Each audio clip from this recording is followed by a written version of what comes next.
What the fuck? Fuck this. Fuck that. I mean, he's no spoilers, but we got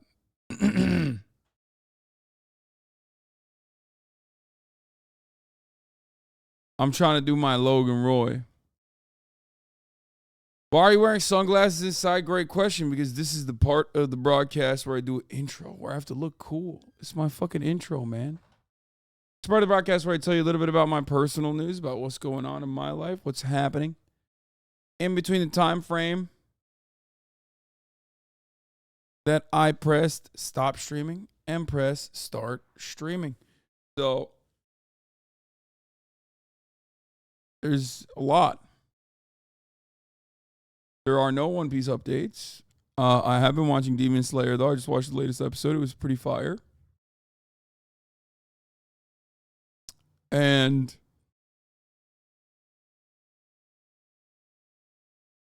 that's actually it. That's all I got on that front. Not too much else. Watched Demon Slayer, took care of Kaya. She got really fucking annoying last night, but she was perfectly fine when it was bedtime. And I'm losing my voice. I feel like I might be getting sick again. I don't know how. But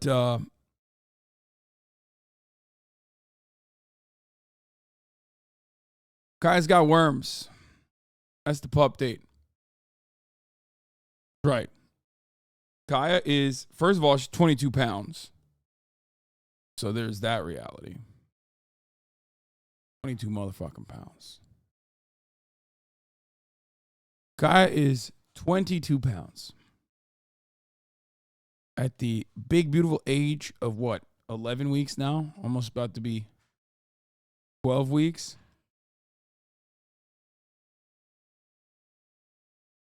And you know what that means? That means we got to get some we got to get some gosh darn ivermectin, brother.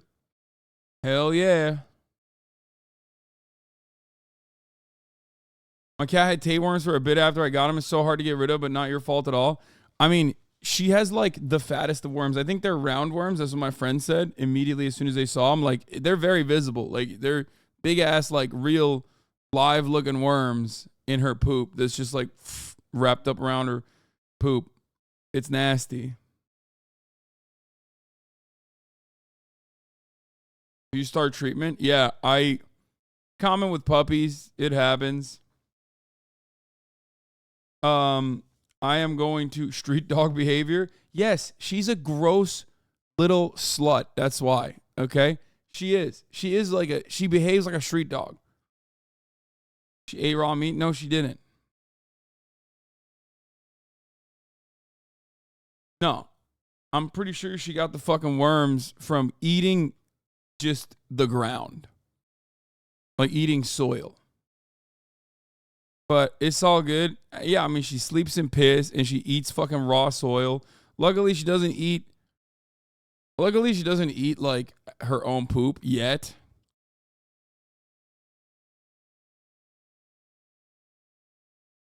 So that's what it is. She can get it from fleas as well. I hope it wasn't fucking fleas.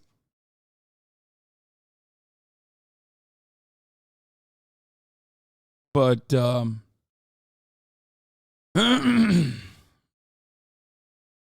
I'm literally eating spaghetti, bro, right now. What the fuck? Yeah, and that spaghetti looks exactly like the worms that came out of my dog's butt. But anyway, I digress. So I've been dealing with that a little bit. I've been dealing with that. And I also have, I worked out this morning. Feel pretty good.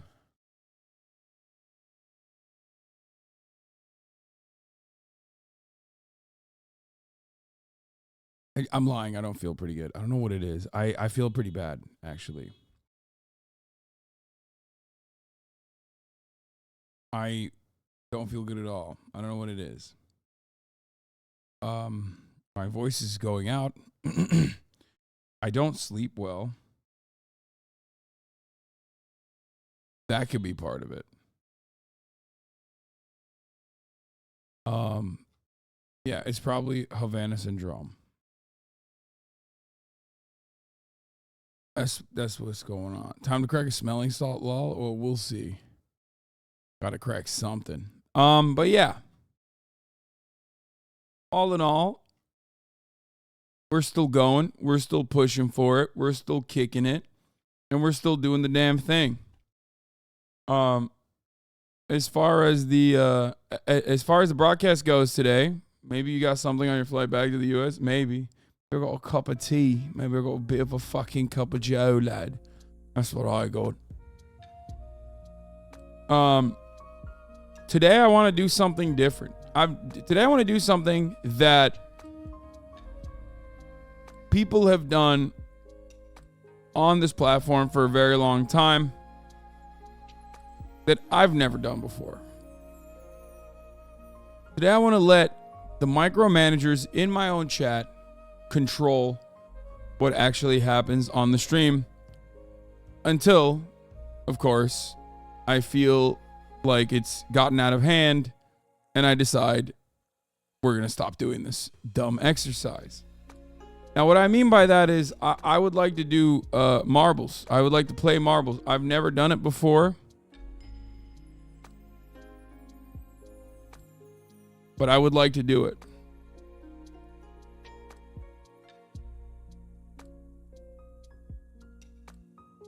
Take your butt cheeks out. I would like to also, not only would I like to do marbles, I would also like to have those things in the marbles be reflective of a lot of the things that you guys want me to do on the broadcast, because I feel like it's been a while. I want to have fun. I want to have a fun day today, like an actual fun day today. I want to finish my natal chart reading today too, for sure.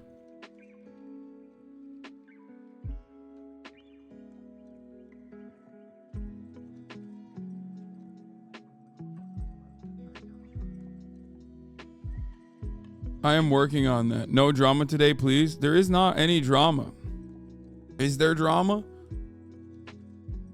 I feel like I've done a pretty decent job of like staying away from drama.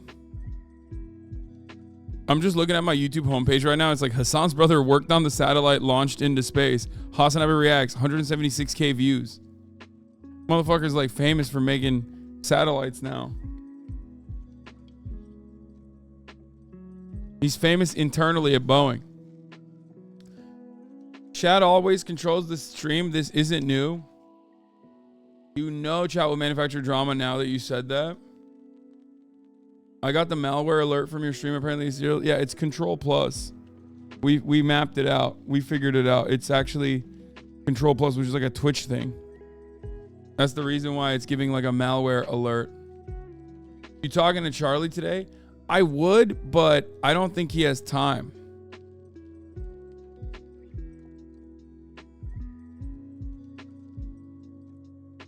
So, I don't know.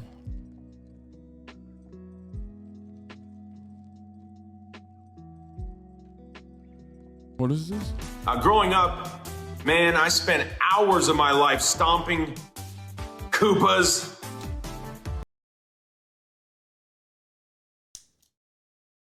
What? Chris Pratt. He's so cool.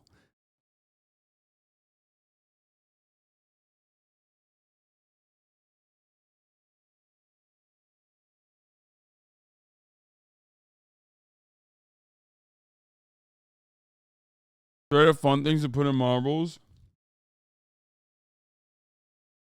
Paint nails. Finally decided on a day to go to Disney, Cutie, and Viran. Play a game. I don't know, literally anything. Plan that goth makeover stream, art stream, or a little art session. We need it. Karaoke. Let chat tweet something. Give subs. Use Twitter stands. Game with Ludwig. True crime. I don't know if he ever finished going through his birth chart, but that personality quiz is always fun. Kaya playtime. Yeah. Bro, I know he's got cancer, dog. We watched it. We watched it on TikTok.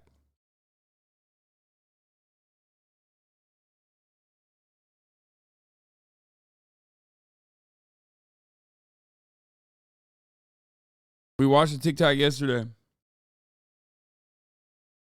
Anyway, what if we did porn reacts? Dude, fuck it. YOLO. What if we put it in the marbles, dude?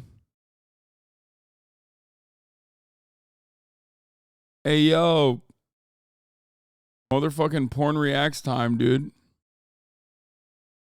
Let's go nutty with it. What I don't want to do is what like some of the chatters are doing right now, which is like just like extremely uniquely cruel, intentionally cruel and unhinged things that Republicans are doing in Mississippi, Arkansas, and numerous other places around the planet. Okay? And just like, because I'm so fucking tired. Why is my entire timeline just the weirdest shit? Like, I'm looking at my YouTube front page, and it's the Kind Speed show. It's fine. Staying in a Starbucks until I see a middle-aged white woman. 16-second video. Never give up your way. 9 years ago. 33-second video. How Mr. Beast's videos would be if he went broke. 1 minute and 28-second video. 8-second video. 3-minute video. Got the moist meter there. I don't know. Looks kind of suspect. 14-second video. Why is my YouTube recommended like that?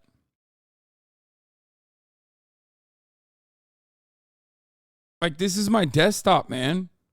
This is where I watch, like, long-ass fucking YouTube videos. Playing Call of Duty until I find someone racist. 8 seconds. Like, these are all short-ass gimmick videos. My opinion on transgender people.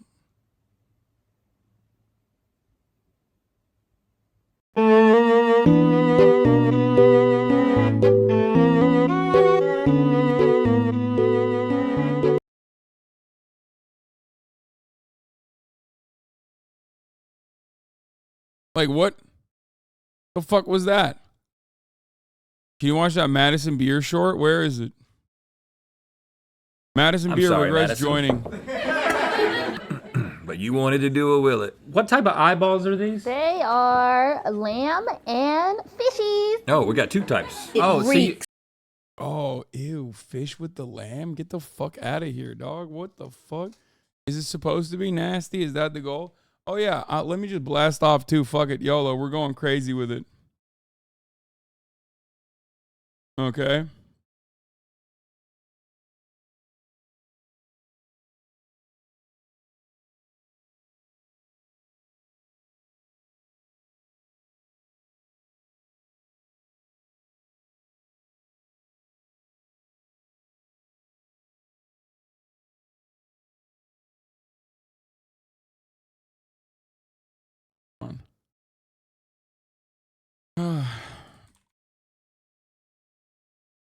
We have a blast off meme at all or no? You're what's good, motherfucker. What's good, man?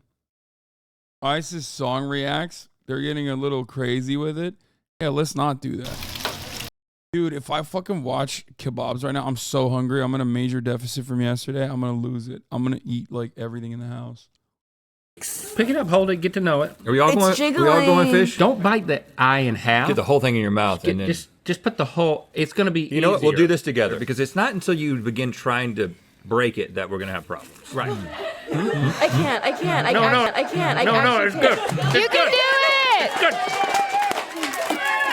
Now just hold it. Don't think. Turn off your thinker. Turn off your taster.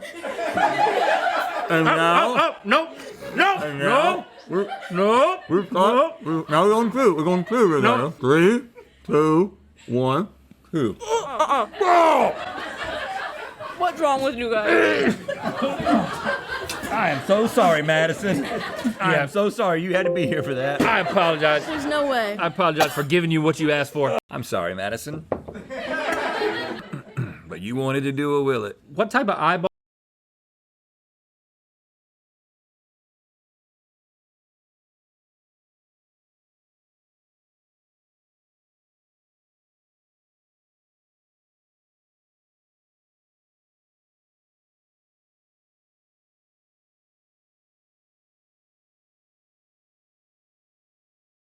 While many CS pros like to get really close to the monitor, there was one player who did things very differently. JDM, who was a retired CSGO pro turned Valorant coach for FaZe. Sorry, chat. That was my vet calling, and they were like, "We need money." It was the money calling, and you know what I always say: when the money calling, you got to pick up. You know. No, they literally were like, "Yeah, you got to pay us. The fuck is this shit?" Oh. They were like, "You got to pay us if you want us to look at this fecal sample. We got your fecal sample in. Now show me the money." And I was like, "Well, I'm going to come in tomorrow, so can I just pay tomorrow?" And they were like, "Fine. Sure. We'll just waive it."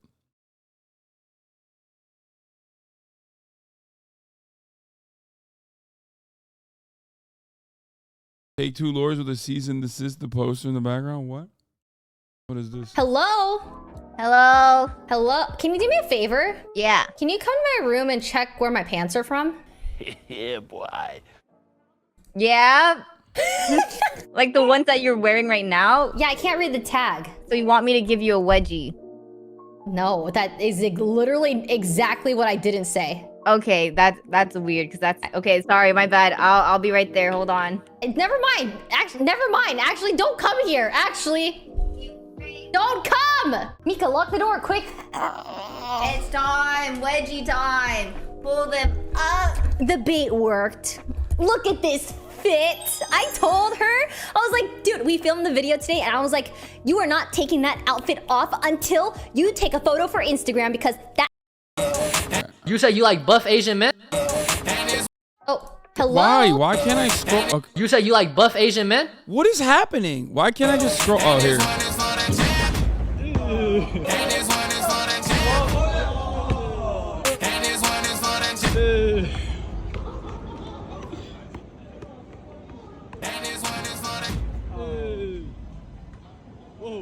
Finish him.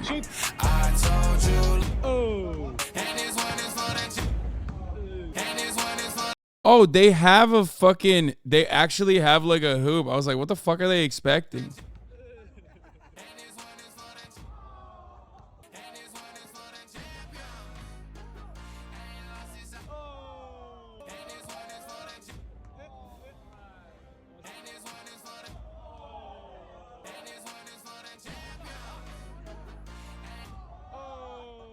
The fuck?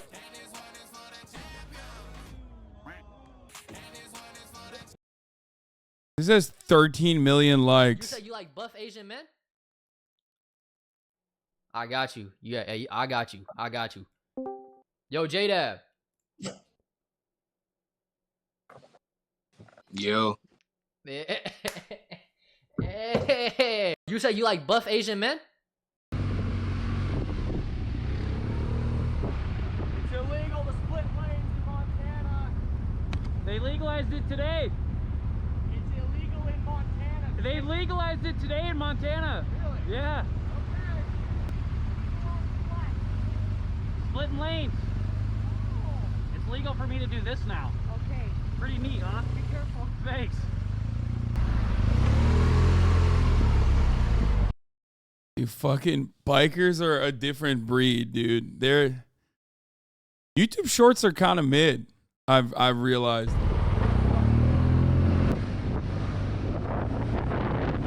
You say he will die? I mean, he will. Statistically, it is already incredibly dangerous to drive a fucking car. Driving a bike is like, oh yeah, no, I'm just trying to die. Like I actively am trying to kill myself. That's what that is. Here, blast the fuck off. Blast the fuck off, chat. Your algo is so bad. Where are the young Sheldon clips? That's what I'm trying to see. I'm trying to see like some good shit. When your teammate thinks you're playing Valorant the normal way. Recalling my bot. No. My ADHD is out of control today.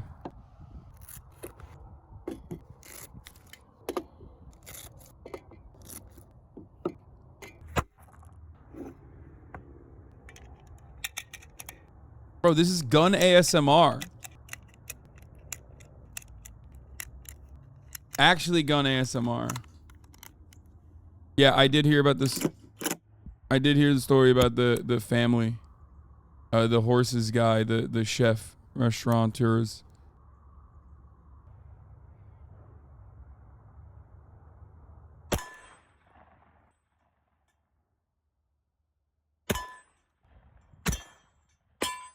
Wait, it says silenced. Fucking debated us until the end, dude. What the hell?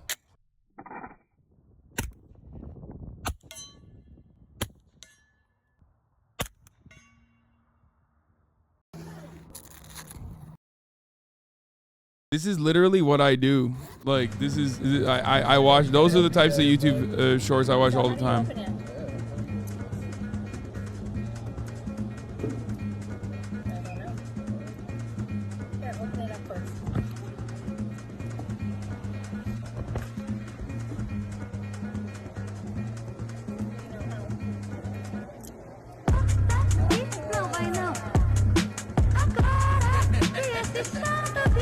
I have that as well. Hey, hey, don't walk. Don't walk. Don't walk. Don't walk. He just dropped his backpack to get it ran over. There's no way you that mad. I just care about your safety. What's your name, bro? I'm the law. Your daughter all right? Huh? Your daughter sound all right? My daughter? Yeah, your daughter sound all right? What are you talking about? Why you want to fight me? I'm just trying to keep you safe. He's homeless, bro. Like, what do you mean? What the fuck? Bro, what did he got against the e-bikes? Damn, he really destroyed it. Damn. Fuck. Hey, hey, don't walk. Punch it out. 3. Oh, I saw this already. Go. Lyle. Oh, Lyle, you can't see anything. Oh, man, are you going to take that, Lyle? Oh, yeah. He's going to... One thing I find very funny about this is that, first of all, there's a lumberjack show, bro. Homeless people hate those bikes. Yeah, I don't know why, but I mean, I don't really care for those bikes particularly either. I don't really like them, but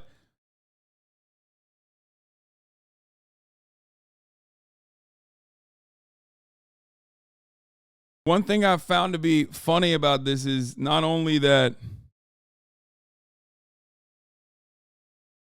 not only are these motherfuckers doing a lumberjack show, which is weird.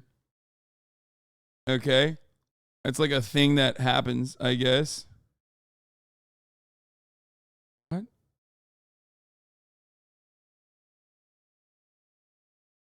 Oh, sorry. But also, they're both wearing the flannels. Why are they wearing the flannels? Oh, come on, Jimbo. Look at him going to the rock and This guy seems like a more legit lumberjack, though. He's got the flannel, he's got the pants, he's got boots, he's got a hat on, and he's got the fucking cross suspenders. The other dude's got Adidas shorts on. Like, he's too much of a tryhard.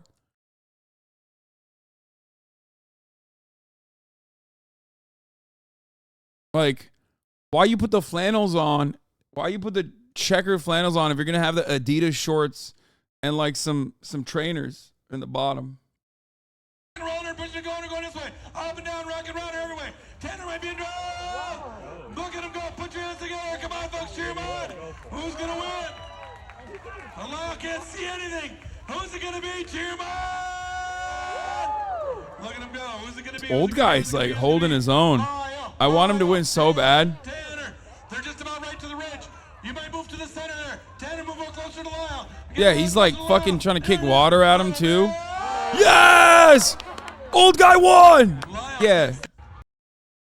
That's right. Get fucked, young one. Actually, it seems like they're both the same age. But, yeah, XQC got fucking wrecked, dude. It's crazy. Do you want me to throw this grenade at you or double it and throw them at the next person? Double it at the next person. Nice. Do you want me to throw these 2 grenades at you or double them and throw them at the next person? Okay. Do you want me to throw these 4 grenades at you or double them and throw them at the next person? Double them and throw them at somebody else. Okay. Oh my gosh. Where's the cowboy hat guy? He started this. You!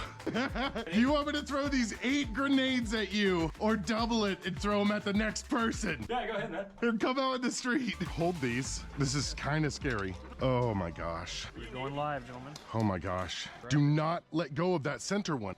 Hey, hey, hey. Careful. Wesley. All right, it's... Don't let, okay. All right, look, we're just gonna throw these 6. Ow, that was my something. That hit me really hard. That one's still live right there. Oh gosh, here's 20 bucks. Gave him 20 bucks? That's so dumb. That's it. Do you want me to throw this grenade? Hey guys, how you doing, son? Did you fold that? I did. They're not going to be able to scan that now. That's not going to scan. You're going to have to buy another ticket. If you fold it, yeah. Once you fold it, I mean, if I did that, it might scan, but I don't want to risk it. Okay. Well, can we try? Nah. Oh my God.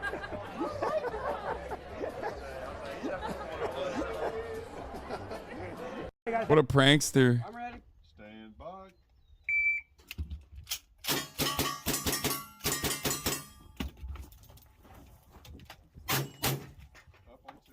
See, now this is, in my opinion, this kind of shit's way cooler than like the regular gun videos. Cause like, that's crazy. That's actually He's not like shooting a tactical ass dumb fucking AR-15 like a baby could shoot. You got the whitest algo. You don't bully Timmy at school. Yo, this is a fucking rank 1 yodeler too. You know his ass yodels, okay? If you think Timmy don't yodel, you're out of your fucking mind, okay? Actual Jedediah Giga Chad. Yeah, I mean, it's fire. It's sick. God damn, look at him. Why'd he only shoot 3? What the? No, they must have put that in post. Oh, it's kind of close. Never mind. Even then, though, that was wild, bro. Yeah, he needs a musket to like... Dude, all of his guns that he's shooting are racist. No, I will not elaborate. Okay? Every gun that he shot was just racist as fuck. Straight up.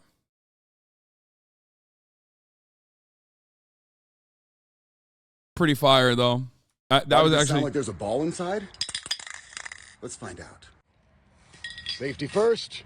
What? First safety. Make sure pressure's all gone. There's not a bunch of pressure in there, which there's not. And then we will go, hi, ya, ya, ya, ya, ya, ya.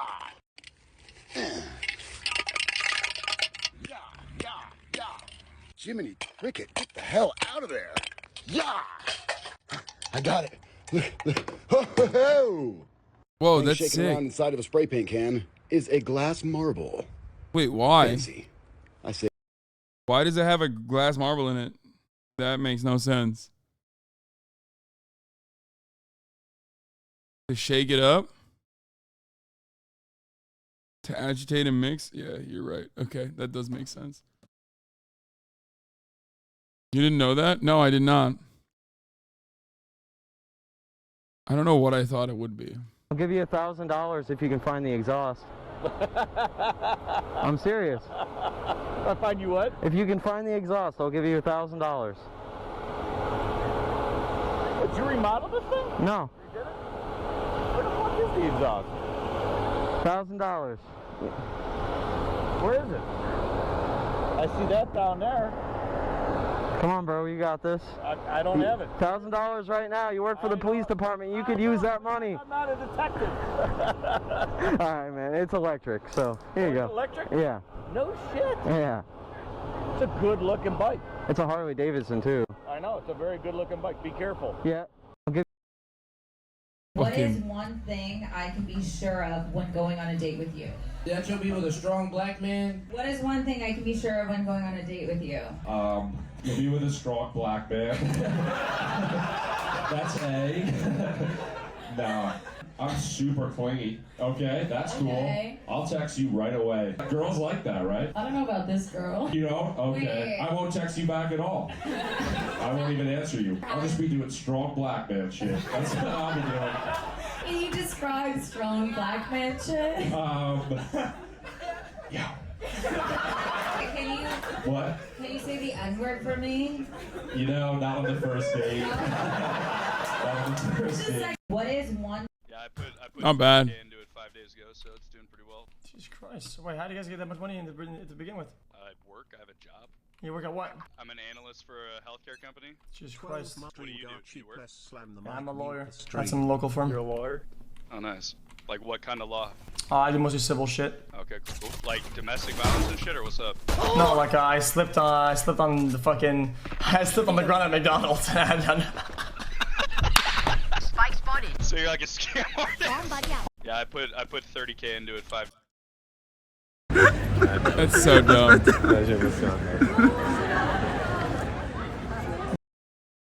Viral hog. I'm really hungry. Can I get a pizza delivered to me whilst on this train? I started by calling pizza restaurants in towns that I was going to be passing through.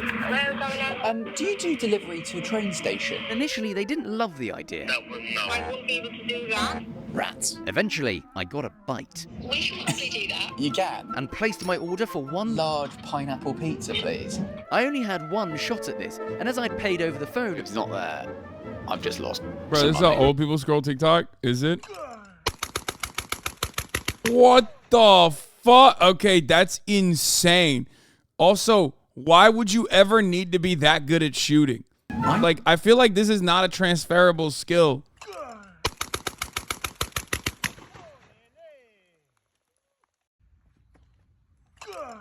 Like, what are you shooting like that? I found out why. This guy hates birds, bro. He fucking, dude, he literally hates, no bird, not a single bird in sight. He will fuck your drone up. You come near him with a drone, dude, this guy's got it. He will destroy it.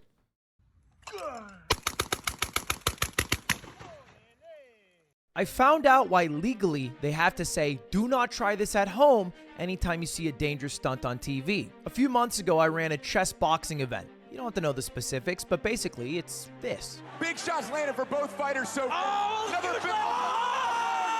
If we hit 5 million subscribers, I'll do another chess boxing event. Anyway, I thought everything was going great after the event, until I looked at my subreddit and I saw somebody post this. We had a chess boxing tournament in an abandoned factory. Because of my chess boxing event, they decided to make a fight club in a concrete warehouse with a bunch of teenagers in zero oversight.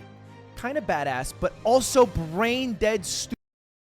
Why is Ludwig incriminating himself and for literally like 638,000 likes on a fucking YouTube short? This man literally, one, violated the first rule of Fight Club. Duh, don't talk about Fight Club. Like, second rule, always kiss your opponent. Everybody knows that. And this dude for 600,000 likes and like I would suspect like 25 cents in revenue was like, fuck it, YOLO. I'm putting myself out there to be sued potentially. Stupid. And that's why I found out why legally kill him, I'll give you money. How much? What's the bounty on me team killing this guy and looking at his reaction? $5? Too low. This is a special gamer right here. Come on, guys, we gotta go. 200k GP. We're talking in GP, I'm on it. Stop fucking shooting me. What the fuck is wrong with you? Chill. It was a miss. Oh my God, that's Baltimore. That's a Baltimore. Yo, he shot someone from Baltimore, dude. Input, miss input. Calm down. You calm the fuck down. Oh, there was a miss input. Oh my fucking God. God, this community is overreacting.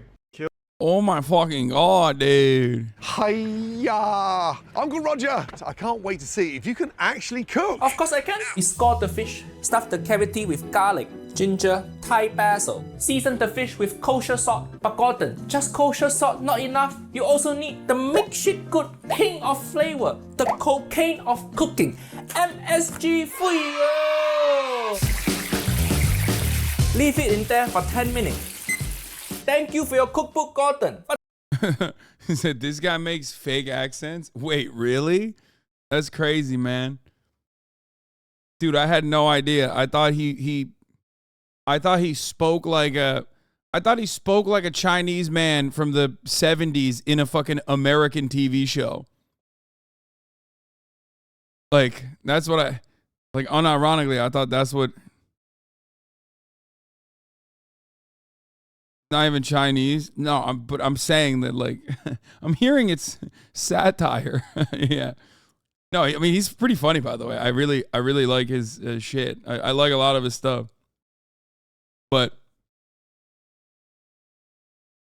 to be honest, Gordon, this don't even look like cookbook. Hiya. It just look like some random middle-aged guy going traveling.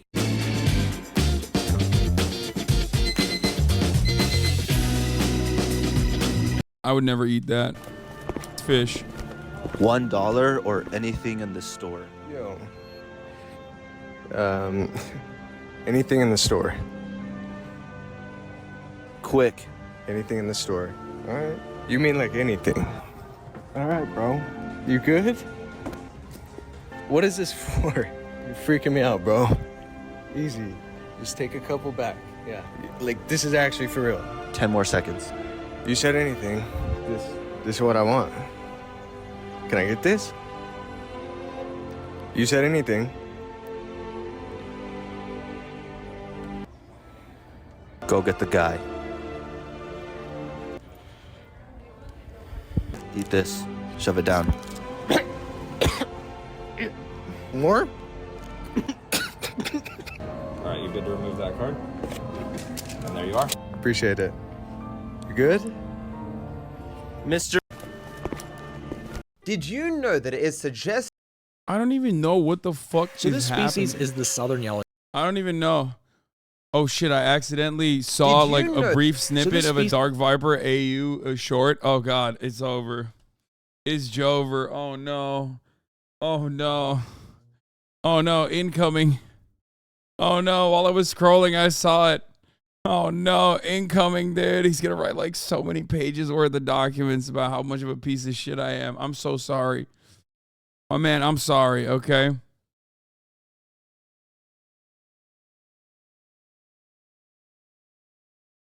Uncle Roger got canceled in China. Both Weibo and Bilibili suspended his account. Where are you from? Are you from Boston? Originally from Guangzhou. Guangzhou, China. Yeah. China, okay. China, good country. Good country. Good country. Good country. Woo. We have to say that now, correct? Yo, is he fucking xenophobic? Nah. All their phone listening. All their phone listening. This nephew got Huawei phone. They all listening. You use ExpressVPN?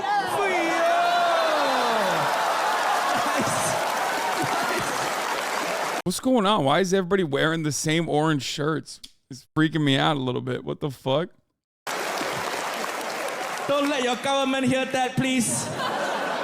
Or our phone tap into it. Long live presidency. Long live presidency. Whew. Uncle Roger, social credit score going up. Nice. From China. Okay, anyone? Any niece and nephew from Taiwan? Not a real country. Not a real country. I hope one day you rejoin the motherland, one China. Okay, yeah, okay, never mind. He's not. No, don't clap too hard. This is not political show. No, don't clap. Uncle Roger gonna get canceled after tonight. At least it's not canceled in China. Uncle Roger, okay. Dear CCP, Uncle Roger, good comrade. Good comrade. Don't make him disappear, please. Truly a comedic genius. It's whatever. It's like, you guys make the same jokes on a daily fucking basis in this chat. Dude, YouTube shorts are mid as fuck. Do you know what time it is? Okay, what year I meant? 50? Are you sure? Oh my God.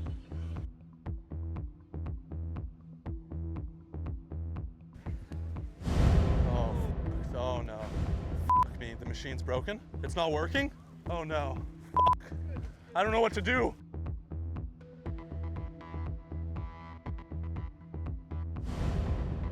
Do you know what time it is? Okay. You gotta get insight. YouTube is so good. I'm gonna look at TikTok.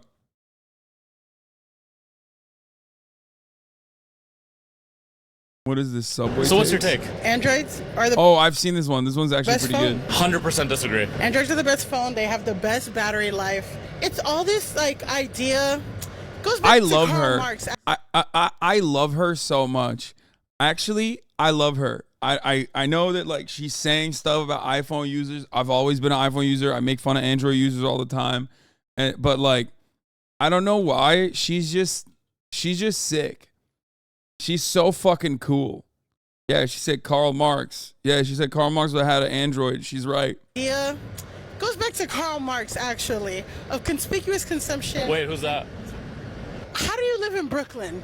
And it's like the elitism of having an iPhone. What is conspicuous consumption? It's like consuming so that other people can see you consume stuff. You don't buy the iPhone because it's the best product. It's actually not. It goes to shit. Like that's been proven too. You buy the iPhone to shame Android users. But I'm a free-thinking woman. I don't give a shit what anyone has to say. I don't even agree with that. Like, I don't think you buy the fucking iPhone to shame Android users. That's kind of wild. But I love her. I don't know why. Her vibes are so good. Her vibes are so great. Say about me. You know, times I'll meet a guy from Tinder. We go off app. And, we're chatting this and that. As soon as I text him, green text and block me. No. Don't do that. He blocked? Or not blocked, but ghosted. For the green text? For the green text. That is... For the green text. That's discrimination. That's discrimination. That's discrimination. Oppression. Which Android do you have? Admittedly, I have an old one, an Android 10, where they're on 22 right now. I know, I'm broke, I'm doing bad. But, honestly, I'm killing the game, too. I got my on lock, I got my popping. With an Android 10, first of all, that's bad status. So you're never going to be team iPhone ever in your life? No, that's and bad you know what? status. Let me tell you something. When the guillotines roll out, iPhone users will go first. Chill. Yeah, she's wrong. The best phone is the Freedom Phone, brother. Why is it like, what has happened in the world where like everybody is just like straight up fucking, where did they buy these like little microphones? In all of my life, I've never seen these little microphones, man. I've never seen them. Where did they find these little microphones?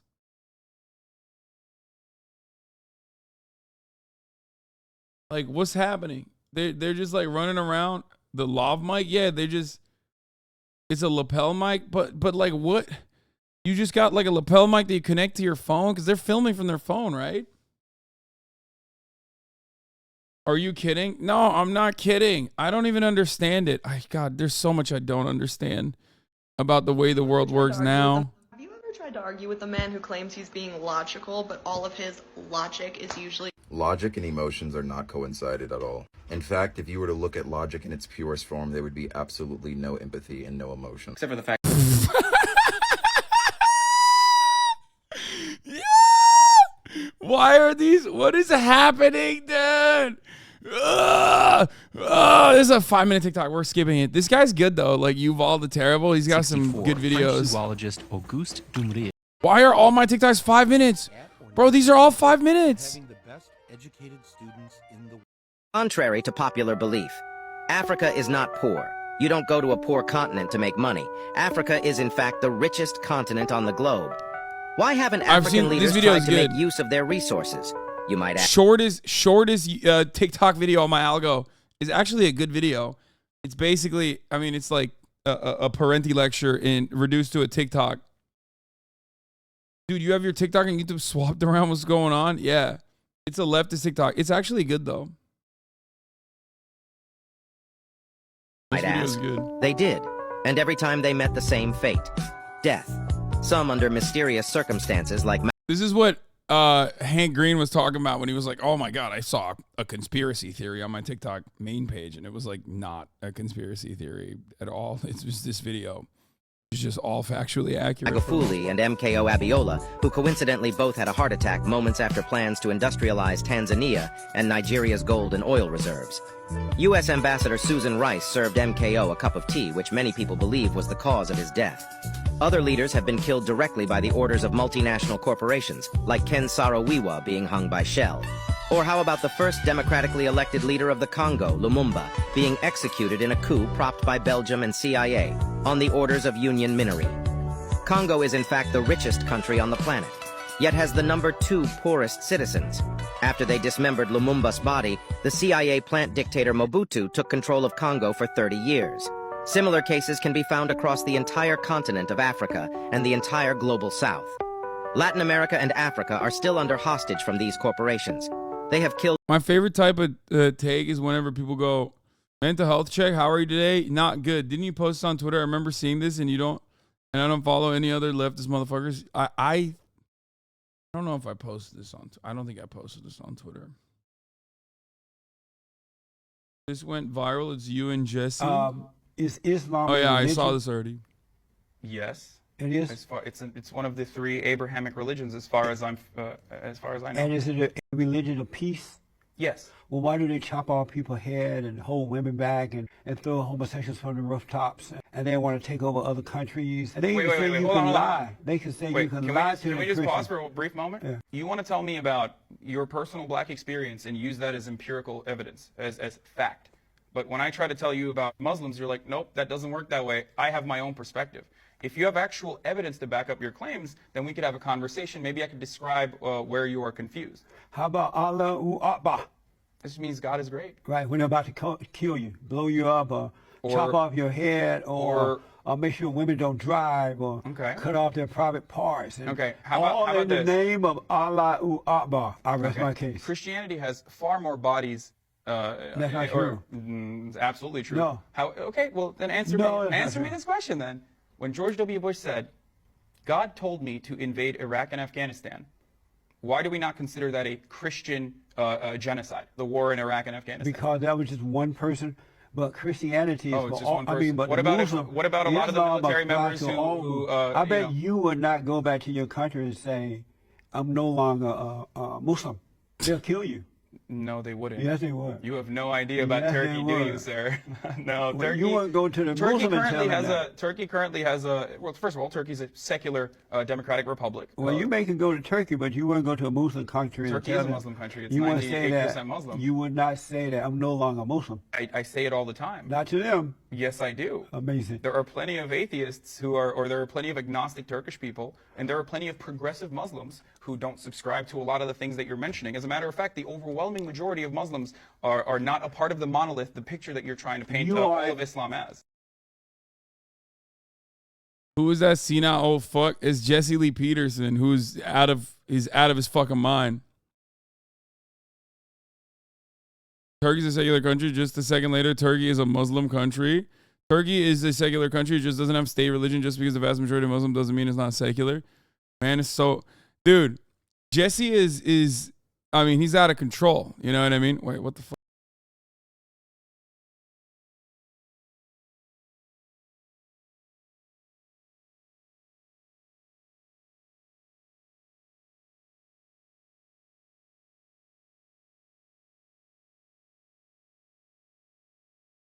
Do you believe that black people are victims? It depends on the individual What and, do you and believe? the circumstances. You believe some blacks are victims? I mean, everyone has the capacity to be a victim of How the system. about I think black all people? people are victims of the How system about that we black live people? under. Black people would be encompassed under all. There's How exploitation about black happening people? at every level. How about blacks? I already said that. They're Do under you all believe people, right? black people are victims? I think that black people, just like white people, are all victims of the same system that we live under. Do yes. you believe that black people are victims? Do you not understand? I'm saying yes. I'm answering your question. It's not like I got your question. So do you believe as that, long as I elaborate? Do you believe that black people are victims? I already answered your question. I didn't hear it. Can you give me an answer? I said black people, just like all Americans, I didn't or ask about all people. I didn't ask about all. I only asked about one group. Why is the framing so narrow? Because Why I can't we wanna have know an what you interesting think about black conversation people. about it rather than a yes and no? So do you believe that black people are victims? I already told you what I believe. Well, I didn't ask you about all, though. I only asked about I one said group. just like all people, I didn't black ask people about are... just like all. Do you believe that black people are victims? Of what? Period. Of what? Period. Anything. Do you believe they're victims anything? at all? They have the capability to be victims, yes. Are they victims? But of what? You You're have not to gonna answer describe. that, right? No, I can. I just need you to further elaborate. Do you believe that black people are victims? Bro, just answer your question like 6 times. What's your favorite color? Yes or no? I don't like Hasan, but oh my God, this other guy. There's so many people. This interviewer makes Hasan look smart. There are so many people that like don't realize that this is the same me. Like, I've been doing this still. It's just that like you have literally, like, you feel like this is new and different because you've never actually watched me. You've only fucking watched like other people talk about me. Bro made Hasan sufferable. You know what I mean? Okay, thank you. You can just keep that. Thank you, Mom. For reasons like that, I hate watching debates. And just like that, Hasan quitting debating people. Jesse Lee Peterson is closer to like a chatter that I dunk on in my chat than most other people that I've debated.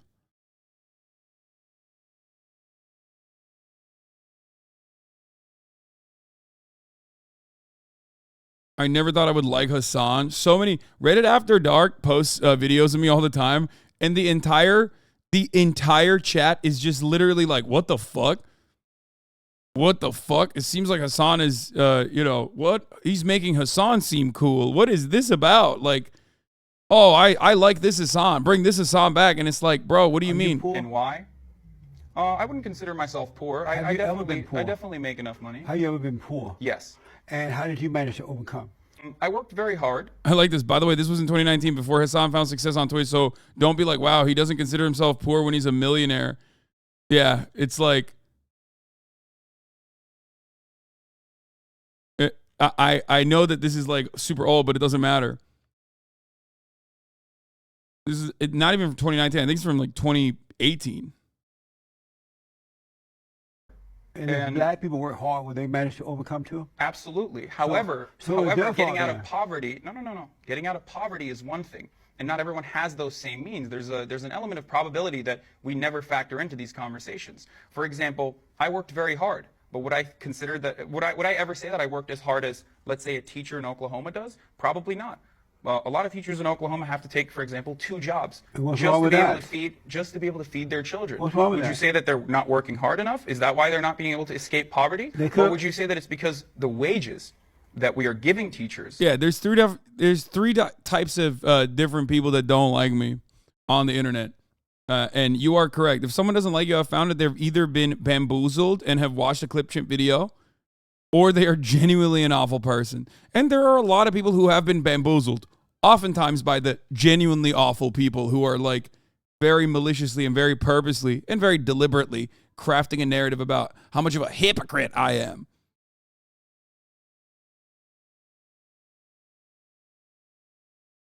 Is not enough. They're not living wages. Because I would say that the teacher is not managing his or her life right. They're not in control of their own lives. They're wasting.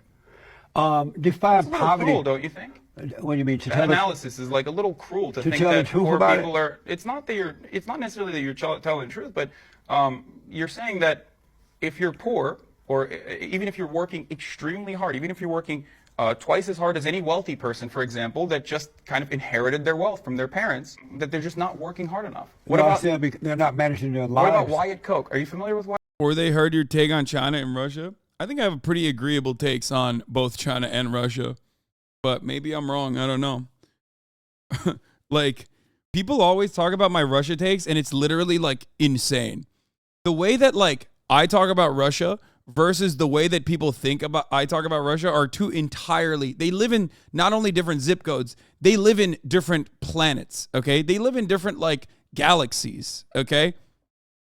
Like motherfuckers are like, oh, Hasan loves Russia, thinks it's super sick that they invaded Ukraine, wants like Ukraine to be Russian territory, thinks every Ukrainian should be murdered. Meanwhile, like I've never said any of those fucking things.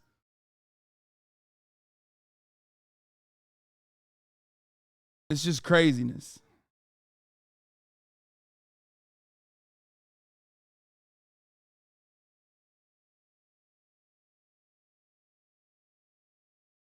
Mom, okay. Okay, Mom, you're teaching her. Okay. Kaya, come here.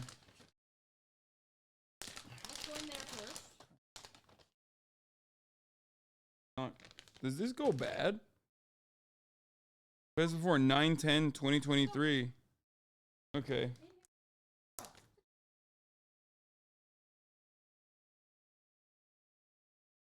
Thanks, Mom.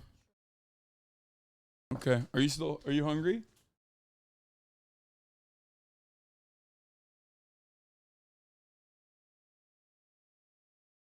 One of my best friends thought you were a hypocrite and a greedy fuck till he found out that you share a house with your family. So I agree with that. People love to put you in a bad light. Yeah. I used to frequent a very right-wing forum and they would post about you nonstop. Like the second you post something new on IG, they'd repost it there. Yeah. I mean, there's a lot of people who are like definitely very, very, very unhinged.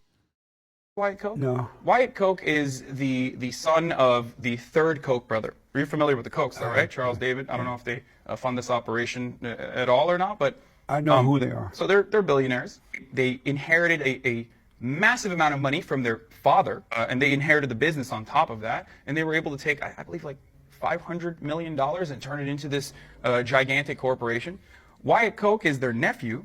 He didn't do anything, but he is inheriting billions and billions of dollars, and he has all of the ability in the world to, he has all of the access to education and all of the opportunity in the world to fail as many times as he wants, over and over again. Whereas the average American family does not even have $400. Does not even have $400 in emergency cash. Are you poor? And why? A friend of mine despises you because of a clip he saw of you. For the life of him, he can't find the clip in question. Just knows he doesn't like you. Yeah, because no one is like serious about political consumption. A lot of people's political consumption starts and ends at people that they like, people whose vibes that they like, and people whose vibes they don't like. And if someone whose vibes they like, if a content creator that they enjoy consuming the content of is telling you that like I'm bad, they're just gonna also feel like that. That's pretty much it. But yeah, Reddit After Dark doing fucking the Lord's work over here, posting clips of me all the fucking time. And they usually bang too. Happy for it though.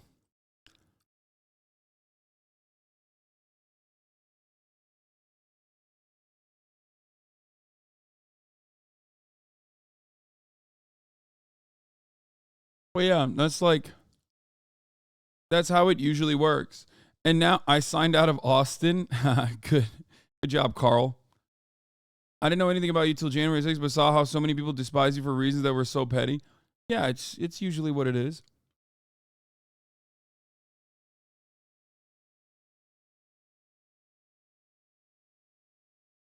The first clip I ever saw of you was asking a girl how old she was and her saying she was 17. I think she was a fan of you and you were just stunned she watched you.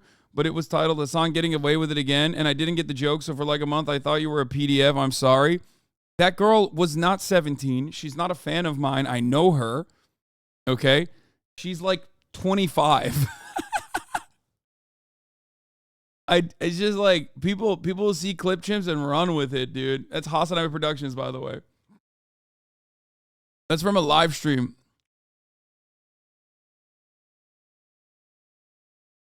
She was joking. That clip went super viral too, which was crazy.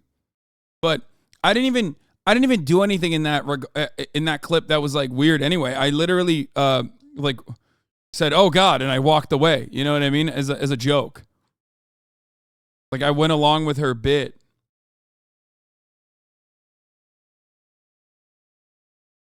Yeah, look at this. Look at this. Look at this. 5.9 million views. It literally does. Club interview? Oh my God, it literally does. It really does though. Oh, that's terrible. I'm gonna take that as a compliment. How old are you? 16? I'm just kidding.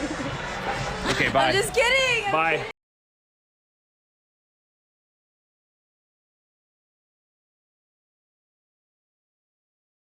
Jokes up. Big ups for him immediately walking away, even if it was a joke. That should always be your reaction.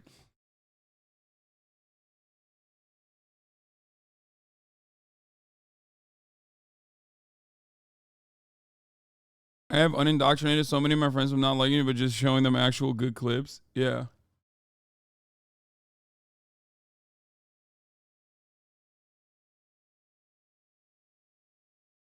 What are those comments, dude? 2.2 million views on TikTok. Wait, how old are you? Oh yeah, this is HasanAbi Productions' fucking TikTok account. I really need to get back to posting on TikTok. Austinox hasn't been fucking posting shit on there. I might. That was Sav, right? Yeah, that's Sav. She was literally on like a Netflix show, actually, I think. My brother's reason for not liking you is literally his Twitter is cringe. We gotta start posting. We gotta start posting on TikTok again. On my TikTok, Austinox is too busy working with other content creators. I love that for him. I'm happy for him. We'll see. I might start working with someone that you guys have seen the memes of, as a matter of fact. Someone that lost his job recently who keeps asking me for fucking $5,000 over and over again. And I was like, you know what, bitch? Instead of giving you $5,000 for no reason, I'll give you even more than that for good reason. My friends don't like you because they think you have frat bro vibes. Yeah, I do. Some people know who it is. Yeah. A person who is who might be under investigation, or at least was under investigation by the American government for a little bit, due to some classified intelligence leaking in his Discord server. Who knows? We'll see. We'll see what happens.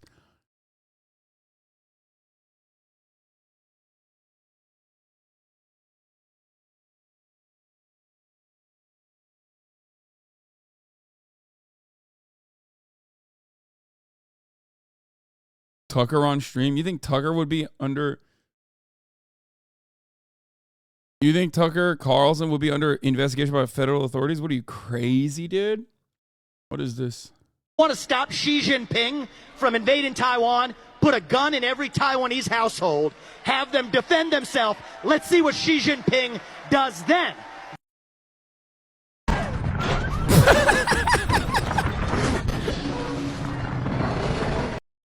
Oh, Jesus. Damn, Squeak's going hard. It's cool that, like, at least I like that he just stopped, doing this and instead started streaming on Twitch. Do you guys want to know one of my favorite random channels is Laowai 2023, Laowai in China. So fucking chill. Vibes are always good. He's always making shit in the village. I don't know what the fuck he's doing. Wait. I feel like he's lost some weight recently. What the hell's going on? It's always videos like this, dude. Look. 干啥去了，二叔？巧了，正要上你家去呢。真是领着大放屁，凑巧了嘛。我也正要去你家呢。我寻思给你送点好玩啊，这是海鲜。二叔，那得老贵了吧？多破费呀！客气啥呀？都自己家人。Bro. 这可是正经海鲜呢，还得是我二手。I don't even know what kind of seafood that is. I also don't know why they're raw bagging it. Is that like a thing? Is that how it works in China? You just fucking toss the meat and the thing in the bag like that? 想着我。对了，二手，我也给你带了点海鲜。这咱爷俩不想在一起了吗？这也是正经海鲜，我还挺得意这口。海鲜这玩意儿得及时吃，我得赶紧回家了。吃完再来取。家里还有呢，你那个毛线也得赶紧吃，放时间长了就不鲜粒了。先走了啊。I love this song.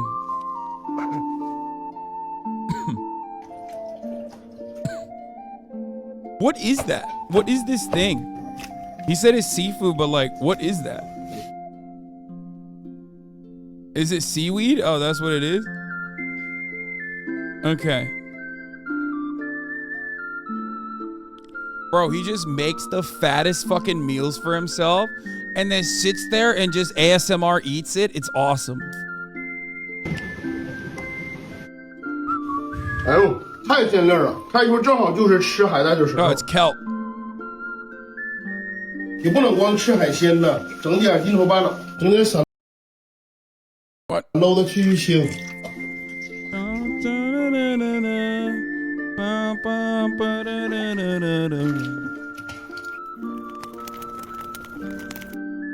Yeah, look at the cooking apparatus that he's got going. That's how you know she's about to bang. When the cooking apparatus got like a little thing that you put like wood, like a pile of wood underneath. That's how you know the food's about to fucking bang, dude.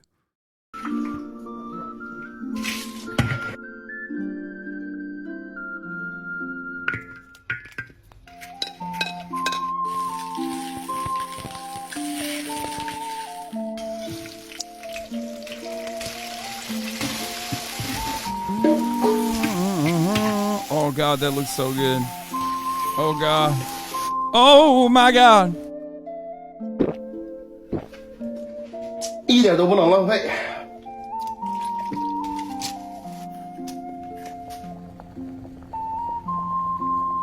Throw some taters in there.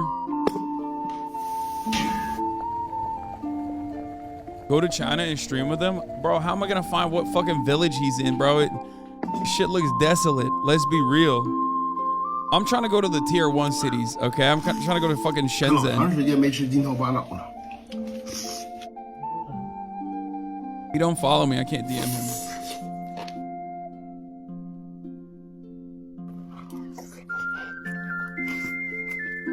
Yeah, he just fucking eats it all. Oh, God.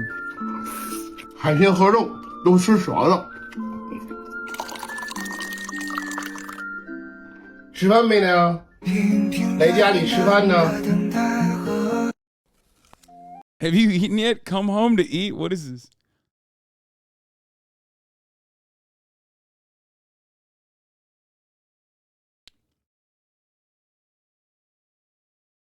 Bro, I've been watching Jake and Water in China. Shanghai looks cool as fuck. He was walking through the parks and there were old people just dancing and singing.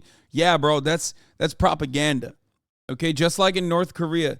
In China, everyone's eating rats. Okay, the people eat the rats and then the rats eat the people.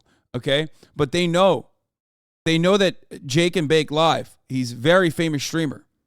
Okay, in China, very famous, #1. Everybody knows him. So the Chinese government, they send out old people to dance around. Okay? Yeah.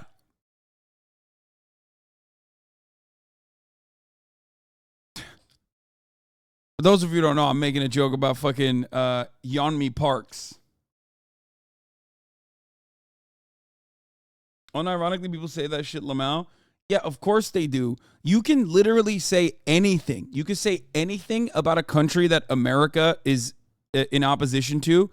You can say anything about a foreign adversary of the United States of America, and Americans will believe it. 咋回事呢？一口不吃啊？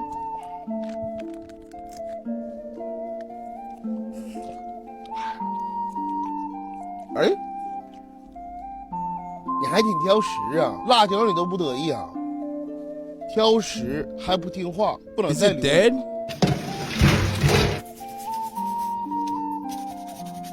哎 It seems alive. 马上给你起锅烧油。No, it's not dead. It's alive, bro. 给你们舀米或者 The 就不用 fuck? 爬了。 He just gave him a concussion. Oh! Yo, that shit's crazy when they cut that crab in half. Oh God, I just remembered when they fucking go through the electric saw. You guys have seen that? Have you seen that video of the crab that they just like put through the fucking electric saw? It's so fucked up. This is cultural appropriation? What? Why?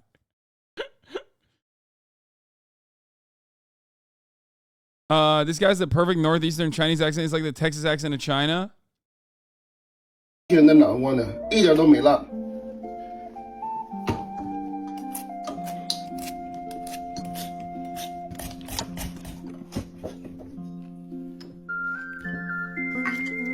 这南瓜老面糊了，留点籽儿，开春接着种。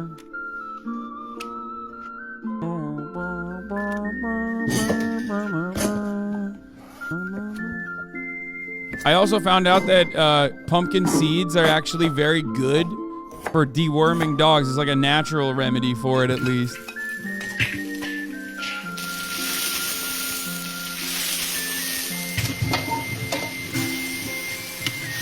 Do you know this? Do we know this guy's story? No, I have no fucking clue what this guy is doing. Maybe he watched too many ads at the top of the hour and then realized, like, oh, there's no ads in China.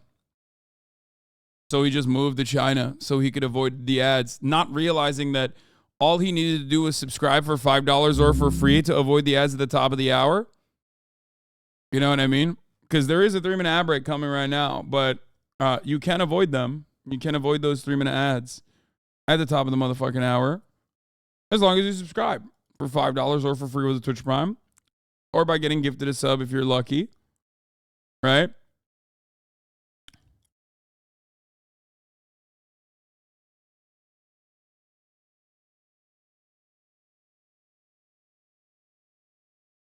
Laowai, Foreigner, and Mandarin, by the way. Yeah, I know that. I knew that. Crabbing prep videos are like cartel videos for crabs. Yeah, dude, what the fuck? I can't even show that. It just feels so gross. It is. It is like cartel videos. That's such a funny fucking take, dude. Double Scuff, thank you for the 5 gifted subs. No, I can't show the crab video. I just, it just like makes me feel gross.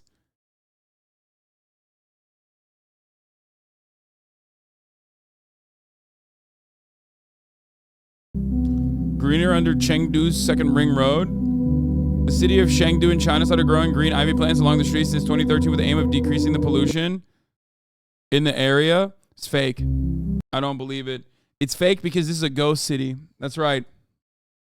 It's a classic Chinese ghost city. No one lives there. That's why everybody knows plants growing on infrastructure implies that no one lives there. I mean, after all, you've seen, all of those zombie movies, right? Yeah, it's fake CCP propaganda.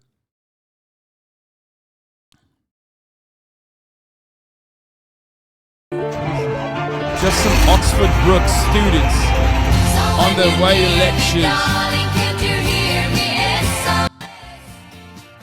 So many barber coats. Every single one's a Tory. Every single one's a Tory. What? I was like racking my brain on how someone like this can even exist. And then I found out she's from Manitoba. What? I don't even know what that... What? Why am I in Canada talk? Like, how is that happening?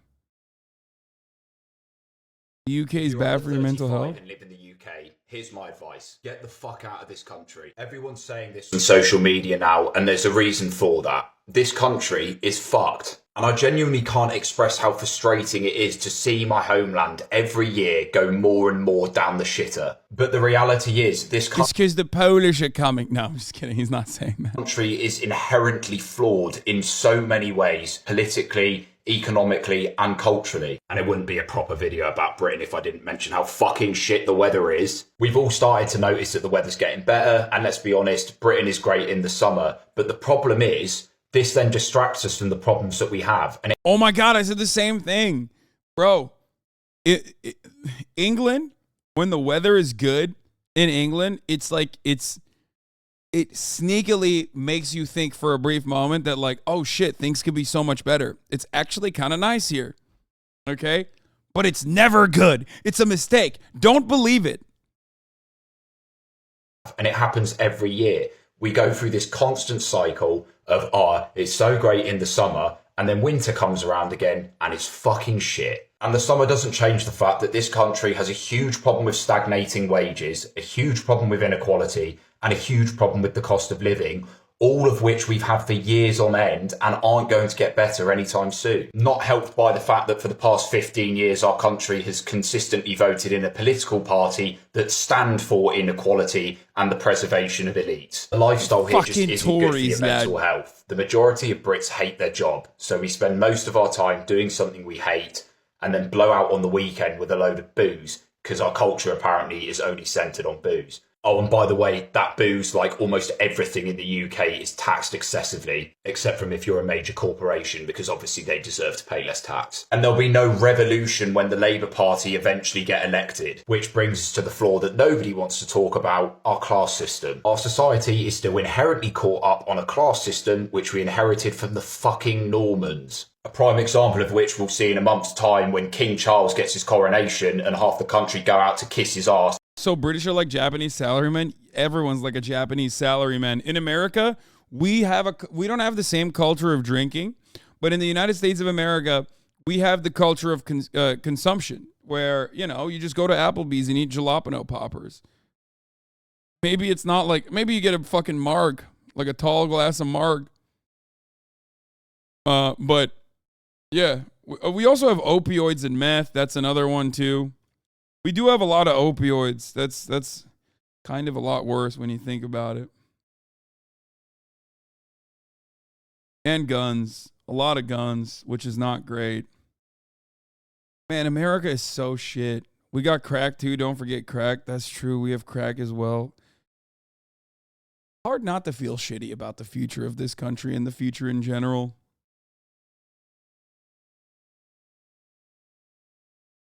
I don't know. Even though the royal family are just a bunch of rich cunts who've held power for centuries on end, despite doing nothing to earn that. But apparently that's just how it should be. That's just society. Fuck off. So here's my advice. If you are in a fortunate enough position to be able to fund yourself and you don't have the responsibilities to look after people, piss off abroad. There's plenty of better countries out there. And yeah, sure, there are global economic problems at the moment and not every culture is perfect. But the thing is, Britain is particularly fucked at the moment, and it's not going to get better anytime soon. You get one shot at life. When you're on your deathbed, are you really going to look back and... I mean, it's depressing, sure. Dude, what? Dude, my fucking TikTok For You page is like kind of ass cheeks, too. When it was banned, they used the story of children eating chips of lead paint as a I like this guy, Chem Thug. He's dope. We always hear that Cuba is a big, scary dictatorship. But take a second to ask yourself what you actually truly know about their governmental system. That's what I'm talking about. This is my shit. Let's go. Finally. Oh, that looks so good. Straight vertical cuts on one side, flip, and make diagonal cuts. Yo, that looks so good.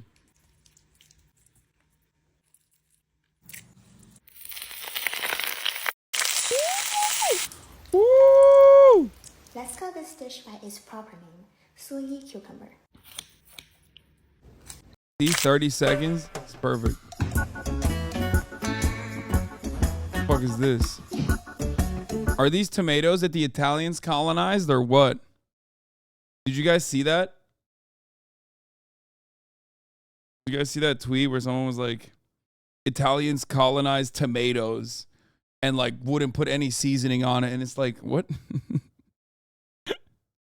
I love when people left post so hard that they just say insane things like Italians colonized. Don't say they did kind of.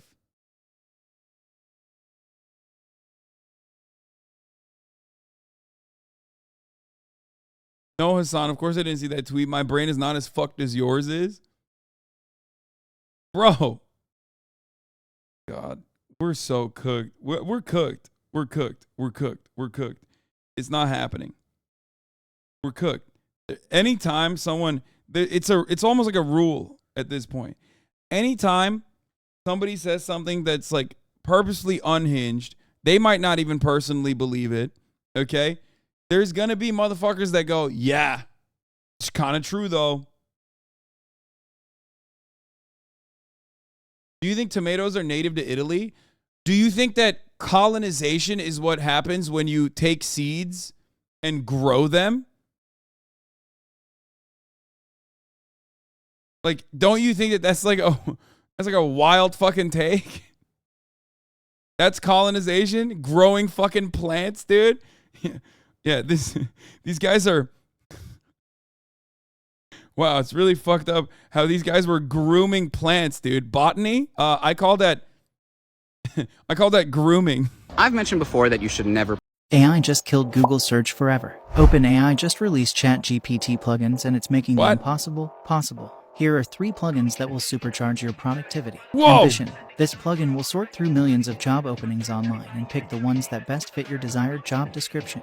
Wolfram Alpha. Enhance ChatGPT by giving it access to powerful computation, accurate math, and real-time data. Prompt Perfect. Not sure how to get ChatGPT to tell you what you are looking for? This plugin crafts the perfect prompt to help you get the answers you need. Hit that plus button for more AI. AI just killed Google's. Drawing skulls is fun, but I've relied on erasers to make my drawings perfect. Please don't do that. If you want to draw skulls and build your drawing confidence, I'll show you how. Let's use a simple ballpoint pen, and the trick is to work from light to dark. Try not to apply pressure to the pen. Start by drawing 2 square shapes and add a triangle in the middle. Add curves for the cheekbones and candy corn-shaped teeth. Remember, without erasing, the drawing doesn't have to be perfect. Next, draw the contour of the jawbone and add the top of the skull. Now, lightly shade vertical lines on the side of the skull, eye sockets, inner jaw, and the bottom teeth. Continue to add light layers in the direction of the skull's form, like the curve. Somewhere in this unassuming neighborhood, one can sit down for an excellent meal. But you won't find this place on Yelp, and unfortunately, I cannot tell you where it is exactly. Why not, you ask? It's not exactly a restaurant, you see, which means it's not, strictly speaking, legal. What is this place? Pupusa house? I call it the pupusa house. I mean, like a pupusaria, I guess you could say. It's a cultural thing. Traditionally, they serve out of their houses. And it's just something that people ring over and they come. So this is about as traditional as it gets right here. It's just like call. Yep. This is what's called a pupusa house. Literally, a house. This one serving home-cooked Salvadoran meals. Once the living room, now the main dining area. The woman running it, we can't show her face, but she's been here for 10 years, serving a mostly Salvadoran clientele, looking for a taste of home. Yes, tamales. First up, a staple done a little differently than the norm. Tamales wrapped in banana leaf and steamed. That's delicious. Next, the dish of the house, pupusas. Tortillas stuffed with ground pork or chicharron. You can get pupusas in Nicaragua, in Guatemala, but for some reason, Salvadorian pupusas get the most respect. General consensus seems to be they're the best. I would agree. George Azar is our Detroit fixer. He's been coming here with his friend Joe for years. This is what makes it right here. Boom. Is this curtido? Curtido. Curtido, it's just a pickled slaw. Salsa. Then I'll do this, but I don't know if you're up to this one. What are you saying? I don't know if you can hang, man. Is it a manly thing? I mean, it's turning into it, seems like. Right now. Mexican, spicy. Salvadorian, not spicy. That's true, though. They don't like it. They don't do it that spicy. Wow. Chicharron? Maybe? Yeah, there's some porky goodness in there for sure. Chicharron is fried pork. Fried pork and then ground with pepper, onion, and tomato. Simple. Taking the liberty of ordering some indigenous Detroit beverages that we've egregiously overlooked so far. That would be Burners, which I haven't had. It's like a cross between ginger beer and ginger ale. It's like not as spicy as ginger beer and not as sweet as ginger ale. It's like in the middle. It's my favorite beverage in the city. Yes, I needed this to enhance my street cred in Detroit so that I will be welcome back. Then pollo asado and shrimp and garlic butter. That's shrimp head on, thank you very much. But it's okay. This is where it's at. God lives in there. Butter, garlic, simple, delicious. It's the low-fat butter. It's the good butter. That's good. Yeah, that's love. It's like a big hug. Somewhere in this unassuming neighborhood. Everybody knows you can eat dandelions, but not everybody knows how to make them taste good. I'll show you the tried. I'm not The comments on our non-stick buying guide were completely flooded with questions about how to move from non-stick. This is the last couple of weeks of the Russian. No Black shot. and Asian, which makes me a person. Just let me be a person. Just let me be a regular. Something to know is that the Persians don't skip the dip, and this one might be my new favorite. This is Mirza Qasemi. This was actually my first time ever having Mirza Qasemi, and while I do believe... Bro, every TikTok chef, when you see this patterned fucking cutting board, you know the TikTok chef is about to do some extra chefing. Okay? Every single fucking TikTok chef has that like... multi-pattern, like the fucking square pattern cutting board. What is it? Booze block enjoyer. That's what it is. I don't know what it is, but when I see it, I'm like Pavlovian.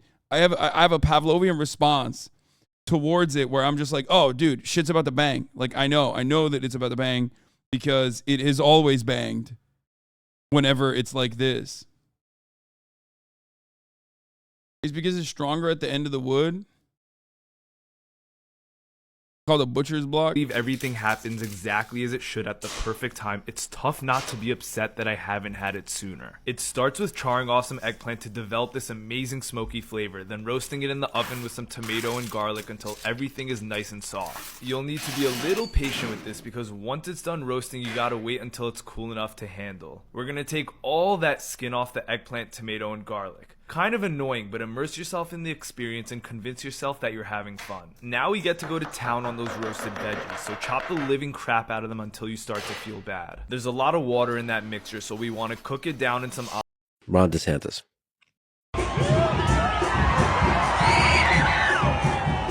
Okay, let him have it. Let him have it. What the fuck?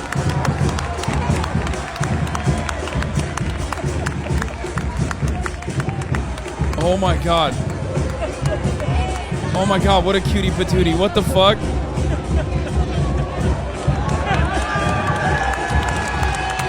What is this? That's cute as fuck. What is this? The Sanja Matsuri is taking place in Tokyo's Asakusa area this weekend. This festival is infamous as a place where one can see Yakuza openly participating in a festival and flaunting their elaborate tattoos.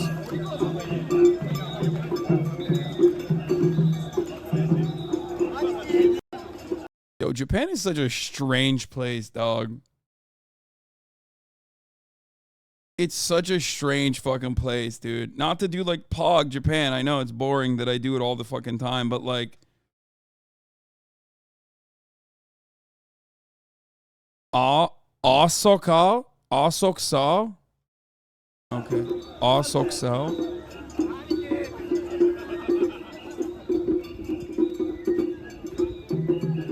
Isn't this Japan's biker gang equivalent? No. This is like organized crime, dude. It's so organized they have like a nod from the government to operate as well.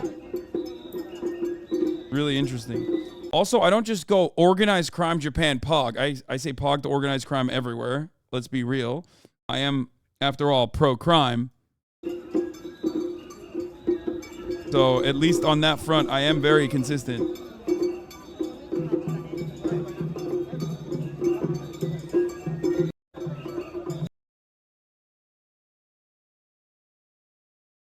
I just don't like it. Dude, this guy, look at this fucking dude. You know that guy is the fucking enforcer.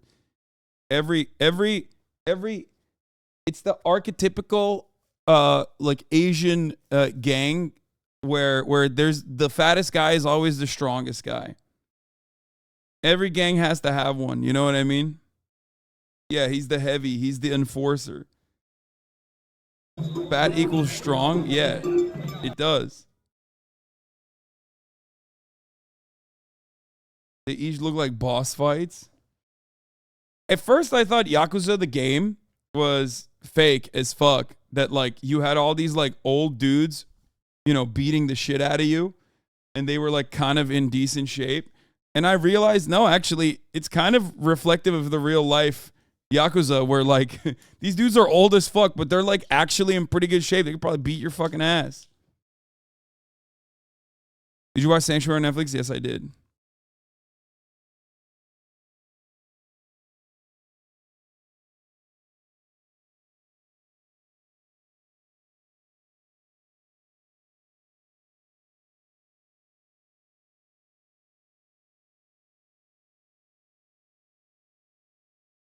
The fattest guys usually the strongest guy, period. That's why weight classes exist. Here's a simple but hugely important Slavoj Žižek quote that I'm going to try to explain in under 3 minutes. No. Oh, hey, Rocket Daddy. Can't wait for you to take a... No. Just when I was chilling and enjoying my little fame from... No. No. But see, they did the block. They got the block again. Bro, look at that. Multicolored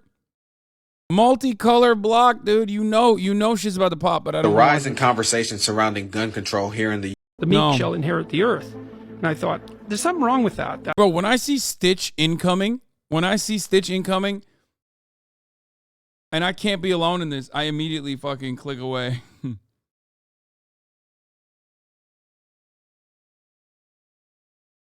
It's just, I mean, this is 1 minute long. Let's see, maybe. That line, it just doesn't make sense to me. Meek just doesn't seem to me to be a moral virtue. Meek is not a good translation. All right, let's see it. What it means is this. Those who have swords and know how to use them, but keep them sheathed, will inherit the world. You should be a monster, an absolute monster, and then you should learn how to control it. So this is pure and utter nonsense. The Greek word in question here is prais, which in Koine Greek has reference to someone who treats other people with gentleness, with kindness, with meekness, because they are not overly impressed with their own sense of self-importance. And so it is intended as a contrast to and the antithesis of the person who treats other people dismissively and condescendingly and belligerently because they are impressed with their own sense of self-importance. So there's no sense inherent in the word's actual usage of a degree of constraint or contextual control in this treatment of other people. Grow food from your groceries. If you leave... No. What have we got, gamers? Did you know? The developers of LA Noire were once working on a spiritual successor set in China called the... Oh, wow. I don't think I can say that. No wonder this game was cancelled. How is this ever approved? You know, they really could have learned a thing or two from the Southern Strategy, which was developed in the late... Wait, what was it called?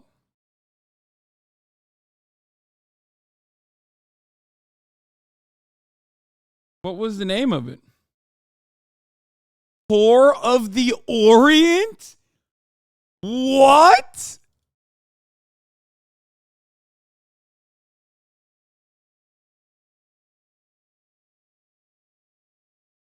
Oh my God, that's... First of all, that game would have been fucking fire. It would have been sick. I love these bait vids. Yeah, me too. That game would have been fucking sick. Except, you know, this name is insane. Orient. Yeah, they should just call it that. Why didn't they just like change the fucking title and then continue with it? 1960s, as a response to overt racial appeals in politics, no longer being as effective due to changes in public opinion spurred by the civil rights movement, instead shifting towards coded language that allowed politicians to still play on racial sentiments while maintaining a broader appeal, as well as plausible deniability. Just listen to what former Republican chairman Lee Atwater had to say about it. You start out in 1954 by saying by 1968, you can't say that hurts or backfires, so you say stuff like forced busing, states' rights, and all that stuff. And you're getting so abstract now, you're talking about cutting taxes, and all of these things you're talking about are totally economic things, and the byproduct of them is blacks get hurt worse than white. Well, that wasn't very nice. But hey, it's not like he advised anyone important, right? Oh no, important people! Gosh, I can't even begin to fathom the ramifications such a strategy has had on you.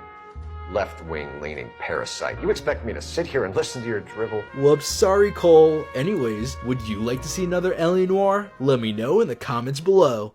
What have we got, gamers? Did you know? The developers of... What do you think of this so-called hashtag Me Too movement? We went to the Ritz for high tea to celebrate the king's coronation. Yes, no, they literally won't... This is a Galton board. Maybe you've seen one before. It's a popular demonstration of how even when a single event is chaotic and random, with an effectively unknowable outcome, it's still possible to make precise statements about a large number of events, namely how the relative proportions for many different outcomes are distributed. More specifically, the Galton board illustrates one of the most prominent distributions in all of probability, known as the normal distribution, more colloquially known as a bell curve, and also called a Gaussian distribution. I just want to emphasize how the normal distribution is, as the name suggests, very common. It shows up in a lot of seemingly unrelated content. Let me see. I mean, this seems... Have you guys ever heard of the theory on how people who only speak English have a less developed brain? Yeah, what a surprise. The social media influencer doesn't understand anything about linguistics, but I want to also use this as a way of showing how this line of thinking can actually lead to some very dangerous ideas. English is not a fucking easy language to learn, okay? I don't know why anyone's saying that. Let me explain something to you, okay? Geek ass algo, yeah, I know my algo is so fucking ass, dude. It's so whack. Yes, it is. I learned it easily. No, it's not. It's not an easy. It's actually a super difficult language to learn, unless you fucking learn it early on. No, it's not, Lamau. I mean, there are more difficult languages to learn, but English, especially because it's not read as it's like the sounds are different for like things that are written the exact same fucking way, makes it pretty fucking hard. You have to learn every single word individually. I mean, you're talking to someone who is ESL, so I don't know why you're like explaining that to me. It's not phonetic. Thank you, T-Rex. That's the word I was looking for. Yeah, Arkansas. Explain that shit to me. Explain Arkansas to me. Motherfucker, go ahead. You can't. You can't do that. Arkansas? Why is it Arkansas? Kansas is Kansas. So why is it when you put an AR in front of Kansas, it's Arkansas?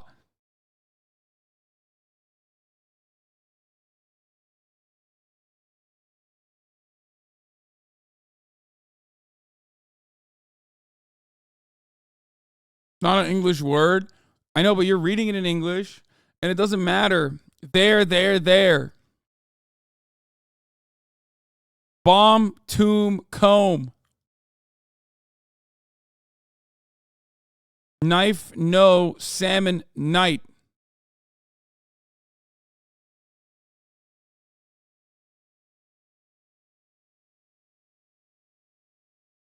Read, read. Read, read, read.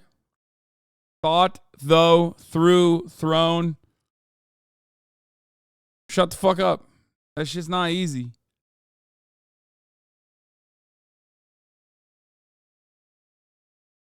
Dane described his breakfast here as maybe the best breakfast. This is Fonda Margarita in Mexico City. We got here at 6 a.m. and as soon as you step inside, it smells absolutely amazing. There's salsas on every table and cazuelas lining the walls. We started with fresh orange juice and the dish that made them famous, huevos con frijoles. When Bourdain was here, he said, there's beans and eggs, and then there's beans and eggs, and that's the perfect way to describe this dish. It's deceptively simple but so flavorful, and when wrapped in a corn tortilla, it's a really craveable dish. We also got huevo rancheros with green salsa and short rib that were delicious too. And don't skip the churros. It's definitely worth the fucking churros. Oh my god. I was just arrested for holding a sign saying money for the poor, not.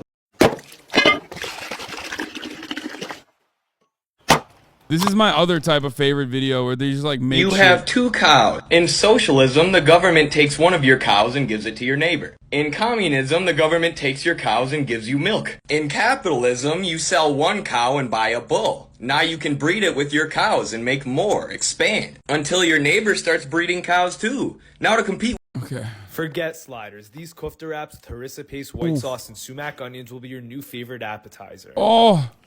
Give me that over, bro. 500 years ago, a rare fruit appeared, and when you eat it, it tastes like an apricot, an apple, and a peach. Pastry chef Jose is known for making the best pastries in Portugal, so I asked him what this fruit is and what you should do with it. The story begins 500 years ago, when Portuguese explorer Jorge Alvarez discovered the first trading route with China. He brought the emperor... Bro, he colonized this fucking fruit? God damn it, dude. What haven't they colonized? Cracky McWestside, thank you for the 10 gifted subs. Americans think English is easy. Try looking at the map of the UK and say some of the town names. I mean, that's like half Norwegian shit anyway. Rosebush as a gift. But the Emperor of China took the gift as an insult because the bush was full of thorns and didn't have any flowers yet. So, in return, he sent the King of Portugal a tree that made bitter tasting fruit. But when the Chinese Emperor planted his bush, it bloomed with beautiful roses. And when the King of Portugal planted his tree, something strange happened. Portugal gets 300 days of sunshine every year, which made the tree produce a new, delicious kind of fruit that's called a loquat. Loquats are too fragile for most grocery stores to sell. So, where can you find them for free? Let's head south of Lisbon, across the Golden Gate Bridge. Look familiar? That's because the same bridge company also built the one in California. And along the coast through wild olive trees and cork trees to the sleepy town of Setúbal by the sea. There were so many loquat trees growing wild that I could pick them from the car. And here I met pastry chef Jose, who's been making a special sheep's cheese pastry for the last 48 years. I learned the best thing to do with this fruit is to get some fresh lemons, a few canning jars, some sugar, and a basket. Pick about 20 pounds of fruit and choose some orange ones which taste sweet like an apricot peach hybrid and some yellow ones which are more tart like a green apple. Remove the seeds, cook on the stove for a few hours, fill the jars while they're hot, and then flip them upside down to create a vacuum seal that preserves your jam. They're now good for at least a year, and your jam pairs perfectly with savory foods like steak, charcuterie, blue cheese, and bread. When you visit some Okay. That looks fire. That shit looks gas. Oh my god, I'm so hungry. Fuck. 23. Look for trees. Oh. Shanghai street food style wontons and peanut butter and chili oil. Okay, stop.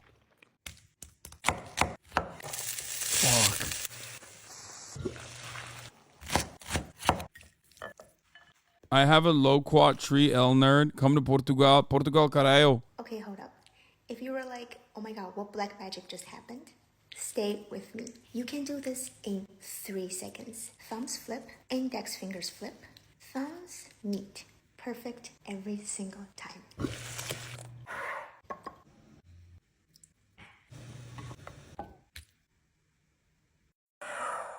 Your TikTok is either 5-minute political videos or just food. Che Guevara. Not many people know a lot about him. Explain. Not anymore, they don't. No? Wobble-dee-wobble.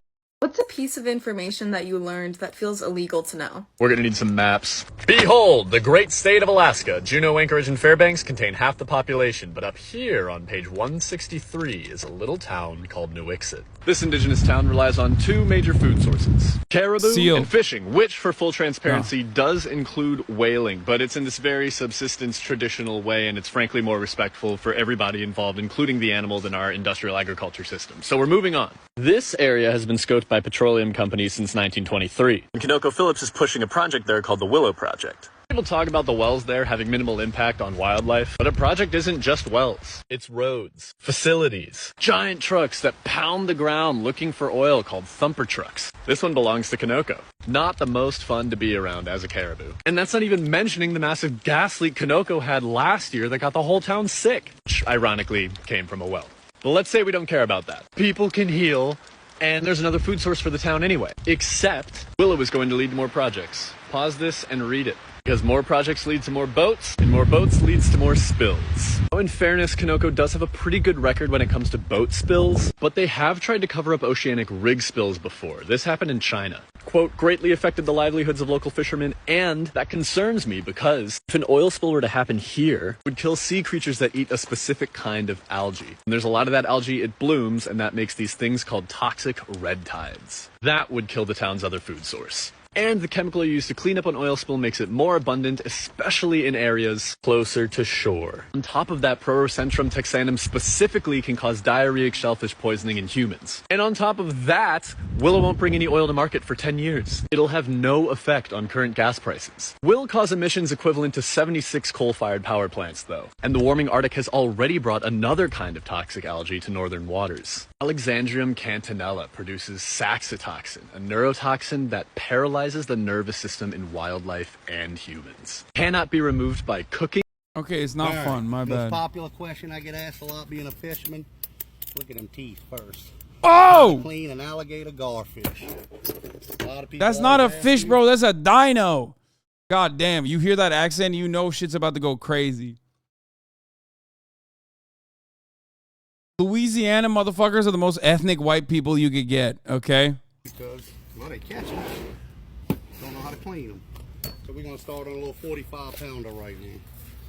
First thing you want to use, this is going to be your starting point right here. You're going to pick that fin up, and I generally use a machete. Back up so I don't hit you. And you start cutting that top off. You're going to cut them all the way up to the head like that. That's going to take me a minute, so I'll probably pause the video and continue when I get to the second stage. Tell me when. Oh, I already did. All right. And that's all the way to the head. That's trash. Now you got your access. You're at the top of the guard. I went a little zigzag. Usually want to see this tendon. Went a little deep right there, but he'll be all right. One way or the other. You're done with the machete. We can throw that over there. You're gonna take a bro, cut it and then threw it on the ground. What the fuck? fine fillet knife. You're gonna cut in between the hide and the meat. You're gonna go all the way down to the tail and all the way up to the head like that. You don't have to cut them as close as I am, because most of that's going to have to be cut off anyway. But you go all the way down.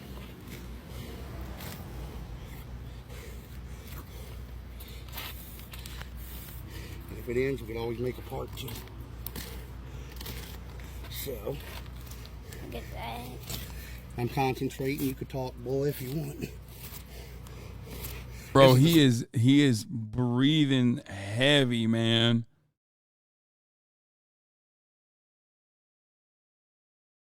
My man. I want to talk about something scary. Male gametes. What is he going to talk about? About something scary. The past. A lot of people put their hope on dictatorships like Russia and China because they're annoyed by male gametes. That's what makes me male. I struggled for a very long time to wrap my head around trans issues. When I was struggling, I sounded a lot like Mr. Walsh. First, you hit him with the solidarity about the right to bear arms.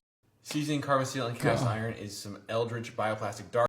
We strongly advise that you leave these waters immediately. You're in a whale sanctuary. We are going to treat you no differently than illegal poachers. We are not here to protest. We are here to enforce international conservation law.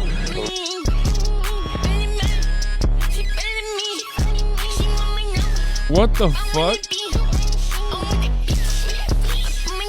What the fuck?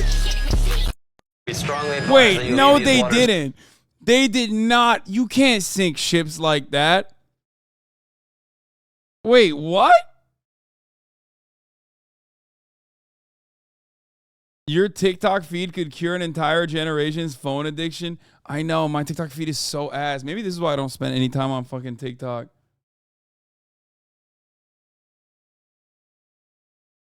No, they didn't. They did not fucking sink a whaler ship. Not to get all Charlie Day talking about Pepe. Oh, God. Have you ever wondered how they make that highly addictive... Sure. But don't you mean tonight? What? Is this guy making Mugler? This is pretty fire.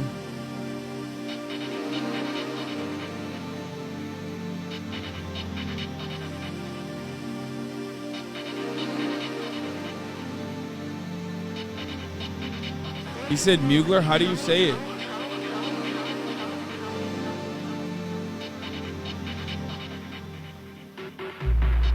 Sure. This is sick as fuck. It's called Marvelous Designer. Mugle. This shit is actually fire. This is the first time I've liked the TikTok. Is this what the future of headphones looks like? Which is actually a funny question because this particular product came out in 2016. So the story goes, DJ headphone company III reached out to me in the DMs and said, hey, can we send you some headphones? And they sent it to me and I opened it up. So what's your take? Audio Cette recette de pervert. crème brûlée au citron confit avec un petit goût de limoncello, elle est juste dingue. What Pour commencer, the je vais couper un fuck? citron en deux et j'enlève la pulpe à l'intérieur Oh, avec une petite cuillère. sacre bleu! Yo, oui. What the fuck is this? Je les mélange. Une fois que ça c'est bon, Le crème brûlée en limoncello? Crème, un petit peu de sucre et le zeste d'un citron. Ah! Moi je conseille de Ah, mettre oui. à l'intérieur, ça fait vraiment la différence. Ensuite, une fois que tout ça c'est bien chaud, là je le verse sur mes jaunes d'œufs, le tout bien mélangé. Donc là on a l'appareil à crème brûlée qu'on va verser dans nos citrons. Maintenant, il manque juste la petite touche confit. Okay, my For You page is on the come up. Des zestes et je l'éponge pendant 30 secondes dans une eau bouillante. Juste après, bien refroidi dans une boulangerie. puis découpé en petites juliennes. Orangerie. Dans une poêle avec du sucre et de l'eau. Et on laisse cuire tout ça tranquillement à feu doux jusqu'à que ça ait bien réduit et que j'ai des petits zestes de citron confit. Donc ça, je les mets à l'intérieur de mes crèmes brûlées. Ça part en cuisson au four dans un four vraiment pas chaud avec un petit peu d'eau en dessous. Ça, c'est mon conseil. 120 degrés pendant 1 heure. Dès qu'il y a un aspect un peu flambi, c'est que c'est cuit. Moi, j'aime bien le mettre au frais. Oh, look at that jiggle. Oh, come on now. I like your funny words, Magic Man. Yeah. Pendant 1 heure. Dès qu'il y a un aspect un peu Look at la jiggle. Oh, sacre bleu. Oui. Oh, it's so fucking good. J'aime bien les mettre au frais juste avant de les déguster. Un peu de sucre par-dessus, bien sûr, un petit coup de chalumeau et bon appétit. Cette recette. Bon appétit. The problem are those darn minorities. Not the ones who arrive in boats, but the ones who arrive in limousines. The elite minority. Crazy bars I've heard, part 141. Yeah. First off, my name Toad, but it's really Tobe Chuku. Got a BM that I keep my C's up in to keep me fufu. Go up wearing platinum fubu on the southwest eating fufu. And a hammer that I keep don't come with nails, that hoe will shoot you. Look, I ain't know who Bill Burr was until I met the man. Half my niggas married to the street without a wedding band. I done peeped that all the smoke, these rappers won't be secondhand. My pop said I'd be broke and barely eat, I should've bet the man. Yeah, cause I'm way up, long ways from the days I these valet stores couldn't pay. Nowadays, all the cake I make is enough to buy about 100 trucks. from Mercedes. I resage Chukwueze, then my babies. Label hit be trying to sway me, if you pay me. Wrote the game 2020, you can see it plainly. Can't nobody play me, I kill everything innately. At the helm of the mothership of drip, you can see me leaking. Shh, be quiet, a real nigga speaking. Voice of God, every word I jot, feel the spirit breathing. Best new artist, but the way I cook, very seasoned. Everything around me moving, like bachata. Usher told me do it my way, Frank Sinatra. Been a shotter, been locked in with my cotters. Now I got them raving how I'm big on lines. Hello, de nata. Sheesh. On God, I'm a dog, bro. Need a clergy collar, dodging fleas from you dog hoes. Adversely, I affect the demon with this God flow. Then put semen all up in my queen and yell out bravo. Yeah, we on baby number quattro. Yeah, my whole crib look like a art show. Yeah, pockets on avocado. I'm like a bird. Let me fly away, Nelly Furtado. Bye. Crazy bars I've heard, part 141. Yeah, first off, I ironically listen to Destruction by the same artist is even more fire. I have no idea who this guy is, but it's pretty good. I be in the cut like snitch, snip. If you hear the gun go click, click, then you're dead. My plan is to have about 6 kids. Get my girl thick as biscuits from Little Mrs. Big.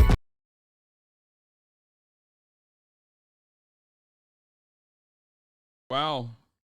Dude, it happened. I'm listening to live music. What the fuck? I mean, real music. People said that it would never happen, and they were wrong, honestly.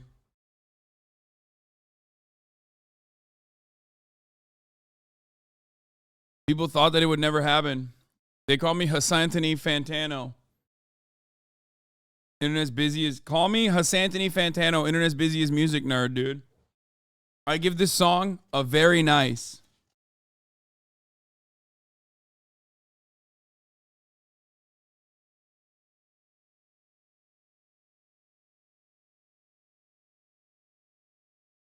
The internet's lazy as music nerd.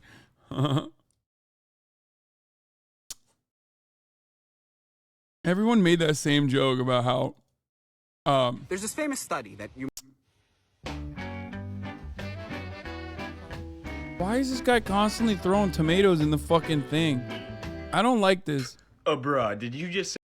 If you ever see a comment like this on any video, but especially on one of yours, you should be concerned. I'm a virgin. Oh shit. Did Yeah, see, this is what I want to see. I want to see like the fun shit. Bro, look.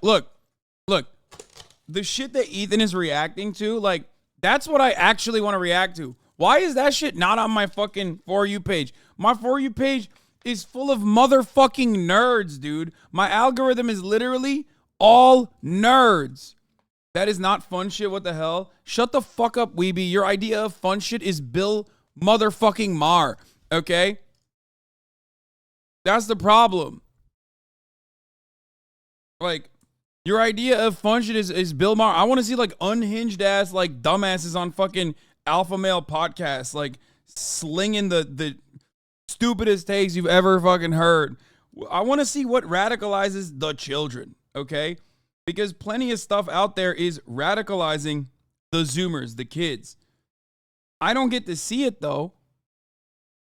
I don't get to see it because my TikTok is all nerdy ass shit. It sucks. Well, TikTok on desktop is like even worse than normal TikTok on mobile. At least my mobile TikTok For You page is actually like fun. There's like more fun. And by that, I mean more food.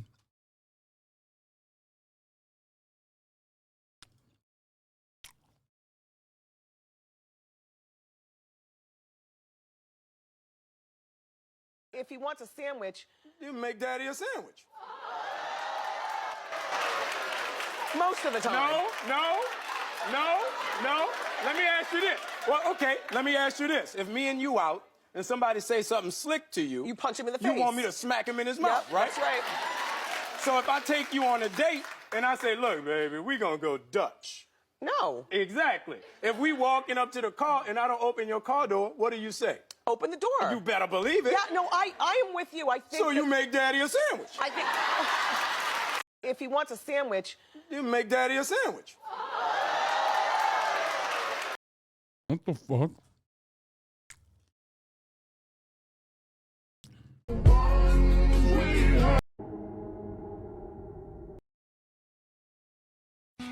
have 4. Okay, I don't know what the fuck this is, but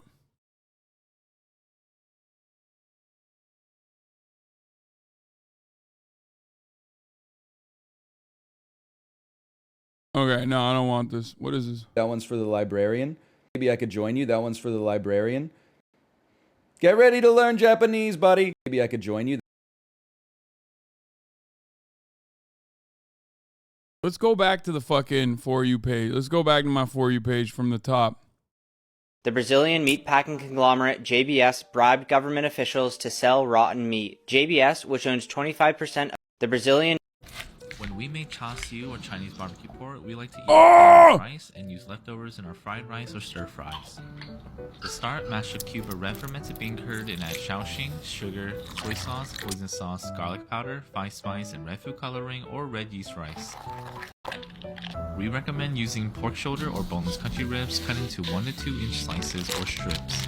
Place them in a bag with your marinade and massage it to loosen the shoulder. Then marinate for at least 8 hours or overnight.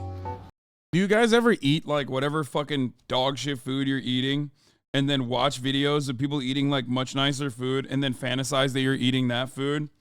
Because like right now I'm eating a fucking mid-ass sweet green salad right now and I'm imagining that I'm eating whatever the fuck is on my screen. Now place the marinated pork on a rack to roast and reserve your marinade. On the side, combine honey and water to eat with the pork when it's done. After the first roast, flip and brush on the marinade and add a little water in the pan to prevent a lot of burning. Then roast and repeat once again. So how do you like to eat your char siu? When we make char siu or Chinese barbecue... This technology will 1000% lead to the mark of the beast. All right, let's see it.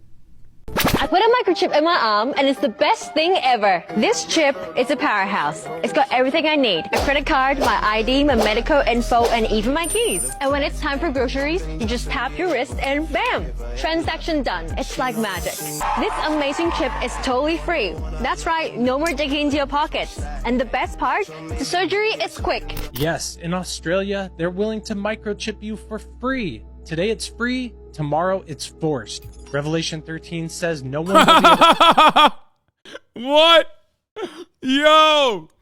That's what I want. Not this guy responding to it, but like the motherfucker who's like saying Revelation 13:17 says the mark of the beast is coming. Like what the fuck? To buy or sell at all unless they have the mark in their hand or in their head. And this is the exact type of technology and type of world system where this technology will... Wait, why can't I full screen this? Where are you from? I'm a Chinese. You're Chinese, okay. You look like scared, like... What do you want to do? Because maybe the next words is to scared me, maybe. Because I meet many men in this app. No, I'm a Chinese, then he, you know? 你的意思就是这里有好多奇怪的人，对吧？对，尤其是那种我今天碰到了3个这样的 teenager。 The Games Fool, thank you for the 5 gifted subs. The Games Fool. That's a cool name. When we say it is 8:30, what is it? When we say it is hot, what is it? We're talking about dummy pronouns. This is going to be fun. We tend to think of pronouns as taking the place of nouns because they usually do. I feel like everyone on TikTok is just like a specialist, but weird. You know what I mean?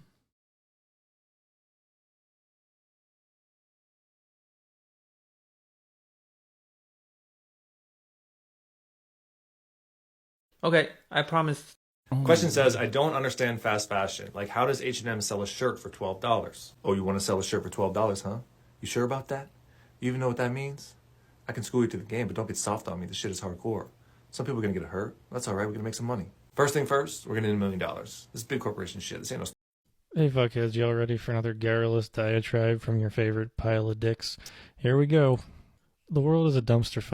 大家好，我是乐团，今天麻辣恶鬼收起了没有？来，再洗个右手。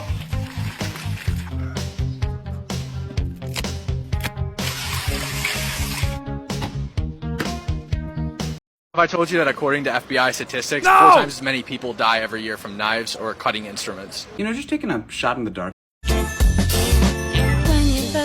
TikTok really wants me to watch this other guy. TikTok, if you look at my TikTok, my algorithm is just this guy and this guy. Why? Why?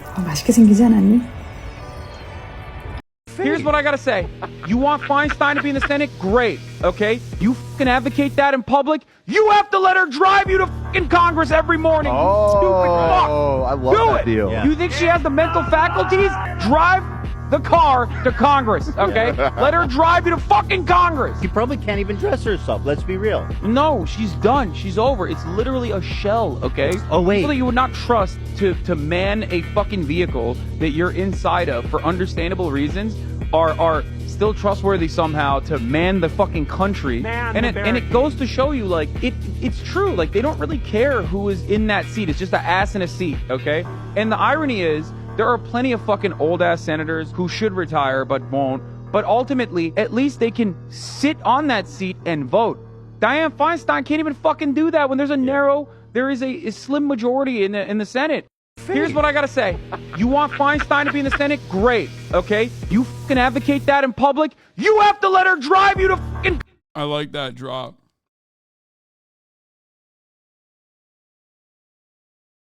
Okay, let's talk about the most hated and loved woman in modern science, Alexandra Elbekyan, better known as the creator of Sci-Hub, an online resource that allows you to access research papers for free, who is currently in hiding in Russia. Has been fined $15 million from Elsevier, a scientific journal, for online piracy. Now you might be thinking, okay, why are we celebrating a pirate? Well, first off, you have to understand that the scientific... That's so fucked. I did not know that. God, this... Dude, America sucks so much dick and ass and balls and just shit in general.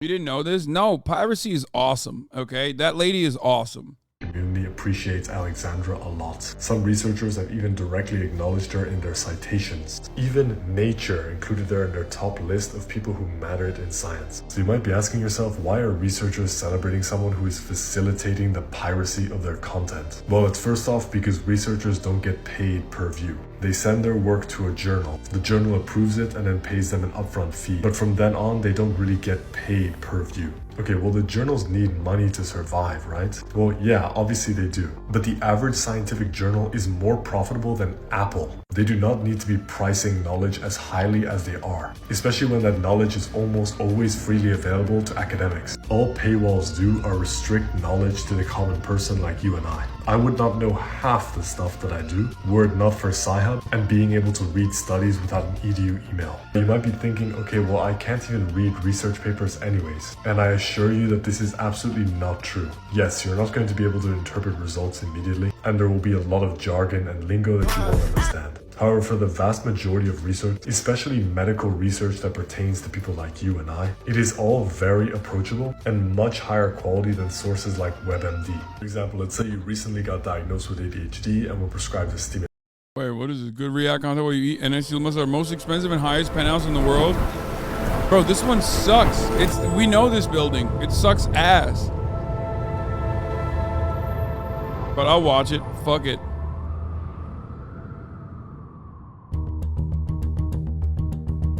It's the one that shakes. Sound. When you are high enough. Hey, Ryan Serhant. Both of our faves. That is New York City. There is something about the passage of time when you're in this home that I've never experienced anywhere else in the world. And it's not just the height, it's the volume, the 30-foot ceilings, this space that's been crafted to be. I hate this luxurious stuff content. Why? It's awesome. This one slaps, especially so because it's like how many millions of dollars? I was going to say it's a $1 million, but like it's a multiple $100 million piece of shit. There's nothing better than that. No one wants to buy it. No one wants to live in it. If the elevators break, you're super cooked. It's the funniest thing. It's just a way to park your fucking assets. Unlike anything else, which is why we call it the one above all else. Welcome to the penthouse at Central Park. You only like it because he's Turkish? Well, Enes is like, I actually know him very well. Like, Enes is my homie. He's the man. He's the GOAT. Don't give a fuck. You know, always supporting him. Tower, the most expensive home for sale on earth, with an asking price of $250 million. That's so stupid. This is also the tallest residential building in the world, towering 1,550 feet over New York City. Spanning over 3 floors, this incredible residence features over 17,000 square feet of interior space, with an additional 1,433 square foot outdoor terrace, which provides the most jaw-dropping views of the entire city and beyond. I can't wait to show you everything this incredible penthouse has to offer, so let's begin.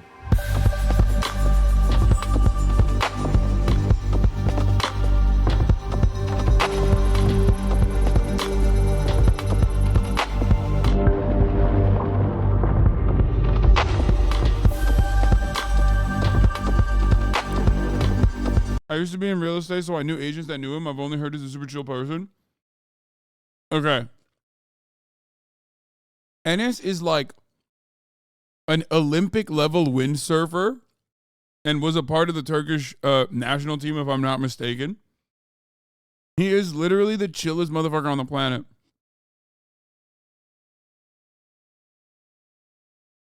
Straight up. He's so sick.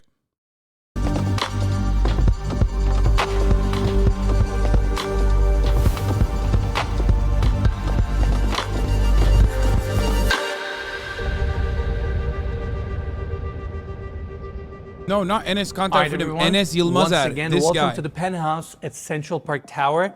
This is the entry gallery where we have the 2 elevators coming up. Beautiful hardwood floors with chevron pattern, nicely bordered, and this is a perfect space for you to feature your art. Now, on my left-hand side, we have the observatory and the office facing Central Park, and we're gonna see those spaces later. Now, I want to bring everybody to this side so we can check out the Grand Salon. Without a doubt, one of the most impressive spaces in this penthouse. 27-foot high ceilings, approximately 1,500 square feet. Bro, are you trying to ball up? Like, why do you have 27-foot high ceilings in New York?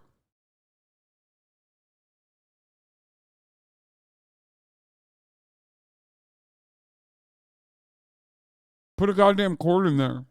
Multiple seating areas, curated furniture, amazing volume, and breathtaking views. Facing north, we're looking at Central Park, upstate New York. This is just unreal. Yeah, this is incredible. This is the highest penthouse in the world, and the views are absolutely insane. Just unbelievable. I mean, you can see the entire park, and the lake in Central Park looks so small from here. I guess 1,416 feet of elevation from New York City gives you this amazing view. The whole park really looks small from here, but it's insane. Absolutely. And this is your first seating area. Minimalist furniture, stone coffee tables. Right in the center, we got this gorgeous piano. But more importantly, before we talk about the seating area here, can we take everybody this way? I want to talk about the views. Now we're facing east. Down below us is 57th Street, also known as Manhattan's Billionaires Row. And the building that we have right next to us is 157 West 57, the original Billionaires Row Tower. Oh, that's the one that's shaky. Wait, chat. That's the one that was like a piece of shit. I mean, they're all shaky. They all shake. But that one was the one that was like a piece of shit that no one wanted. So I'm glad that they built an even larger one that probably is even shittier to fucking live in. That's awesome.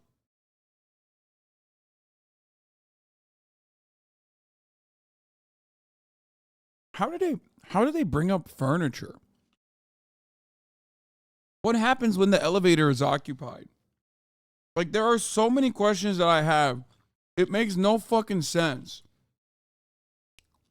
Helicopter? Yeah, are they bringing it up from the top? Like, also built by Excel, who's also the developer here. Excel created Billionaires Row. This was never a thing until Xtel came around and built 157 West 57. Thank God. And then set the plans in motion to create the tallest residential tower on Earth at Central Park Tower. I mean, it's really the genius behind Gary Barnett and his entire team, who are some of the most consummate professionals I've ever met in this business, to really create a new paradigm for luxury real estate. This was West 57. I like that.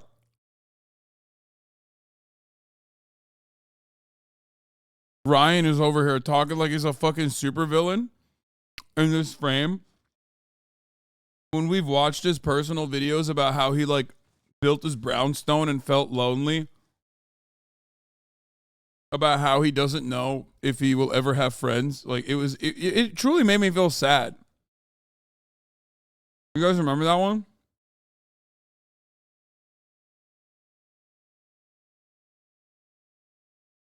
He's like, I'm building this like 3-story brownstone, but like I don't know I don't know if I'll ever have friends that come over. And it made me feel actually very fucking sad.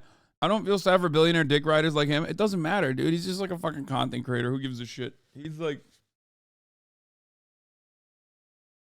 this is unbearably depressing. Looking at this, knowing for 11 out of 12 months of the year, whichever rich motherfucker owns this won't be there, and there's hella homeless. First of all, most of these apartments are empty. Okay, I really don't feel for him. I do. I felt really fucking sad when he said that. But it's just funny.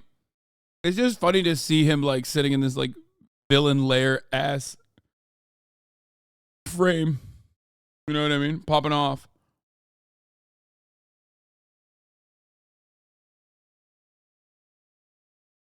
Create a new paradigm for luxury real estate. This was West 57th Street that people knew as a throughway. They knew 57th Street as where Carnegie Hall is.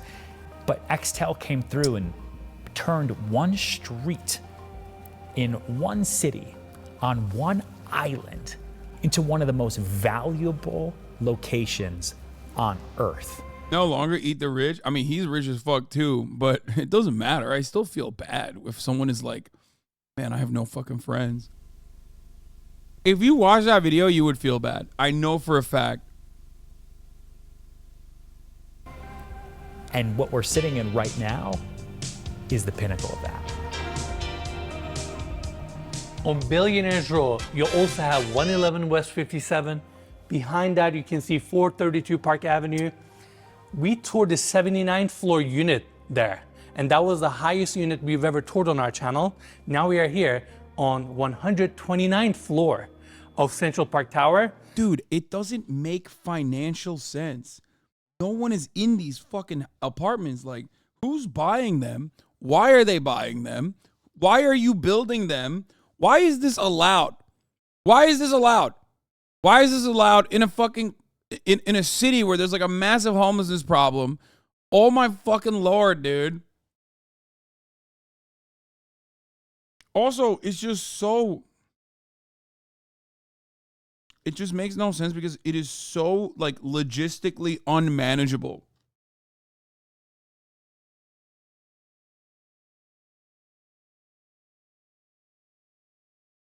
Also, this isn't for rich people. This is for, I feel like we need a different word to describe who buys this. Like you can't be putting me in the same, or fucking XQC even, in the same category as the motherfuckers that buy this shit, okay?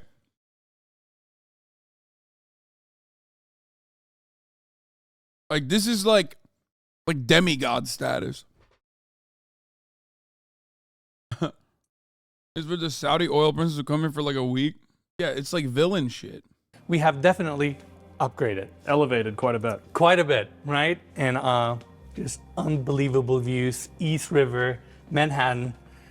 I'm out of words. All right, now let's talk about the secondary seating area. Long sectional couch, massive coffee table in the center. Again, amazing volume. That one guy in Disco Elysium who's so rich he bends light. Yeah, literally. It's like people like that. This way, we're facing south, rest of Manhattan, all the way to Statue of Liberty.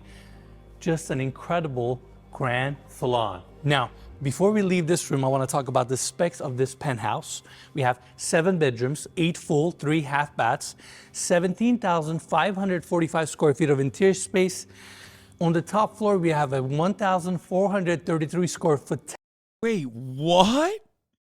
17,000 square feet? Bro, that is literally 3 of my houses. In an apartment, how? Wait, what? How is that possible? It like physically doesn't make sense.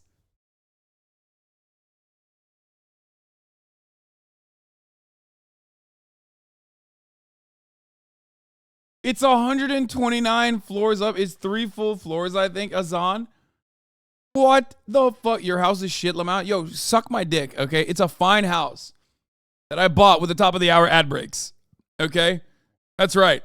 Because at the top of the hour, there's a 3-minute ad break. If you no longer want to see those ads, all you need to do is subscribe, which you can do for $5 or for free. And if you subscribe, you can avoid the ad breaks, but also, I will buy a bigger house. How about that? A second house, a third house. There you go. Phil Aesthetics, thank you for the 5 gift subs. Oh, 10 gift subs, as a matter of fact, allowing 10 people to no longer see the ads at the top of the hour. Dude, this looks fucking like, it looks like a monstrosity. Jesus, Lord mercy. Sakura Gore, thank you for the 5 gift subs, allowing 5 people to no longer see the ads at the top of the hour. Here's the 3-minute ad break now. Terrace, which I cannot wait to show you, on the market for $250 million. And with that price tag, it is currently the most expensive home for sale in the world. It is also the highest residence in the world. Big thanks to the developer here, Excel, and the listing agents, Ryan Serhan and Lloyd Carlos, for making this tour possible. More information about this penthouse will be in the description of this video. And yeah, we are honored to be here. Yeah, it's an incredible experience just to get to walk around this place. It's like floating on top of the whole world. Couldn't agree more. All right, that's it for the Grand Salon. Now I want to take everybody this way so we can check out the formal dining room. Amazing stone table right in the center that sits 12. This is Panda marble, by the way. Chandelier above. We have this. I guess it comes furnished, right?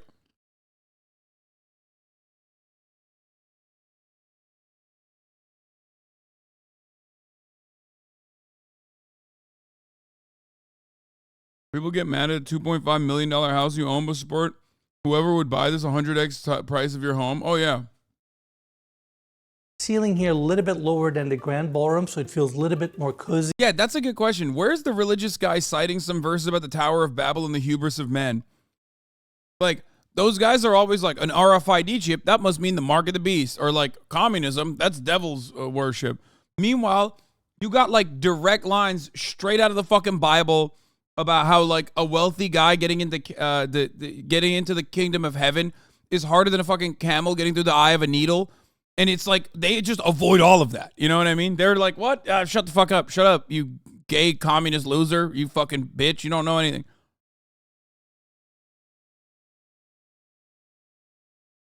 Jesus was a capitalist, brother. Supply side Jesus.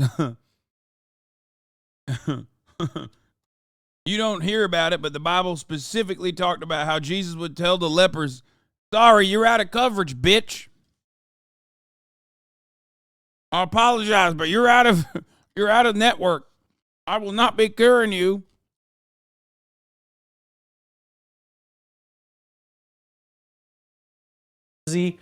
I love these exposed columns. It just shows you the weight of this building, weight of this penthouse, and then you have these amazing views. Can you imagine having a dinner here with your friends, with your family? No, and looking, because no one would show up. They'd be stuck on like floor, I don't know, 100. 29 floors below.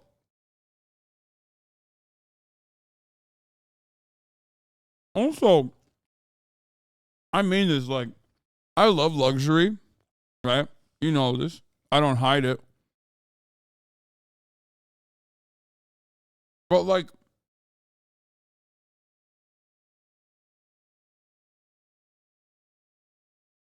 this doesn't make sense.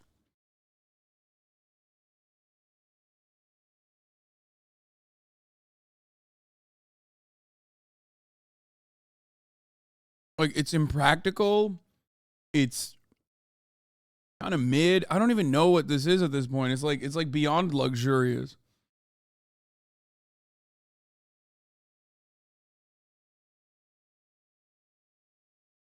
What happens if there's a fire alarm? Do they have poles like firemen? Yeah, you fucking slide down 129 stories. No, if there's a fire, you're dead. That's what happens, okay? What are you supposed to do? No, actually, like, what the fuck are you supposed to do? You're just so cooked at that point. You're cooked. That's how you eat the rich, okay? Parachute? Yeah, you would need that for sure. Outside.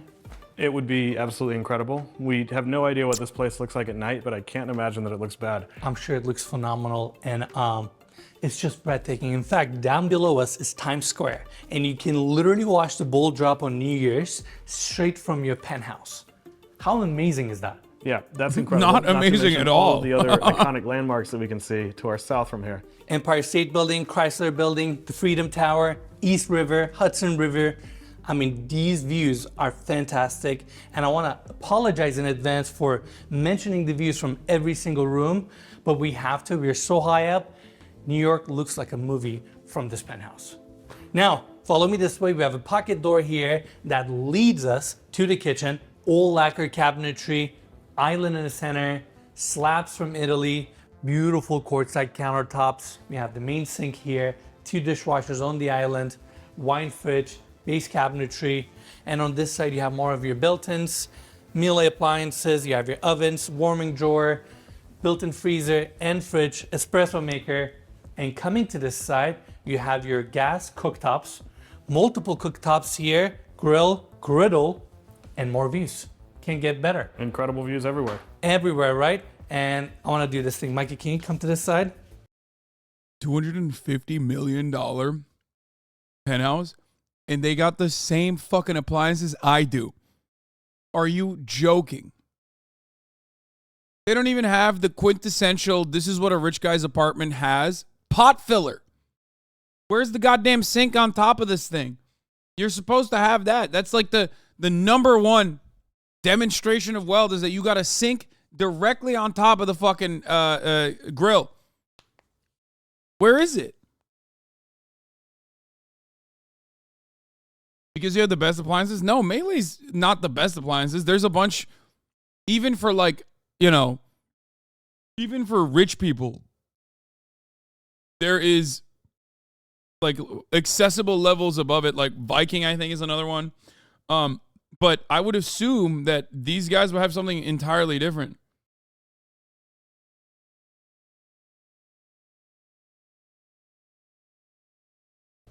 They have a knock-knock dishwasher. Oh, really? I had to do it on the highest penthouse in the world. Pot fillers are so nouveau riche. They're so 2017. Wait, really? I don't fucking know. I just always see it in like really wealthy houses. You know? Yeah. There you go, Mila. That's it for the kitchen. By the way, we'll have an amazing chef's kitchen that we're gonna see on the 3rd floor of this penthouse, right next to the ballroom. And yeah, this is the first one. Follow me this way. Oh. It leads us to another dining area. Table in the center, seating for 6, all imported furniture from Brazil. And by the way, even though it's staged as a dining area, this could be a phenomenal family room. You get amazing views. I mean, Hudson Yards is literally right there. And while we're up here, I want to talk about one more thing. In New York, by law, you have to have fresh air supply for every single room in your residence. And that's why throughout this penthouse, we have these casement windows. But I'm sure it would be nice to just open up these windows and let some fresh air in, you know? Yeah, weather outside is great today. We got lucky. Yeah, New York, No. we expected it to be cold, but it's starting to warm up, I think, you know? That's all you ate. Absolutely, and just amazing. All right, follow me this way. We have a long hallway here that takes us to 2 guest suites. They both face... Like, isn't the dude at that fresh New York air? Okay, at that point, that is fresh. Are you joking? It's 129 stories above. At that point, you're getting like air directly imported from the Alps. Okay, that's mountain air, dog. It's a different zip code. That's like altitude training air, dude. What the fuck?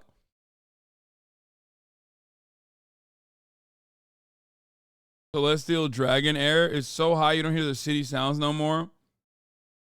Like, I feel like it's so high you're gonna like accidentally hit a fucking like gonna accidentally hit a fucking plane.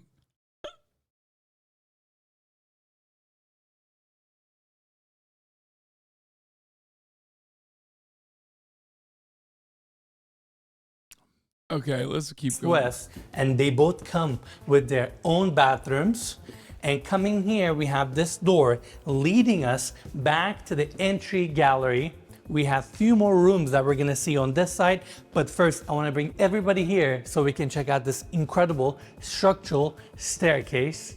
It connects all 3 floors. It's a winding staircase and it takes advantage of this give or take 50-foot glass atrium that faces the west and north. It's just a phenomenal moment in this penthouse, and I just love how it's all open riser, steel frame, and it is not attached to the facade. It's actually attached to the corner column right here, and it is also connected to each level, so it's literally floating in the center of this 50-foot opening. Even the glass railing curves. What an amazing staircase. You answered my question. I was going to ask how it's floating, but I feel like you made that pretty clear. Yeah, it's right there attached to the corner column, and it's just an experience to get on this staircase, go to the 2nd or 3rd floor, and enjoy these amazing views. I think the design... Bro said it's inexperienced to go up the stairs. Yeah, maybe a shitty one. I don't... It's just stairs, you know what I mean? The design team here did a fantastic job with the building and the penthouse. And when you think about it, they spent over $3 billion to build this place. They poured over 360 million pounds of concrete. And that's just crazy to me. Those numbers are just unbelievable. I can't even quantify that in my head. Absolutely. And yeah, this is the staircase. Now, let's continue our tour. Back to the entry gallery. We're gonna go through this door to check out the media room. Another comfortable seating area, sectional couch, big and awesome TV on the other side, high ceilings, amazing views. And we're gonna talk about the views, like I said earlier, because this You say, why do you look at this kind of stuff? But like, oh, ew, look at the artwork. It's so bad. penthouse gets... What the fuck is this? What is this NFT ass art that you got on the walls, man? What the fuck?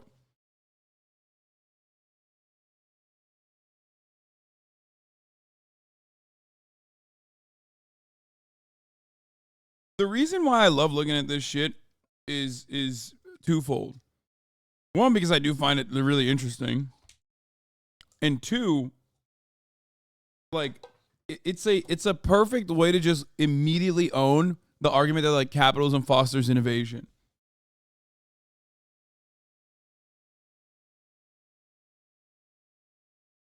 Like, he just said it. I mean, they spent like what, fucking $3 billion building this shit, dude?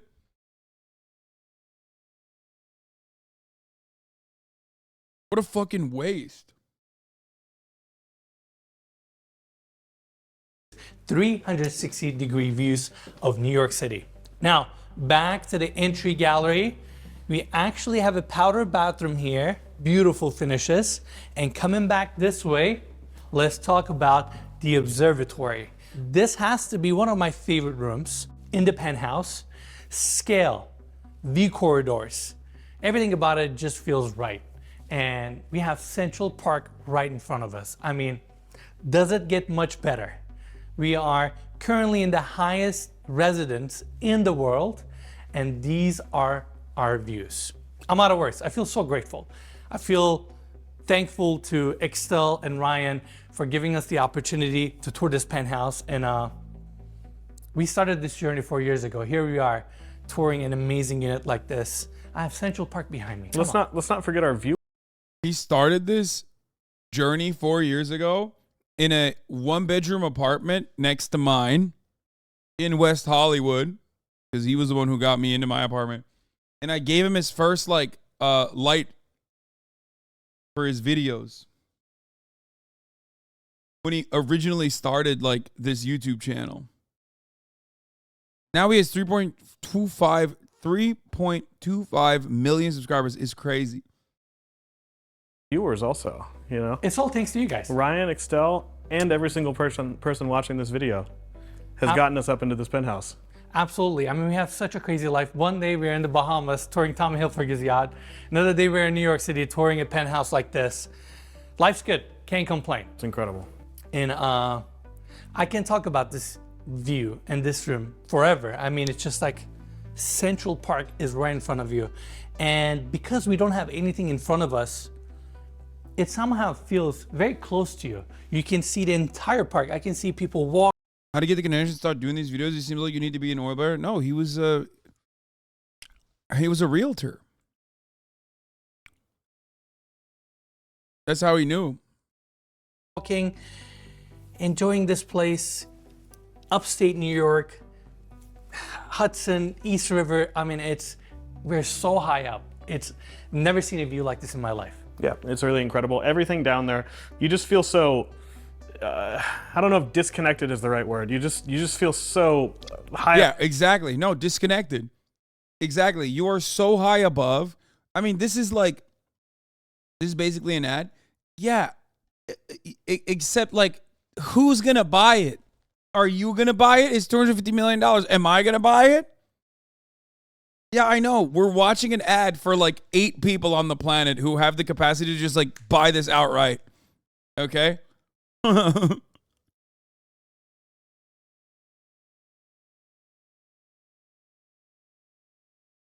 this right here, this is the definition of an ivory tower. No, because the ivory tower is the other billionaire row building that they also built. That also now looks like shit in comparison to this. There's always a bigger ivory tower. The ivory tower was like 8 buildings ago. Okay? Great view from there. I trick real estate agents to let me poo in 10 million pound apartments. What the fuck? Yeah, the metaphor of this is insane, being so high up in class and in height, looking down at the people working. Yeah, when you want to be so fucking far away from the presence. Really. And that's another thing. This unit is so quiet.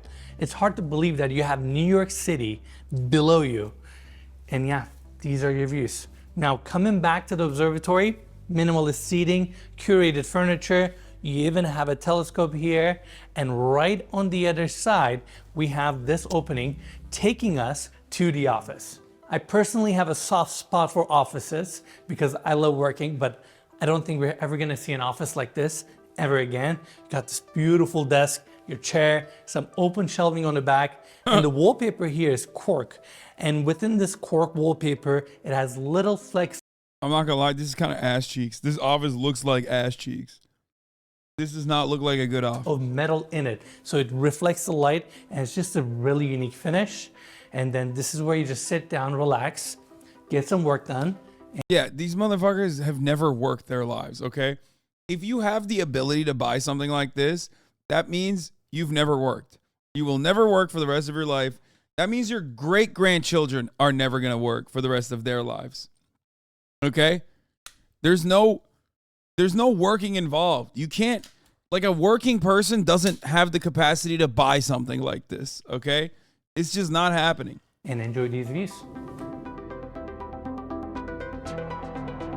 The magnitude of Central Park Tower is not just in its height and its size, but also in the effort that it took to build this project. It took nearly 2 decades and $3 billion to bring this architectural marvel to life, overcoming challenges and pushing the boundaries of what is possible in engineering and design. Especially to do this in New York City. It's one thing to build a tower like this anywhere else in the world, where you have plenty of space.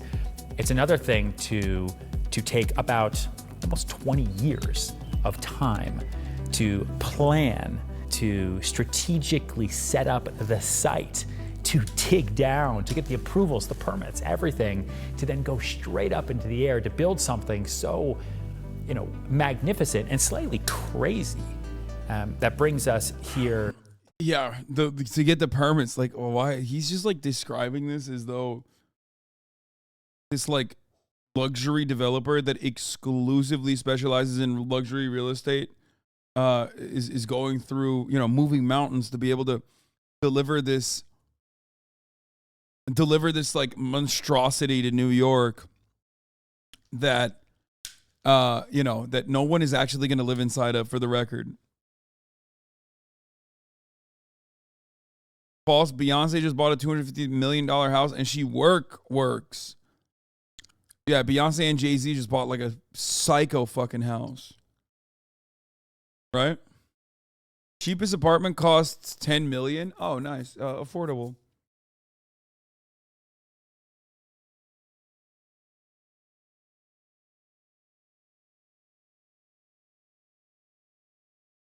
Billionaire Buyers Club. Ken Griffin and his neighbors at 220 Central Park South. Hedge fund manager who paid $238 million for a penthouse is joined by purchasers like Brazilian construction billionaire. Oh, you know that Brazilian construction billionaire's ass is fucking, he's, dude. Oh, you know his ass is doing illegal ass shit. To this day. The sheer scale of Central Park Tower is awe-inspiring. This 1,550-foot tower was designed by Adrian Smith and Gordon Gill Architecture and houses 179 units and is a masterpiece of modern architecture. I think great architecture doesn't need to make a statement, especially when it's a residential tower. I think it needs to find its place in the world and the location in which it is, and let the unit owners create their own dream homes one by one by one. The width of the building and the cantilever section combined has 12,100 pieces of glass that covers its facade and creates a unique and striking visual aesthetic that is a testament to the innovation and the creativity of the design team.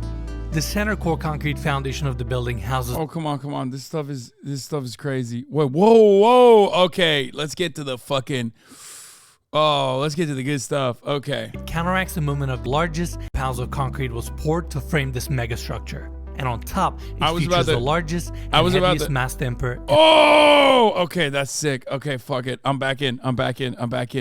God, look at that big boy. Ooh, that's a big one, dude. That's a big dumpy. Ooh, look at that, dude. Holy shit. Okay, I was literally about to skip, and then I saw this. I'm like, nope, I'm back in. I know. What did you say?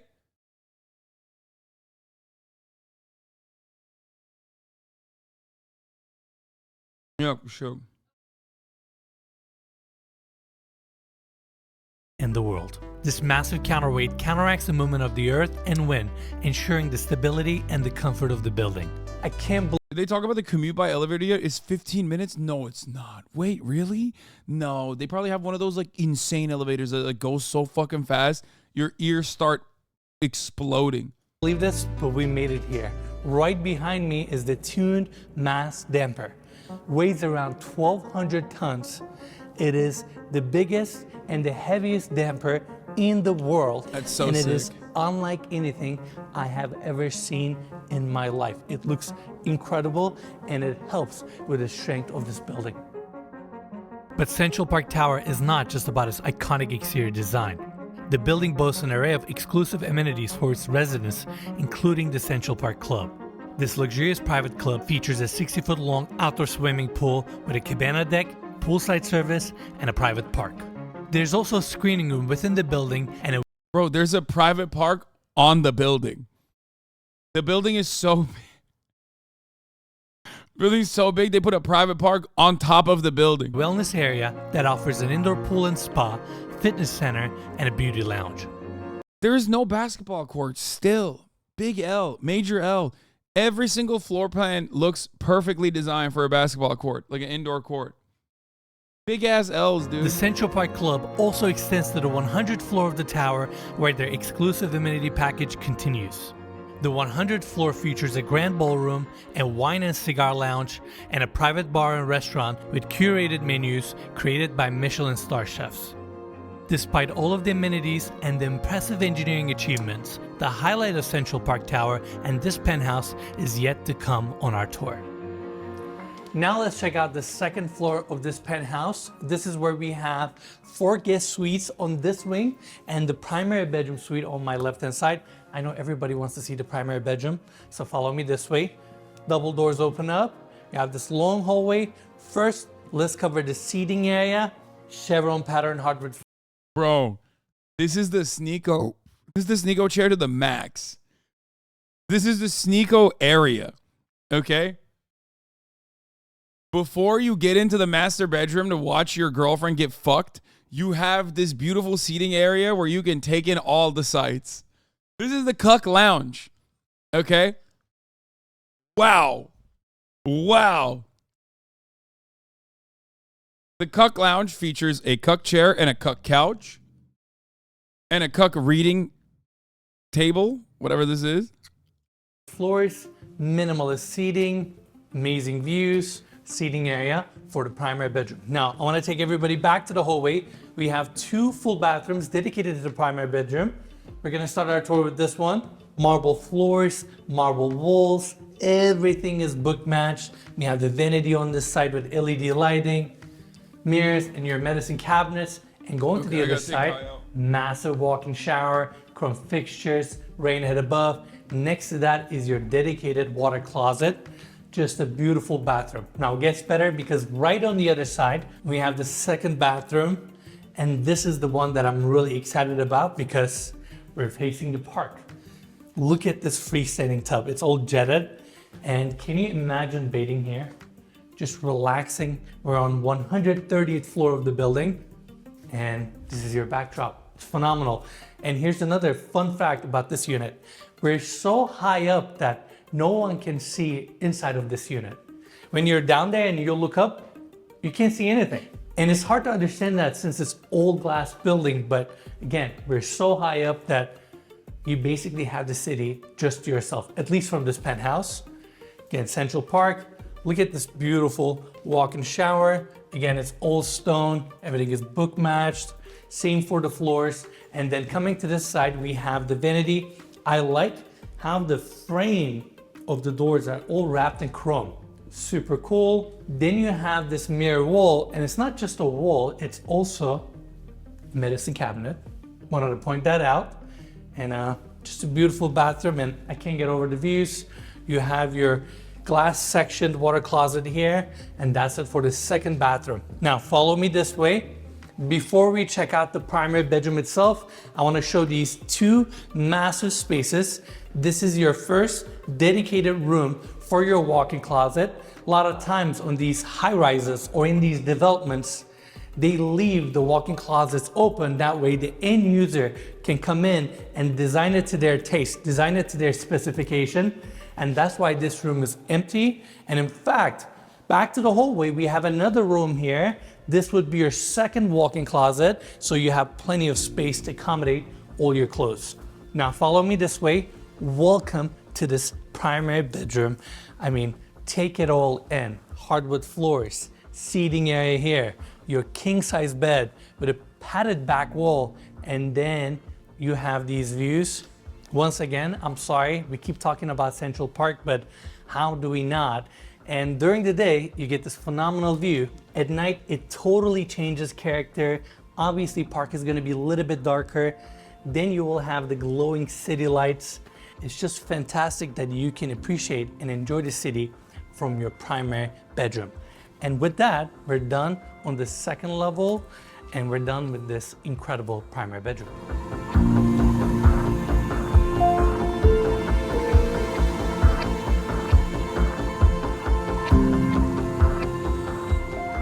This ballroom is unlike anything we have ever seen in any home. It's around 2,000 square feet with 27-foot high ceilings. It is located on the 131st floor of Central Park Tower, and it is part of your penthouse. It's perfect for private dinners, runway shows, fundraisers, and the list goes on and on and on. You can easily have 200 to 300 people here very comfortably, and it's one of those moments in the property where you just want to stop, look around you, and take these views in. It's fantastic, and with the building, elevation, the unit itself, and all of it coming together, in my opinion, it's one of a kind. Yeah, this is really incredible. As you said, we've never seen anything quite like this.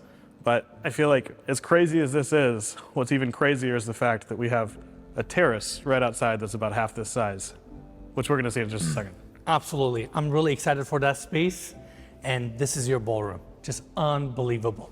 Now, gets better because right on the other side we have a hallway that leads us to few. Did he just say 200 to 300 people?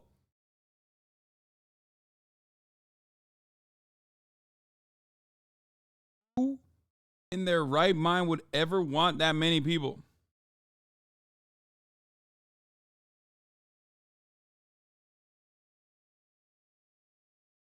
Bro, this feels like a trap. I'm not even kidding.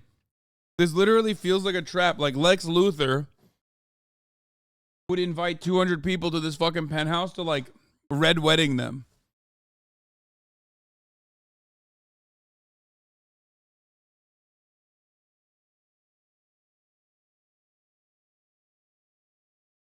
You bring that, first of all, anyone that gets access to a place like that already is like probably evil by design. Okay, with the exception of the people that like work up there.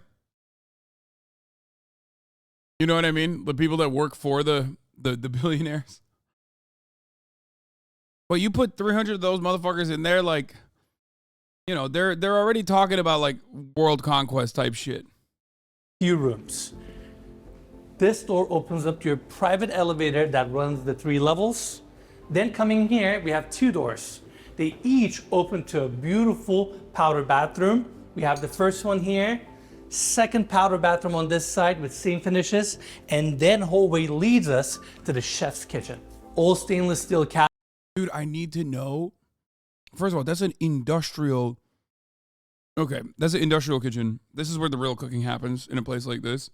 If there is any cooking at all, because there's actual people, if there's ever actual people in it. They had to sell the units at 33% discount, so the developer predicted may never break even. See, this is what I'm saying. Like, it makes no sense. Why did they build this? I don't get it. There's like some nefarious dark shit going on, man. It makes no goddamn. It's got to be money laundering. I just don't believe it. I don't believe it. No utility having bullshit. Cabinetry, island in the center, heat lamps above to keep your food warm. We have a sink, speed dishwashers, gas stove, vent above, refrigerator drawers, and you have a Sub-Zero fridge right here. Really nice space that complements your ballroom or complements the penthouse. And I gotta mention, even though this penthouse is fully finished, you can still reconfigure the space. Since you have the central core in the center and you have the exterior columns basically framing the penthouse, you can knock out Kaya all is mad the about walls, income inequality. all the hallways, reconfigure the entire space and make it your own. And I say that because I have a feeling the end user might come in and they may put their own personal touches, and they have so much potential with this penthouse. Now, before we leave the chef's kitchen, I also want to mention there's a hallway here that leads to a few rooms, study, possible space for a gym, and a storage area. And with that, we're done with the interior on the 3rd floor. Now, let's check out that amazing terrace.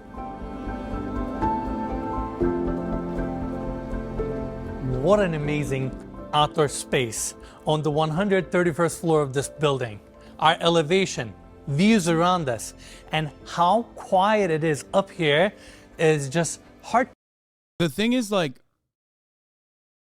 it's like a yacht. You know what I mean? This is like the real estate equivalent of a yacht in the sense that, like, it makes no sense. It's not going to appreciate in value. Okay? Like, the moment that, like, this piece of real estate is signed off on, the developer is losing money. Okay? And not only that, but also the actual cost isn't just like the gargantuan amount that you're paying, but also the upkeep. Like, the upkeep of this is so silly. Who's cleaning the windows? Like, that's what I've been thinking this entire time. 129 floors. Who's cleaning the windows? How? How are they cleaning the windows? Like, how many people, how many window cleaners die a year?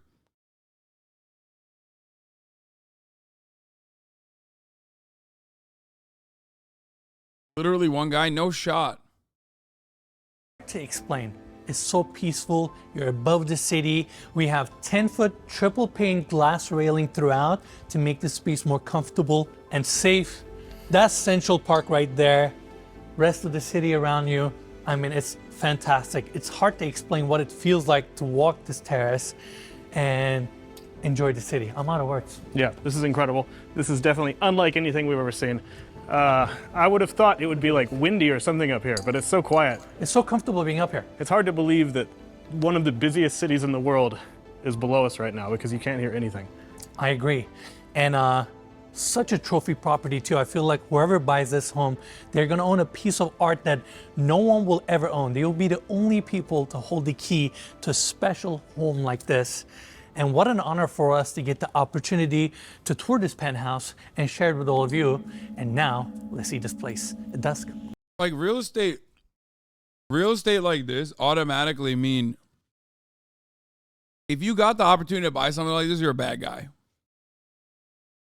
Okay? Like it makes no sense. It makes no goddamn sense.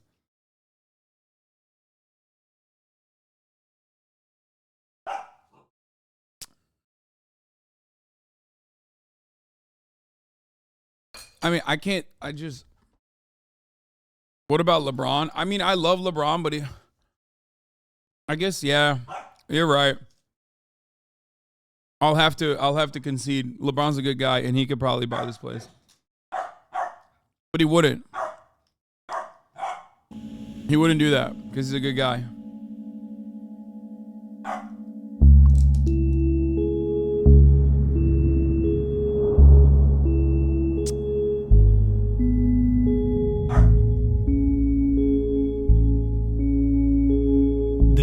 From this height and vantage is truly magical. Witnessing it is a profound experience, no matter who you are or where you come from. From up here, it feels as if each light below were a small dream, representing the hopes and ambitions of every person who calls New York their home. But New York is more than just a city. Across the world, it is a symbol. Okay, I want to watch the rest of it. I'm sorry. I'm at 94 billionaires. Here's 6 things I learned. What the fuck? There are currently 2,640 billionaires in the world that we know of.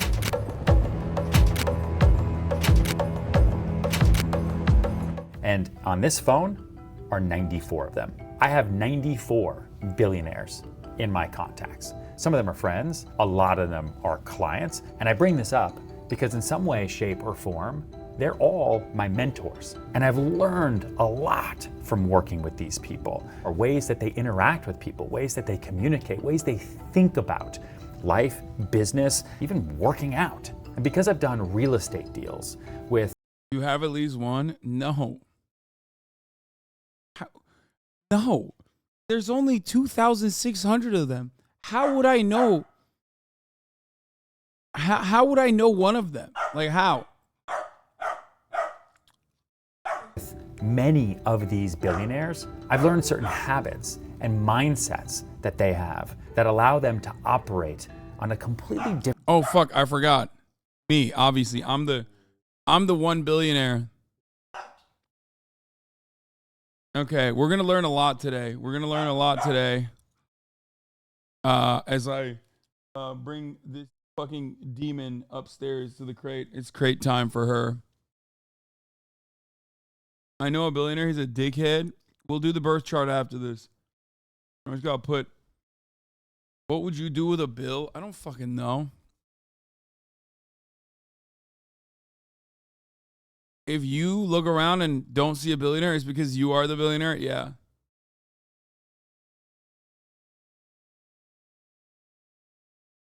Different level from most people. Here are the 6 things that I learned from working with 94 different billionaires.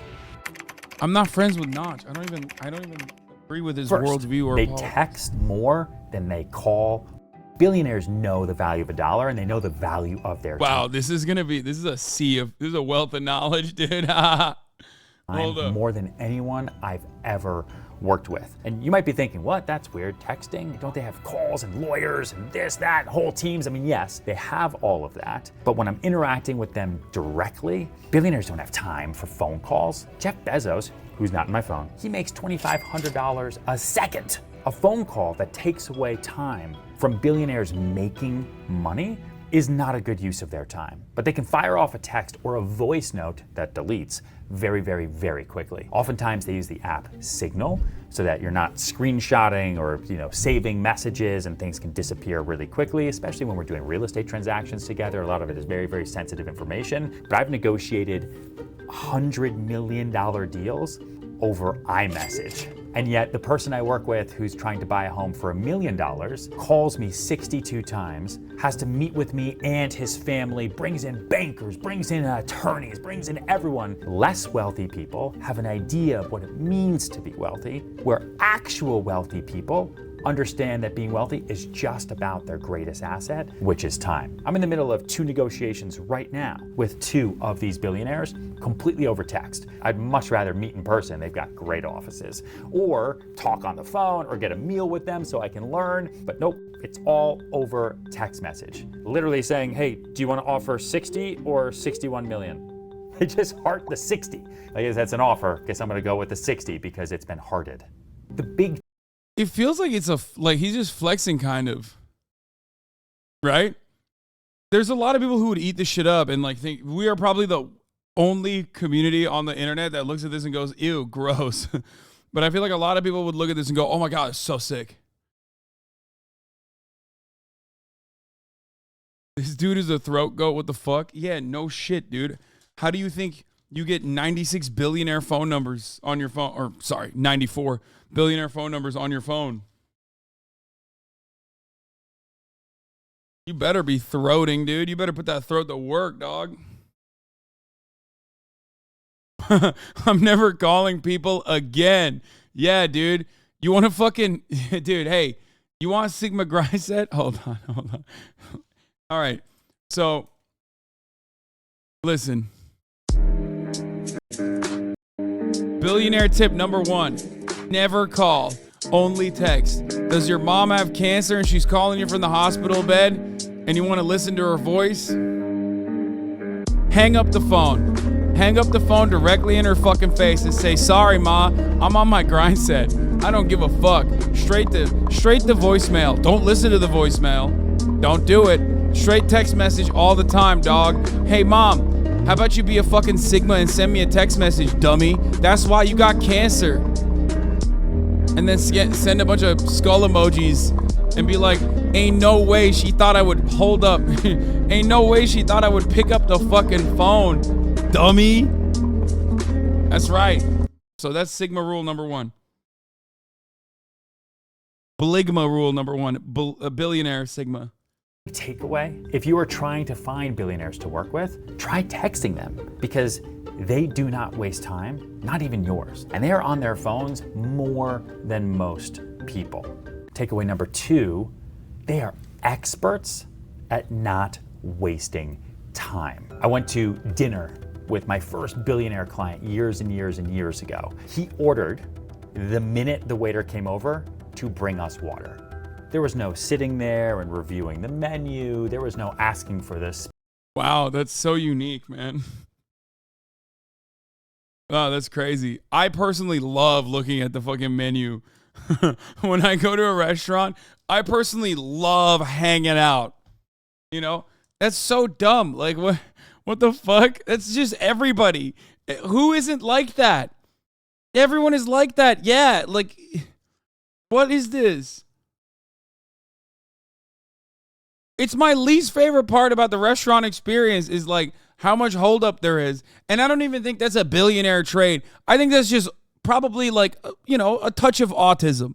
Okay? That's what I think it is. The way I operate as well is like I like to be efficient. That doesn't mean anything. That's not like a billionaire trait. It's just like, I'm like, all right, I'm at the restaurant.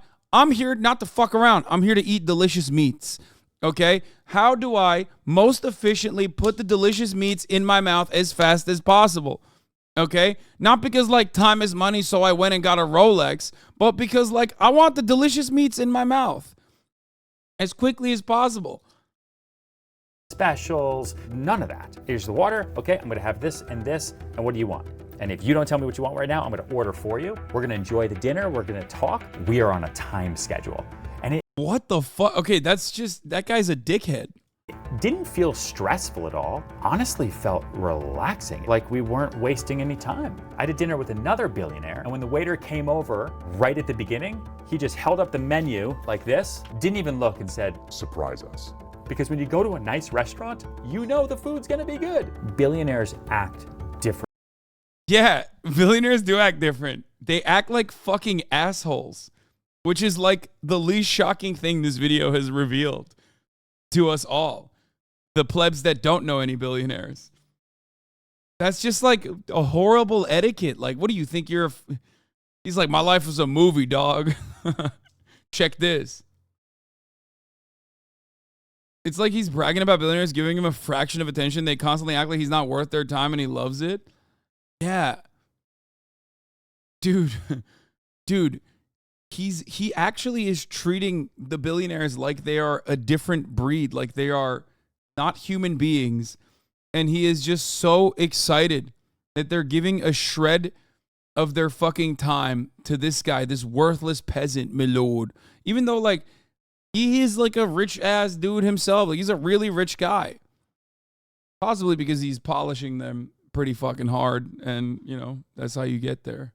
Differently. And it's not rude. If anything, it's super, super nice because they understand the value of the waiter's time. Making a decision about dinner is a small decision. But what I've learned is that billionaires make big decisions quickly because that's their job. Number 3, billionaires are always on guard of being taken advantage of. This is also why it's hard to get in touch with billionaires. It's hard to have them as clients. They really trust no one because they've been taken advantage. No, it's because, no, billionaires trust no one because they know how bad other billionaires are. They know how bad they are, okay? That's why. Because they are the finessers. So they probably, when you get to that point of wealth, by fucking over every single person that you have ever fucking seen, that you've ever like literally laid eyes on, you probably have a warped sensibility about how fucking evil man is. So you get to that point and you're basically, you know, it's impossible for you to ever trust again because you've seen how awful humans can be. After all, you live with yourself. This guy could be convinced to eat poop. If a billionaire did, yes, 100%. They've learned. First of all, you're describing like most Americans, okay? I think most Americans could be convinced of to eat poop, but he would only do it if a billionaire asked him to. Like a billionaire was like, "This is actually leopard shit from the mountain regions of Kazakhstan, and you have to eat it. It's the greatest leopard shit of all time." He would probably be like, "All right, fuck it." From that mistake, and new people entering into their sphere of influence, into their circle of trust, puts them on guard. Because any new person that is coming into a billionaire's life typically has a reason for being there. One of my tricks in working with billionaire clients early on in my career was working for free. I offered up If you're a commissions, startup, and obviously the billionaire can afford it, but it was the gesture. I'm not going to treat you differently from anybody else. What else? Wait, what? Wait, stop. A reason for being there. One of my tricks in working with billionaire clients early on in my career was working for free. I offered up commissions, and obviously the billionaire can afford it. He said, here's a nifty little trick for the wealthiest on the planet. Work for them for free. I am losing my fucking mind right now. He doing tricks on it? What the fuck? Yo, I feel like he literally thinks billionaires are like gods. Like he thinks that they are not, like what the fuck? Yo, this is crazy. This video was awesome. Remember when Ryan lost his job on the day that you watched his house video? I do remember. As our kitchen. It spans from one end of the house. Dude, why is there always a milkshake duck moment for every single fucking $1 million listing New York? Ryan Serhant gets fired and loses potential $8 million commission. What? While we were watching him talk about his apartment, he lost his job.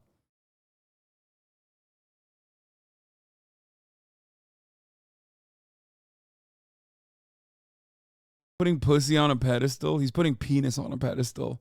Well, maybe some female billionaires too. So, you know, some pussy as well.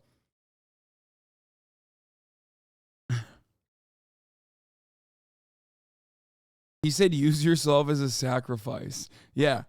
Dude, billionaires love when you sacrifice your time and effort for free for them. They can buy it, which makes it even better. But it was the gesture. I'm not going to treat you differently from anybody else. What else can I do? The other thing that I did to make sure that the billionaires knew that I wasn't taking it.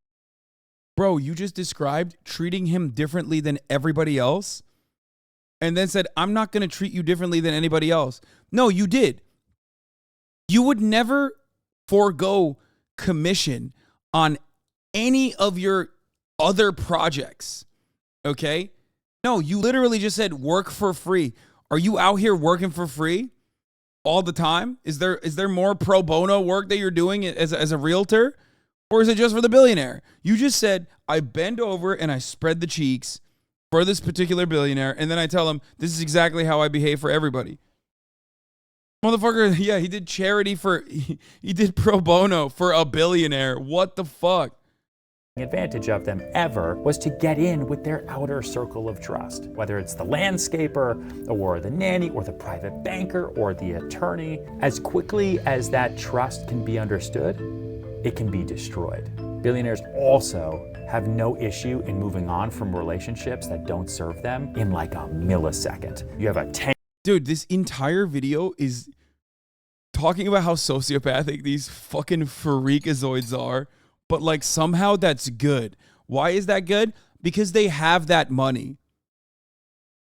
Like no other class, no other fucking level of wealth would you ever put up with this level of like sociopathic behavior. But because they're billionaires, like it's sick. It's actually fire. It's so cool. Billionaires don't watch the top of the hour ad break. And it's actually great that they don't watch the top of the hour ad break because they can afford the $5 a month subscription. They can also afford a free one in the form of a Twitch Prime. Now, of course, you too can do that and live like a billionaire and gift subs as well and allow others to live in a similar fashion if you choose to do so. That's right. At the top of the hour, there's a 3-minute ad break. If you no longer want to see those ads, all you need to do is subscribe, baby. In fact, you pay for the sub for free. Chuck Steaky, thank you for the 5 gifted subs. Junior Turtle, thank you for the 20 gifted subs. Some Oilers in the chat.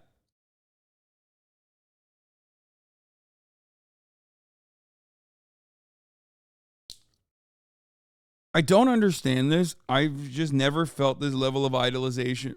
Like I've never idolized someone this much. Anonymous gifters, thank you for the 10 or 5 gifted. Sorry. I've never idolized someone this much except for LeBron James, and he deserves it.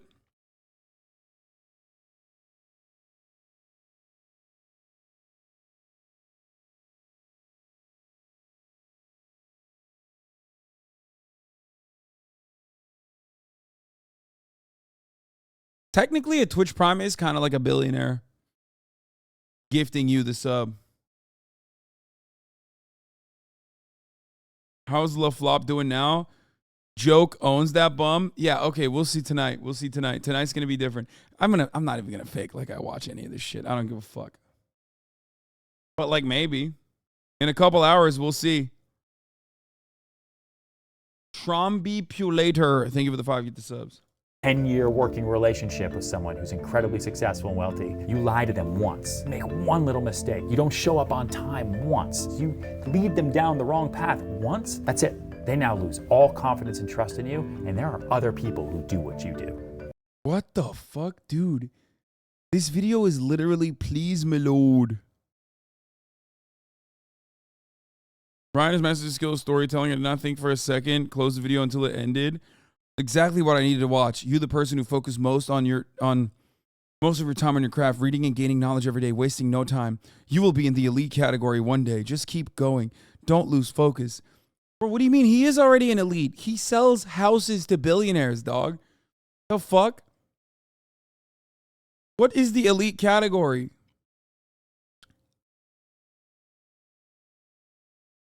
Corey Chase's stepson and Sakura Gore. Thank you for the 5 gifted subs.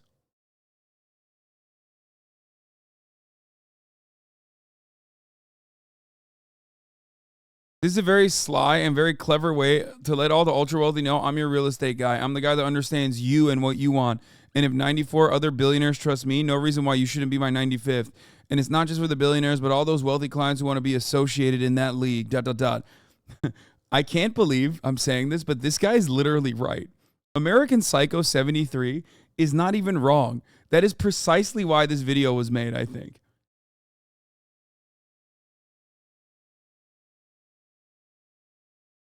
I never thought that I would actually see such a fat nugget of wisdom in a YouTube comment section.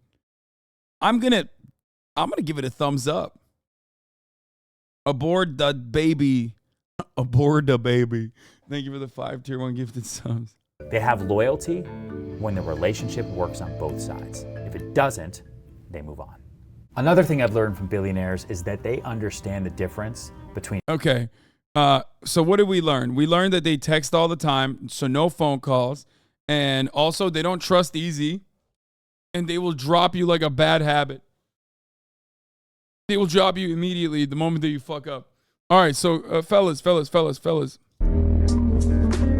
Don't ever fuck up around a billionaire. You know what I mean? Sigma Grind said, if you want to be like billionaires, if you want to behave like billionaires, cut everyone out of your life. Cut them. Cut them out of your life. Your mom, she delivered Hot Pockets to you, but the middle side, the middle of it is too hot, and it actually hurt your tongue a little bit. It's over. Cut her out. Cut that bitch out. She's out. She's out of your life. No more. Sorry, mommy. I'll be getting my dino tendies elsewhere. I live life like a billionaire. Okay? No shot. Abandoned. Abandoned immediately. Abort. I don't trust easy. It's gonna be hard for me to trust again. I trust this Hot Pocket, but not you.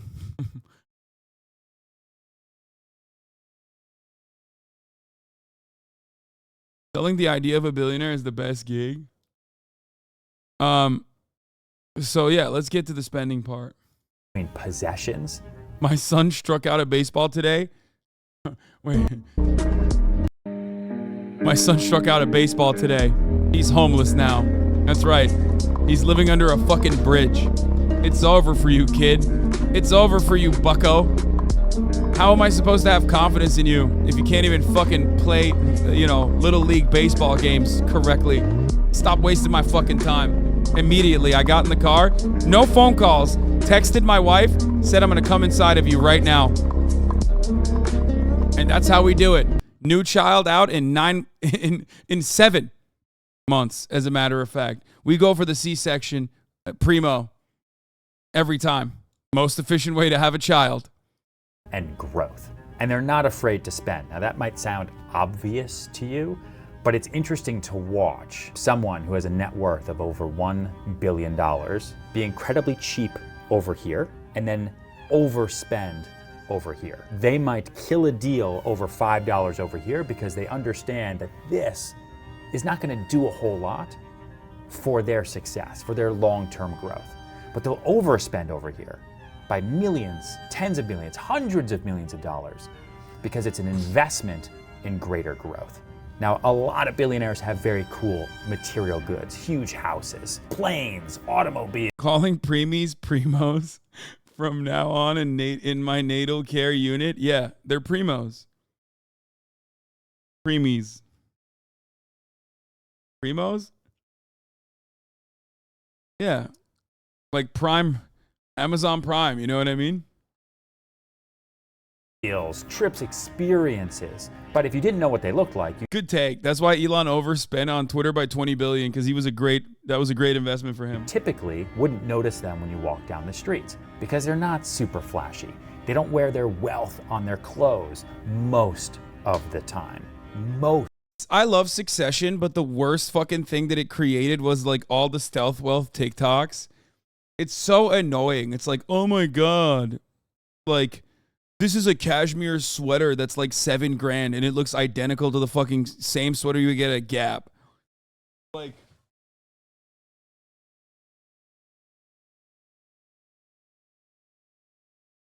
it's just so fucking annoying. Everybody that loves like stealth wealth shit.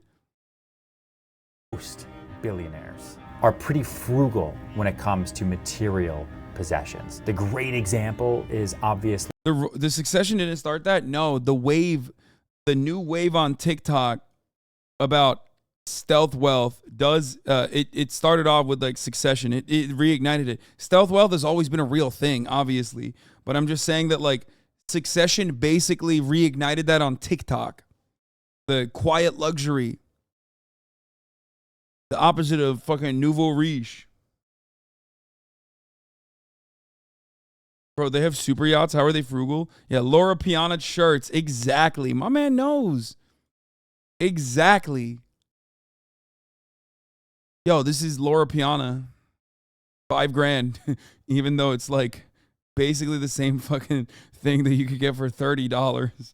Like, this bunk ass Hawaiian shirt is actually $1,000. No, that is the opposite of stealth wealth. Gucci would be incredibly gaudy in this regard. No, it's not. That's not stealth wealth at all. Warren Buffett, same house, same car.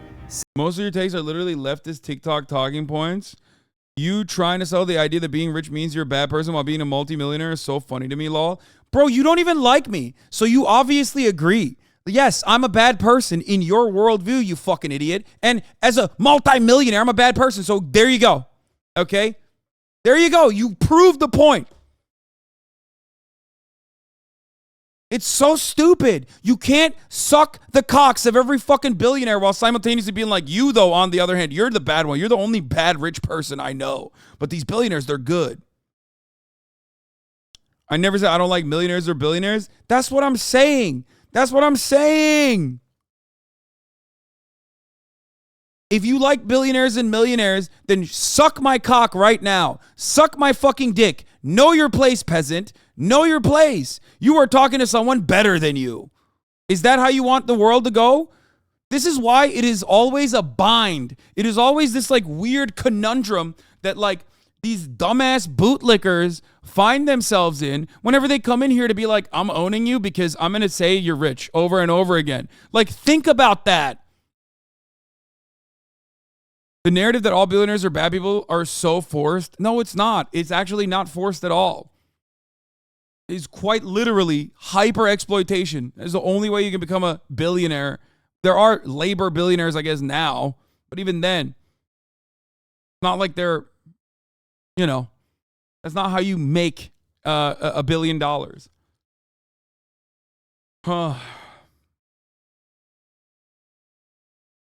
They should have you for imaginary reasons like the classy barbs. What do you mean?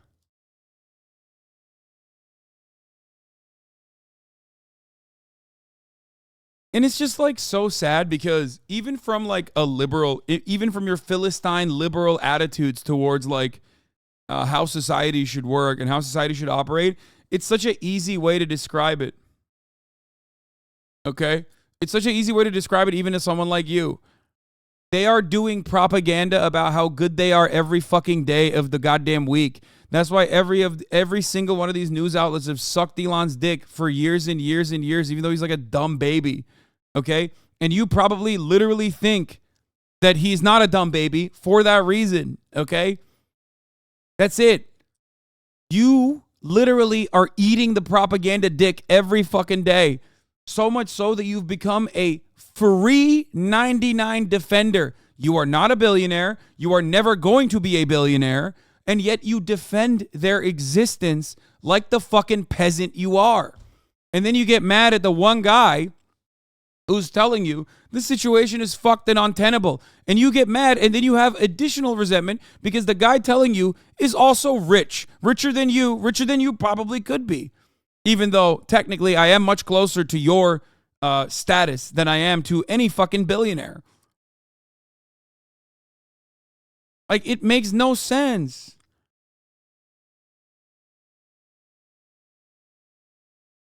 It's not forced how billionaires are made. They need to be selectively immoral to accumulate that much wealth while the system doesn't allow the majority to. From the liberal standpoint, it's just like, it literally is a policy failure. It is just straight up a policy failure.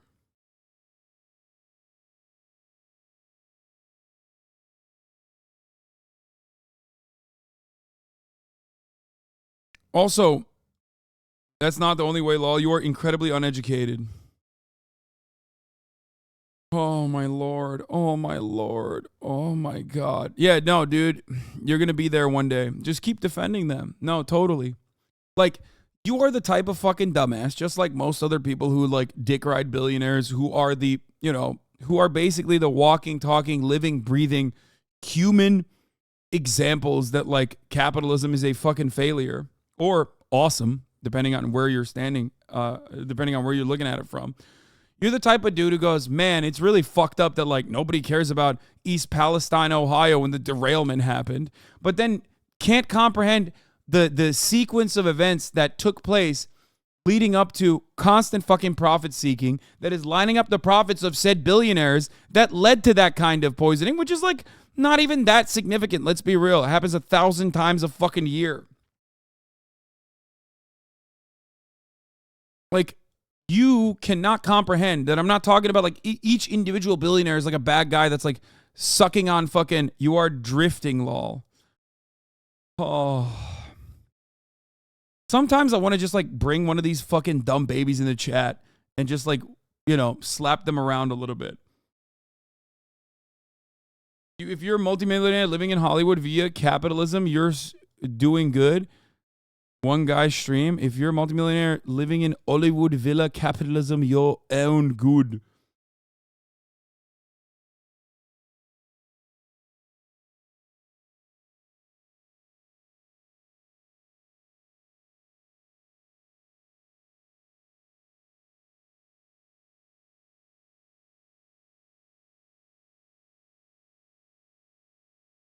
Name calling without substance, classic leftist move. Dude, you are such a fucking boner, dude.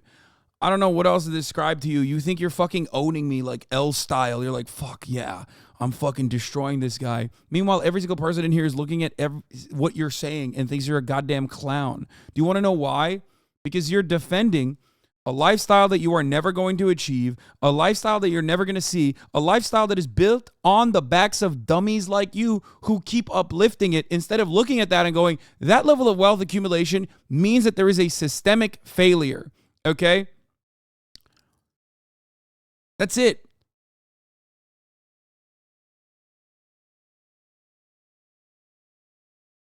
I know why they're literally be serious, I beg. Okay, we're done. Actually, you know what? I'm going to unban them. They can keep fucking chirping into the void. I am debating a 12-year-old. Exactly. It like doesn't even make sense from a common sense perspective. We're currently watching a guy literally describe how fucking sociopathic billionaires are and saying that it's positive. And the only reason why you would ever be accommodating to that level of like sociopathic, antisocial personality disorder behavior is because of the dollar signs that you see every time you look in their direction. Okay? That's it.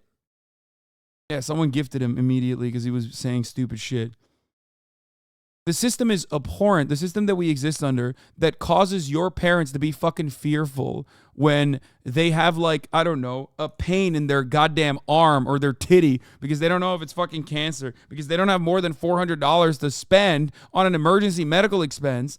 That system is designed around billionaires accumulating that level of wealth that they have accumulated, so much that they do not need, that their great-great-great-great-grandchildren will never need, okay? I'm sorry. Even from a liberal perspective, the existence of billionaires inherently inherently shows policy failure identical to the existence of homeless people. They're robbing you blind. They've designed the system to churn out these sorts of results. And you just sit there, a product of said system, and go, yeah, you know what? The guy who's trying to describe this to me, fuck that guy, actually. Not the reason why your parents are fucking terrified when they go to sleep every night of whether or not they're going to be able to make it. Okay?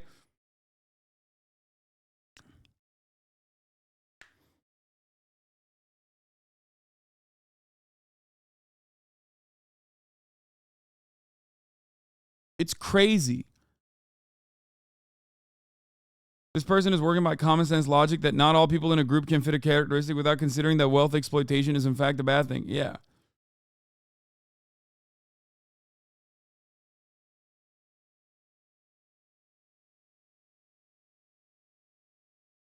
But that's precisely why people that have that kind of mentality come to me and say, oh, dude, but you're rich. Like, yeah, I am.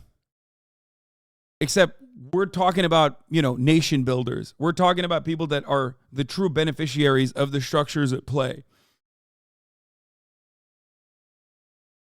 I don't know how else to describe it to you.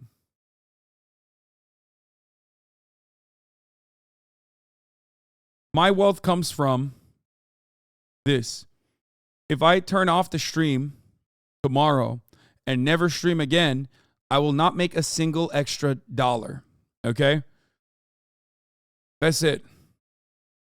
I do not have investments. I do not engage in capital accumulation. That's how I make my money. I make my money off of voluntary subscriptions for the most part. Okay? Billionaires do not have to work another fucking day. They do not have to work a day, a singular day. Warren Buffett does not have to work. It's on autopilot. It's his money that he already has that is accumulating value. Okay?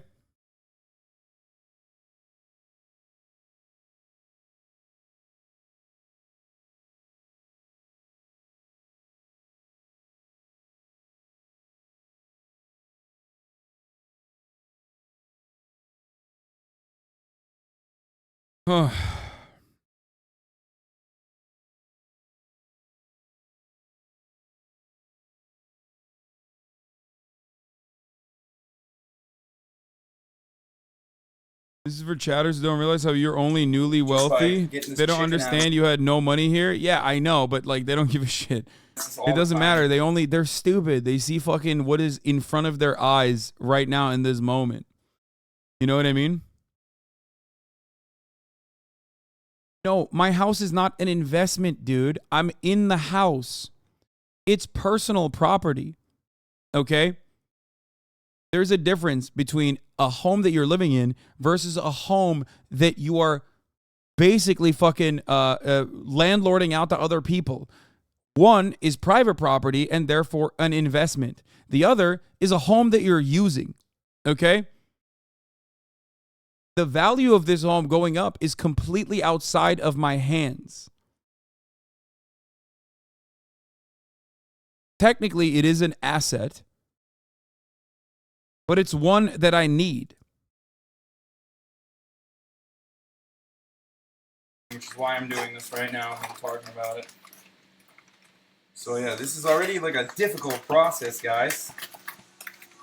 To like get this chicken, to free this chicken from its boundaries, while also trying to describe to you the process in which I put organic chicken and whatnot. We're gonna do it live. So here, first and foremost, we start the process off with... Wait, where's the time code? Just by getting this chicken out of the little containers. And unfortunately, a lot of people use like organic chicken and whatnot. I use whatever kind of chicken I can get because I'm not very wealthy. So that's part of the reason. This is like a very cheap alternative. But it tastes really good. It has really good macros. So that's literally why I do it. It's one way I've been able to lose so much weight. And I know so many people ask this all the time, which is why I'm doing this right now. I'm talking about it. So yeah, this is already like a difficult process, guys. Anyway.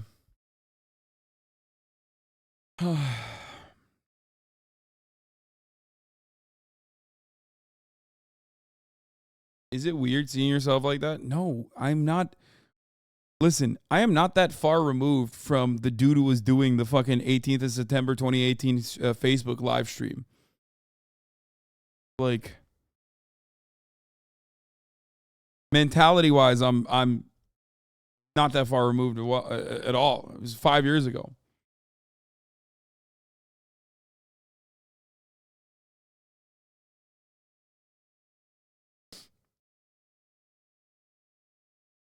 I also look pretty similar to how I look now. Let's do it. Just have a bigger beard. Anyway. How are you going to cook the chicken? Well, right now, I'm not going to cook the chicken at all. I'm just spicing it up because I'm a spicy boy. By the way. Anyway, did you get your father's respect? I actually did. Like, literally.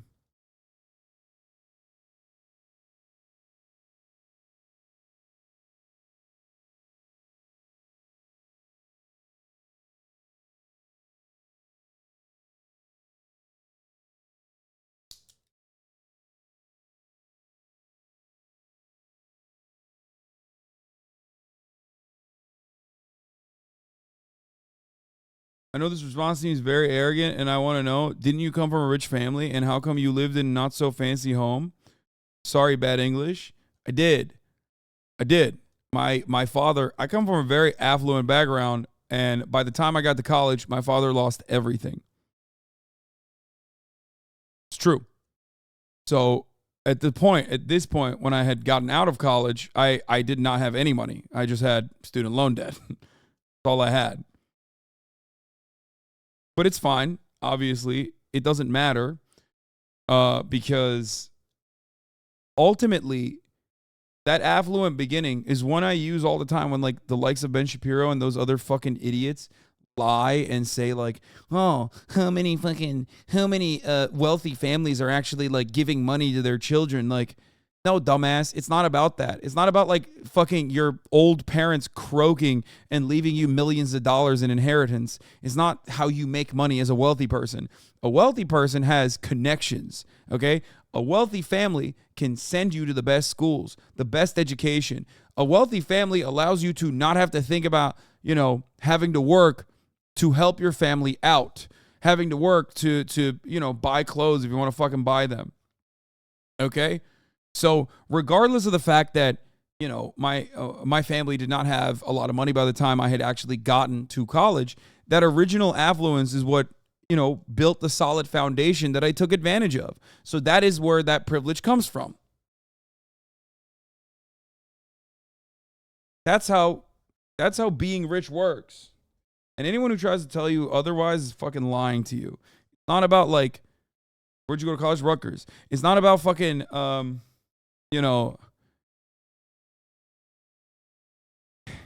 it's not about what amenities you get, really.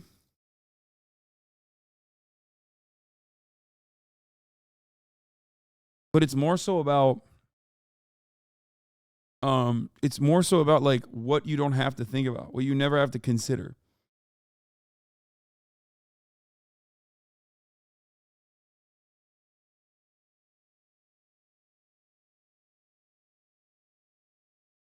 You don't need your daddy buying you a Lambo on your 16th birthday for you to be a Nepo baby?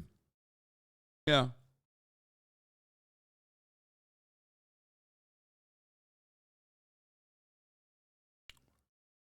It's so weird that people literally, like the same people who refuse to recognize that Elon Musk was a emerald mine owner due to his fucking father, his father's wealth, are the same people who come in here and they're like, Hasan, you come from a rich family. Your uncle owns TYT, like as though TYT is fucking flush. You know what I mean?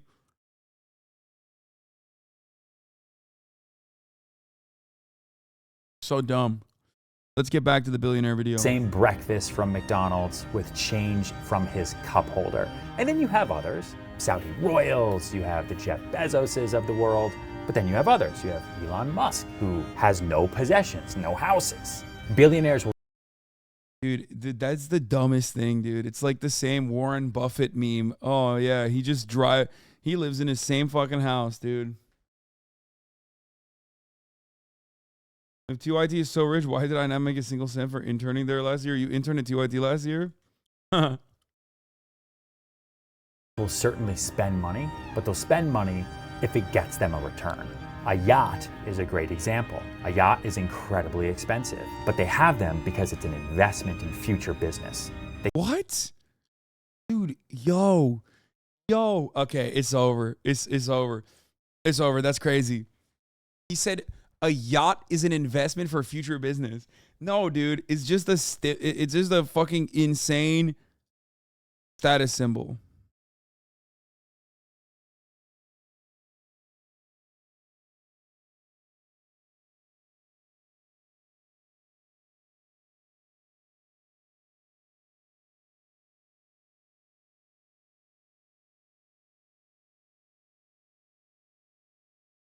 Wait, hold on. I have to do something for a charity. Bro, my jacuzzi is an investment. Yeah, a yacht is an investment in the same way that a jet ski is an investment for some fucking hick, okay? Like, They can have other billionaires on that yacht, and that's where deals get done. Their houses as well, on the ocean in Malibu and Palm Beach, castles in France. They are investments in doing future business because they can say to other people, come to my castle. Let's talk about the deal. dude, okay. Are you ready? All right. Sigma Grind said rule number 3.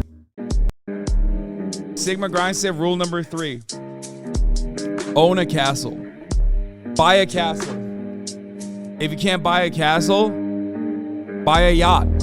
Buy a yacht. Buy 2 yachts. Buy 3 yachts. Because that's always an investment. It's always an investment for future business. You can just say, hey, come to my yacht. Come to my castle. So remember, if you want to be a billionaire, you got to spend money like a billionaire. Which means you got to spend $1 billion. Okay. I know that sounds kind of crazy, but if you had $1 billion, you would also probably have a castle or a beach house. Also, low-key castles are not that expensive. Which is something that shocked me when I found out. Especially because what's actually expensive is the upkeep of the castle itself. No, literally, there's like, bro, you can buy castles in like Europe for like $1 million. Think about that. Dude. Think about that. You would have never thought that a fucking castle would go for the price that you can't buy a fucking apartment in Los Angeles over. For people going, dude, only $1 million. Yes, $1 million is a lot of money. Of course it is. It also happens to be like a 1 or maximum 2-bedroom apartment in Los Angeles. Okay?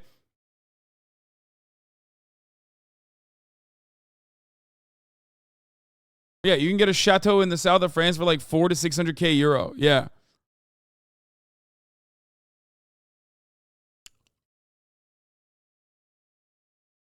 It's pretty crazy.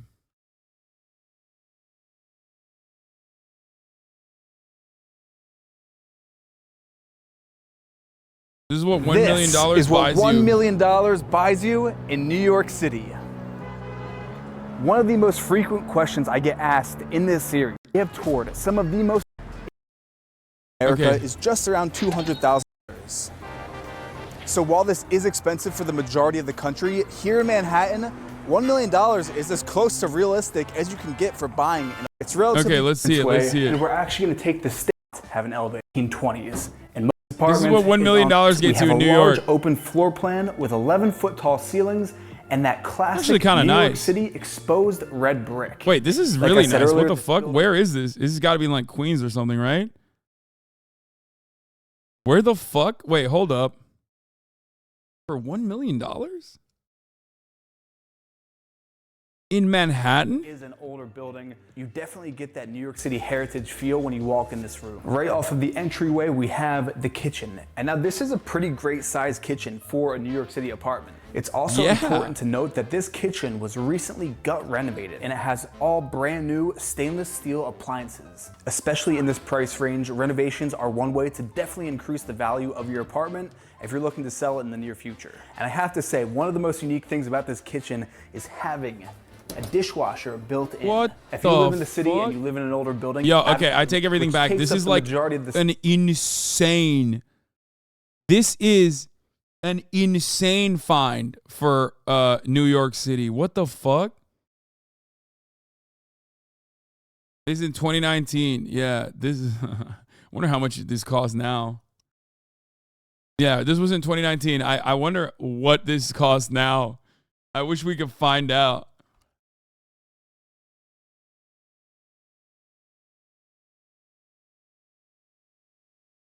Goes up to the is second sick. floor master bedroom. The master bedroom is just about 300 square feet, and that's pretty.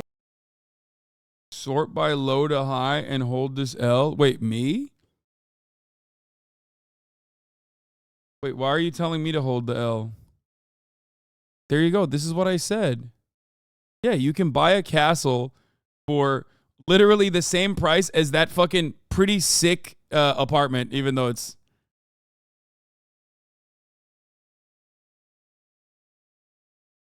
Like, look at that. That's insane. That's fucking insane.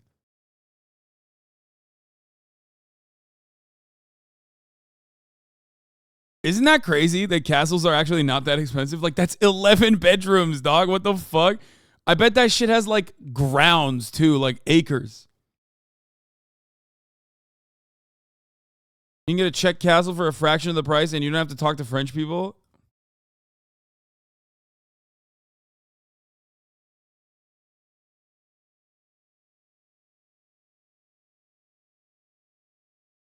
I don't know what this is. It doesn't look like a cat. This doesn't look like anything. This looks like fucking broken. Wait, let's look at the details. Bro, I don't think you can live in this, dog. Bro, this is not a castle. This is just wall.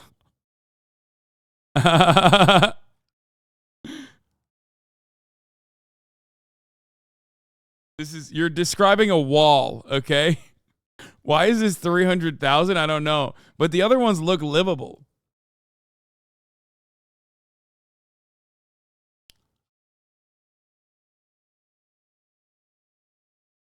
That's crazy.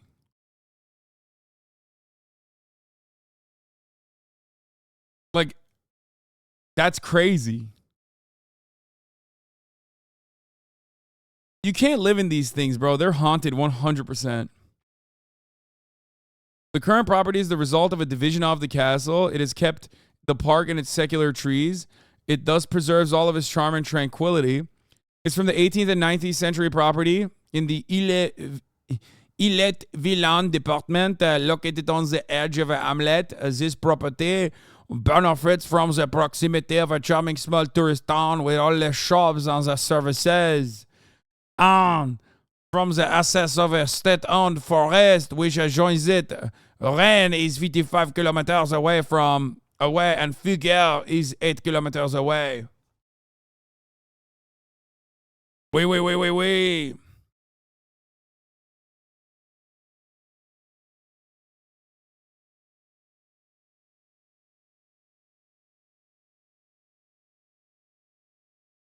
Some of these might come with historic rules, so you can't tear down the house or change anything outside of it too much. Bro, you know what else it comes with? Historic curses. That's the real problem. Okay? You buy a fucking castle, you are literally sitting on top of ancient curses. 100%. You fucking the dude who built it definitely like fucked a peasant's daughter or something. And then the peasant literally came up to their house old boy style and like tried to kill them and then put a fucking mark of the beast on the house. And now you have to sit there with like skeletons, okay? Not ancient, is haunted by racist French ghosts of people who traveled to the southern states to fight in the Civil War on the side of the Confederacy and then return home.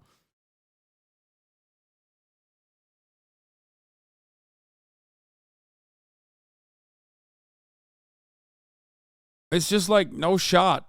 No shot. You're assuming a lot of risk there. But also this $1 million apartment is fucking insanely sick, which is genuinely shocking for New York. I've never seen some shit like this. Like, this person is making fun of it and saying, imagine paying $1 million for an apartment that looks straight out of iCarly. And it's like,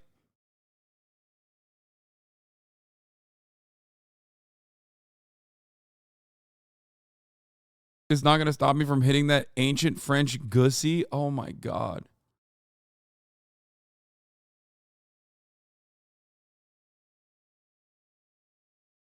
McMansion taste? Wait, brother, for New York City, having a $1 million apartment that like actually has 2 stories with the second story like being like a walk-up loft bedroom. Like, this is an incredible amount of space. I mean, there's a $1 million in LA, I think, in California. This is what $1 million buys you in California. Okay, he says California, not Los Angeles, which is where? Where is it then? In this series, we have toured some of the most expensive real estate in the U.S. We filmed some more realistic and affordable luxury homes. A few months ago, I filmed a tour showing you what Southern California, and today I'm joined by my son, Theo, New York City. And in this video, I'm going to show you a tour of what you can purchase for just about $1 million in Southern California. And today I'm joined by my son, Theo the Golden. Primarily because when you do have a newborn puppy, you cannot leave them on their own for a second. They eat everything. They're teething. As you can see now, he's even kind of antsy. So he's going to be touring. Bro literally said affordable. Yes. Oh my God. Dude, for the current real estate market, $1 million is affordable, which is why you will never find it. Okay?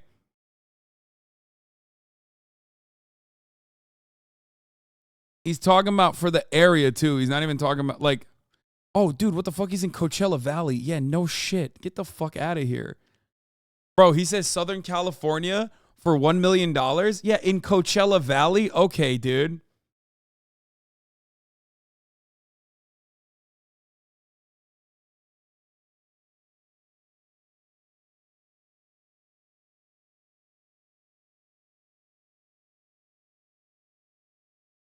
Watch the video. The house is gorgeous for $1 million. Yeah, because it's in fucking Coachella Valley.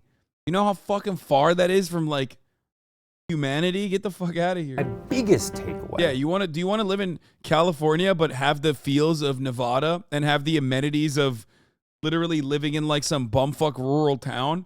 Here you go. Actually, that's not true. They have all the malls that you can get. Is that they only focus on what they are absolutely best at what they are uniquely qualified to do. They don't worry about any of the minutia, any of the work below the absolute biggest decisions every day. Now, obviously, they've gotten to that. That they only focus on what they are absolutely best at what they are uniquely qualified. What are they good at? They don't worry. What are they uniquely qualified to do? What is a billionaire uniquely qualified to do other than just have money and like hire people to manage that? No, seriously. Think about it. Like, people will go, oh, dude, Warren Buffett. Like, you think Warren Buffett's cooking it up in the fucking lab? You think he's going in the kitchen and he's like, ooh, which stocks should we go after today? Like, no, he's hired like every fucking quant on the planet. He's like tapping in directly to like every coder and every quant, every fucking nerd Andy who's making these decisions for him. All he probably does is just sign off on it, okay? If at that at all. Blackmail other rich people using minors. Well, that was Jeffrey Epstein, and that was his skill and probably perhaps his passion, and you know that's a little different. That's a working billionaire. Jeffrey Epstein was a labor billionaire, folks.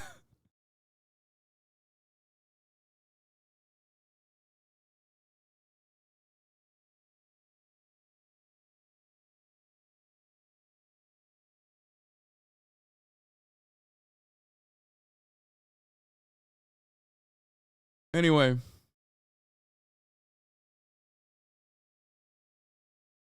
So, my point is, there aren't that many fucking billionaires. Some billionaires like Elon devote almost all of their time to working on their businesses. Dog, Elon is the worst example you can give because he's famously tweeting all the time.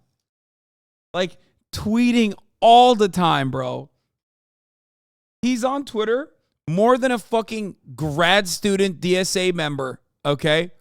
Who's definitely not getting a job. He is the most jobless motherfucker on the planet. Oh, it was a meme. Okay, thank God.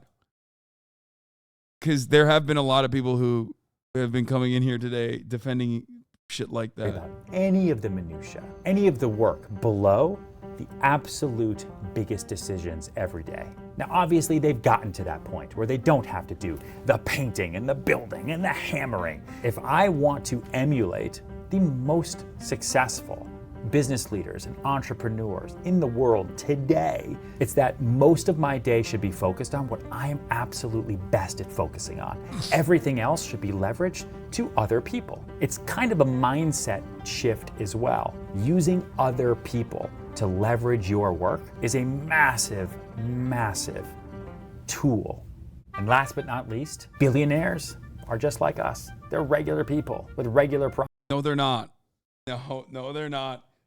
You just described that they're not. And you literally explained how you shouldn't treat them like regular people the entire video. Problems, albeit higher quality problems. One of my earliest experiences with a billionaire client was going to a private airport to board their private plane. And he was talking to me about how his plane wasn't available because of a mechanical issue. And he was frustrated because he had to get another plane. Now that sounds like a crazy problem, a 1%er, a 0.00001%er problem, right? Absolutely, but he wasn't crying about it. He wasn't crying to me or anybody else. You have a higher quality life. That means you also have higher quality problems. And it was my job to help with that. I immediately from that. Dude, so I immediately put him on my back and started flapping my arms as best as I could, in an effort to start flying. Also, he said he wasn't complaining. You just said he was complaining. That situation, started helping the billionaire clients that I had fix their higher quality problems. And that's how I started to get to know so many of them. Because if someone has a private jet issue, they're not going to talk to the friends they had in college about it. They're not going to talk to people in their office. Not like fucking losers, dude. Yeah, they're not going to talk to fucking loser idiots who don't have access to multiple private jet charter services or private jets in general. Yeah, you're not going to ask your fucking dumbass college buddy about it. They're going to ask me about it. Higher quality problems. Jesus Christ, dude. Ay. Speaking of flight and higher quality problems, this tweet from some fucking random dumbass stuck with me so hard. First of all, you've probably seen this clip by now. A TikToker is advocating for wider plane aisles, arguing that the existing layout is discrimination against larger passengers. So, first of all, obviously, I don't give a fuck about wider plane aisles because, who gives a shit? The aisles being, skinnier means the seats are larger. At least fundamentally, that's what it's supposed to be. But, like, the principle behind, airplanes offering smaller and smaller services blows my fucking mind. I think this is a fat fetish account too, Lamau. Yeah, that makes sense. And I said, every time a video like this goes viral, airlines cut your leg room by another inch since y'all like cramped spaces so much. And people got mad at me because, of course, people love getting mad at me. I said, this person's clearly morbidly obese, but it's weird to see people hate fat people more than profit vulture airlines, which have made air travel less comfortable for everyone year after year to increase shareholder value.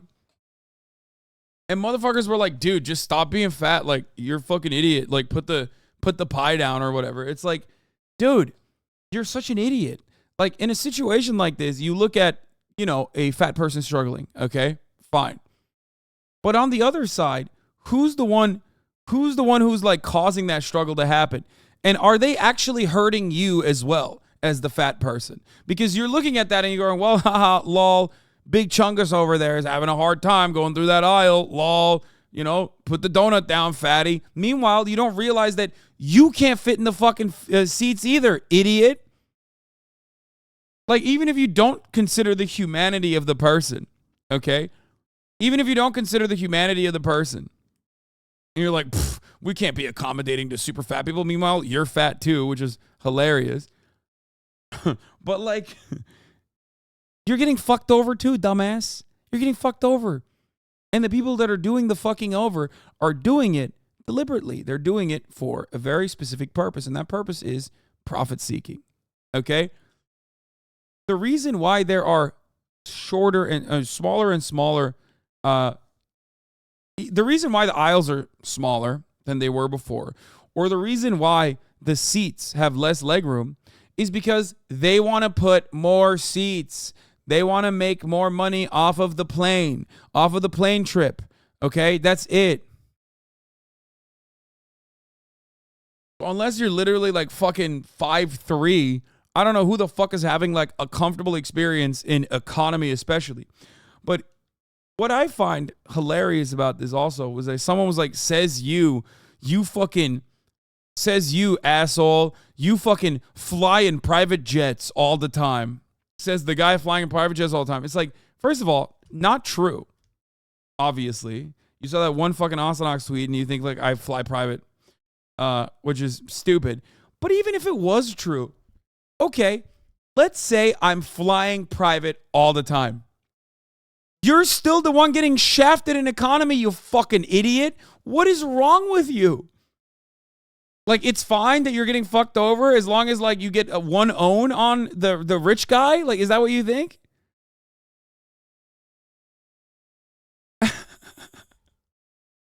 It just blows my mind. Like, the dude, my haters forget everything.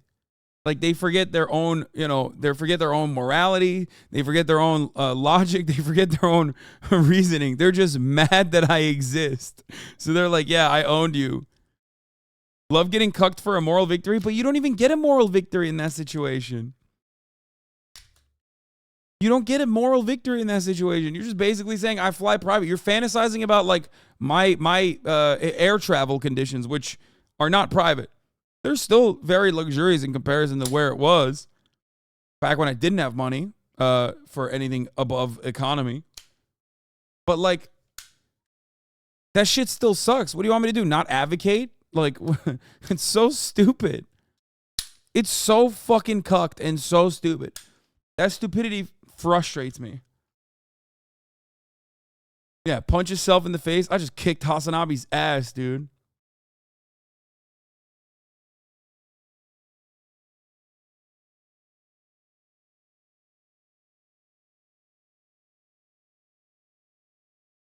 Wait, what the fuck is this?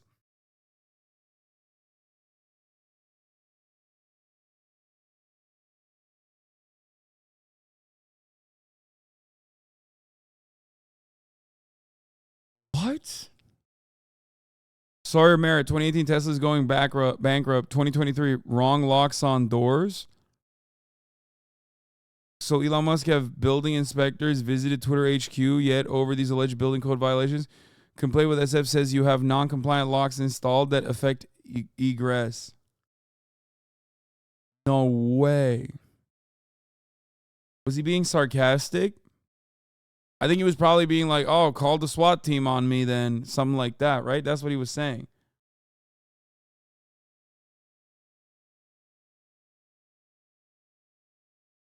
The reason why airline seats have gotten so small is because fakers are using service beasts and taking up the real seats for humans. Yeah, that's the reason. I wish airlines added more cramped seats so I have more seats to sniff after everyone leaves. He says service beasts. That's pretty funny. Yeah, dude. That's the real reason. How many dogs do you see on a fucking flight, dog? What the hell?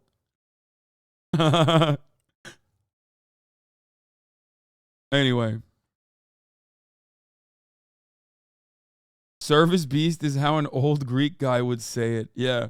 It's like my grandfather would call it that.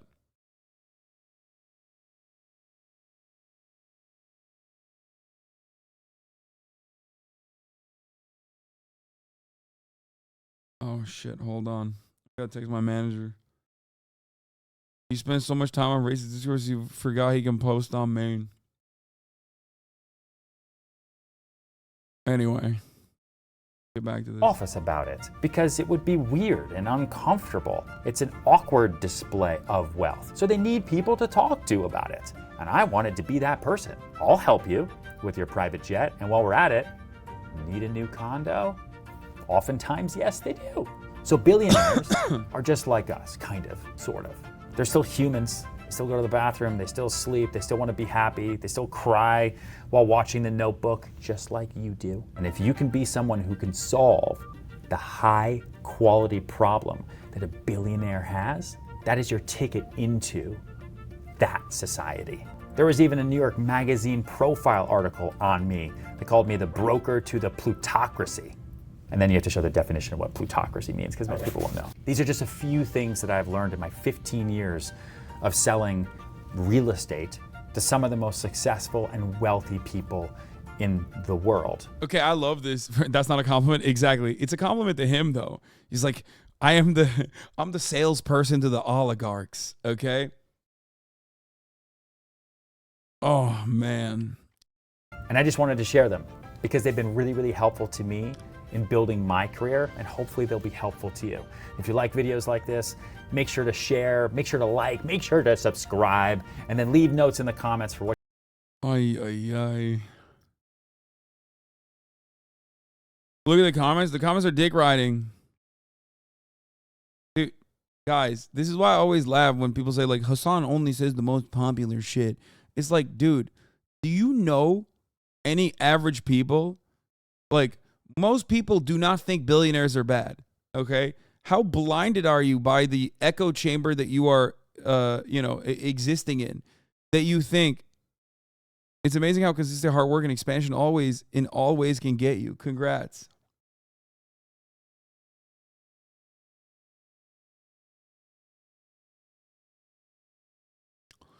Most normal people do not think that Elon Musk is bad or stupid. Do you want to know why? Because there's like $100 million worth of PR that Elon Musk has gotten leading up to this point that says he's brilliant, he's the boy genius, he's the man genius, he's the Tony Stark in real life. Every single comment on that YouTube video is a person who believes they will be a billionaire one day. Yeah.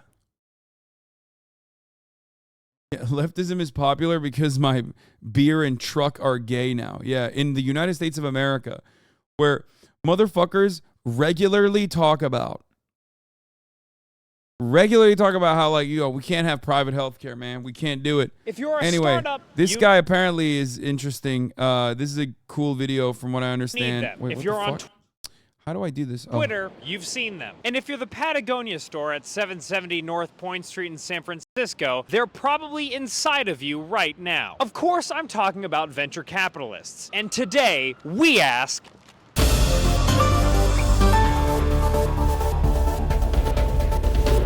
I'm here in beautiful Silicon Valley, California, the home of venture capital, which Investopedia defines as a type of financing that investors provide to startup companies and small businesses that are believed to have long-term growth potential. Sure, but over the last decade, the investment arm of the startup community has created a buzzy culture around itself, with some of its most successful operators becoming famous in their own. Okay, this is not edited. Okay, look at his head. That is not edited. When I first saw it, I thought it was edited too. It's not. He actually has an egg head. No, it's not a joke. What was his name? Andreessen or whatever? What the fuck's his name? He's like a crypto guy too. It's not a yolk. Humpty Dumpty looking ass. What's his name? Mark Andreessen. Yeah. He did block me. Yes, he did. I don't even know exactly why he blocked me. I forgot. But, bro, he follows fascists on Twitter. Bro. He's... I don't know what to say. He's just... He got his wealth stealing Sonic rings, lol. Oh, Jesus Christ. Literally him, you know this where I guy. could obtain a heliomizon graphing device operable at 8 fathoms.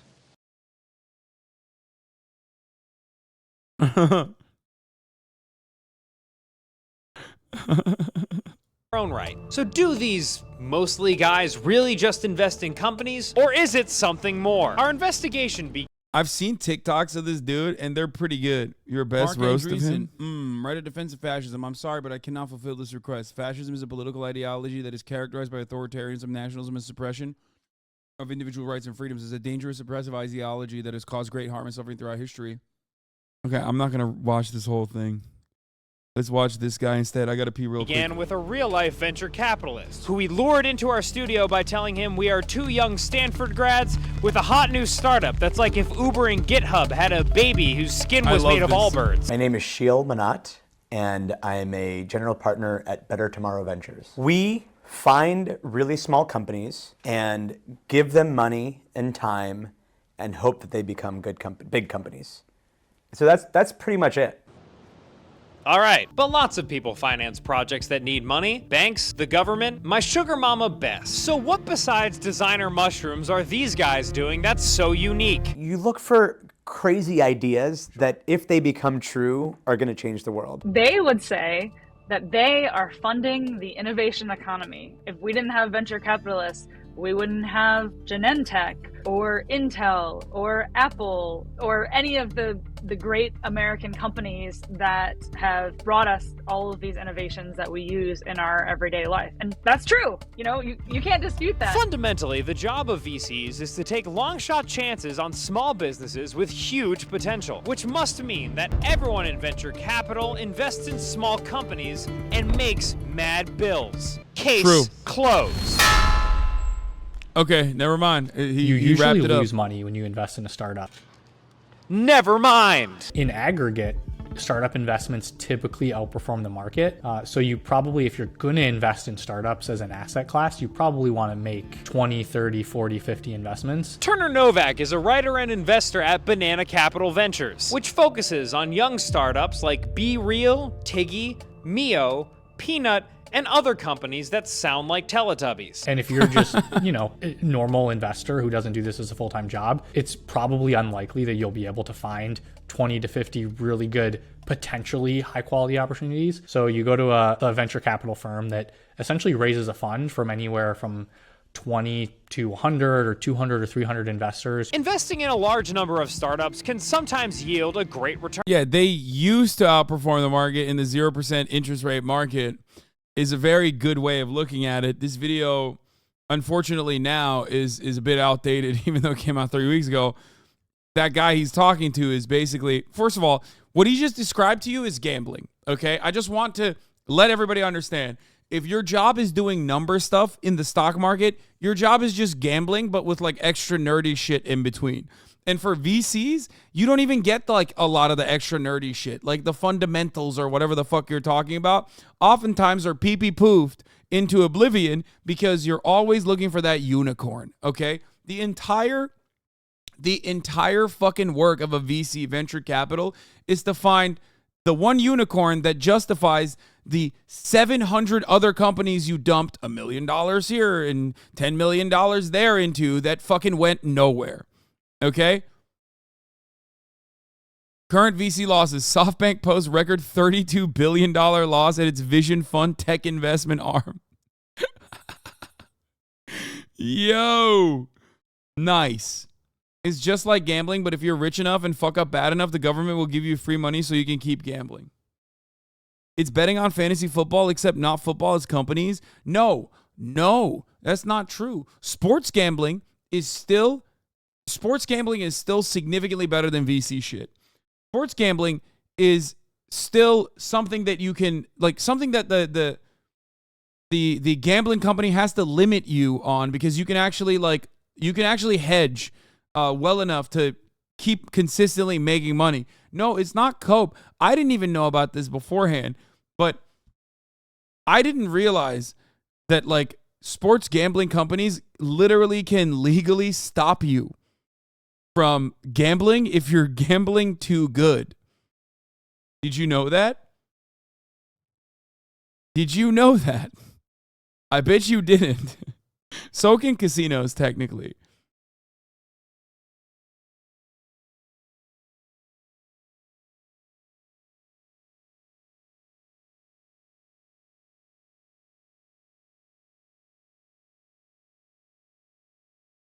If you are sharp, you literally can't bet anymore because they will limit your betting to $10 a play.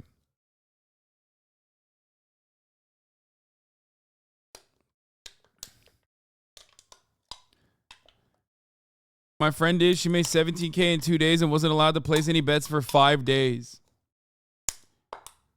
Yeah, they restrict your account to a certain amount you can wager. It's usually like $10. They don't like fully stop you from gambling, I'm pretty sure, but they restrict it.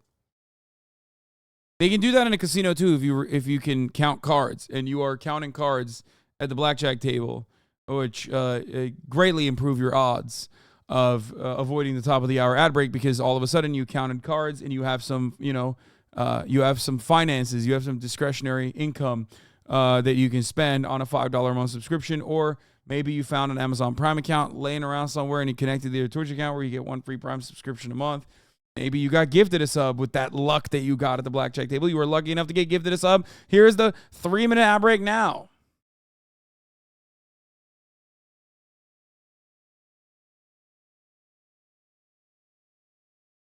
Amanda, thank you for the 10 gifted subs. Allowing 10 people to no longer see the ads at the top of the hour.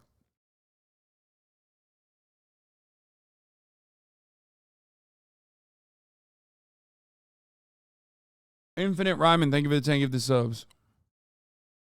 Let's get back to VCs. But investors and institutions who can afford that type of risk, like super rich people, pension funds, college endowments, and insurance plans, they're busy. They don't have time to figure out if a 3D printing cannabis company named Prungle is legit or not. So they give money to VCs and let them handle it. However, when you talk to venture capitalists about vetting potential investments, you don't hear a lot about numbers. You hear more about the vibes. First and foremost, we're investing in a team of people and their ability to execute against their vision. As the company gets bigger, you're more looking at spreadsheets. And when I invest, there are really no numbers to go off of. So it's much more about the people. So not only do VCs separate themselves from... It's literally Elon Musk style comment, which, by the way, in the case of Elon Musk, is very successful, obviously.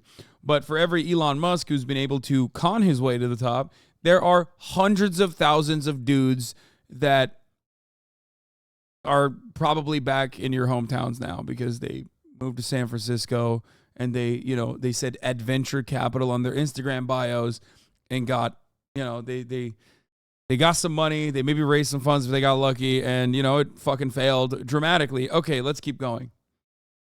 Traditional investment by taking risks, they're also the vibiest form of investment around. And this past decade, they've grown. Between 2012 and 2021, low interest rates and technological advancement has led to $344 billion flowing from venture capital. And tech reporter Natasha Mosca-Reinhaus told us how this created a hyper-competitive market where VCs competed over founders. If your competitor is willing to invest in, after 2 hours of meeting a founder, you need to start doing that too, or else you'll start losing out on deals. And where there is excessive deal making, there is also excessive deals that should not have been making. There has been so much money available for startup founders over the last decade, and that attracts bad actors sometimes, or that can, create bad incentives where maybe if you exaggerate a little bit, no one really calls you out on that. Another double-edged sword of VC growth has been the pressure to talk a big game. It's really tough to stand out as a VC, so you see them talk about and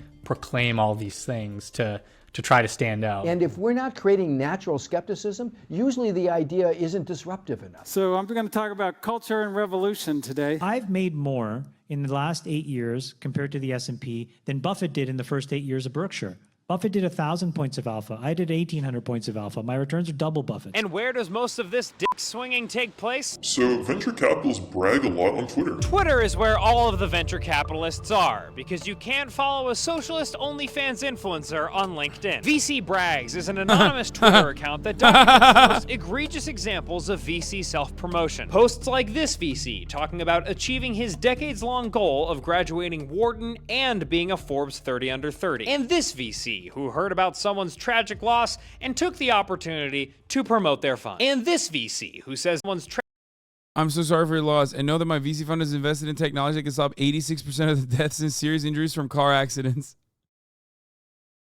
That's awesome. Tragic loss and took the opportunity to promote their fund. And this VC who says that while the rest of us are quibbling over jargon, he is saving lives with his tweets. To draw up deal flow, you have to kind of be a little bit loud on Twitter a lot of the time. It's kind of a double-edged sword. You're too self-aggrandizing on Twitter, and you're gonna get dragged by me, unfortunately, but it's also might help your business. It has evolved over the years into this kind of like thought leadership Olympics. Everyone's kind of picking their lane. It's like, am I the visionary? Am I the fight picker? Am I the meme sharer? It would be great to see just more authenticity and intention. A lot of the times it's very fast moving and people are always excited to go on to the next thing. I think it would be great to just see more conviction and people really digging in and really building expertise and being able to support the companies that they're investing. So what do venture capitalists actually do? It's simple. They take cash from investors who are willing to accept risk and use that money to invest in startups. But the pressure to build their profile and land deals can make VCs act like they're doing more than that. But don't let the VCs fool you. They're humans just like us, which means they only want two things: money and attention, but mostly money. Speaking of, if any investor is listening, I would now like to take this moment to advertise an exciting new media startup that helps narcissistic white boys from Massachusetts find their purpose in life. It's called... Dude, this guy, I've seen his TikToks, and he's pretty fire.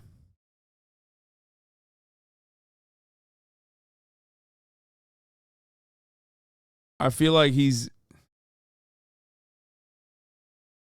look at this. Why is LinkedIn so weird?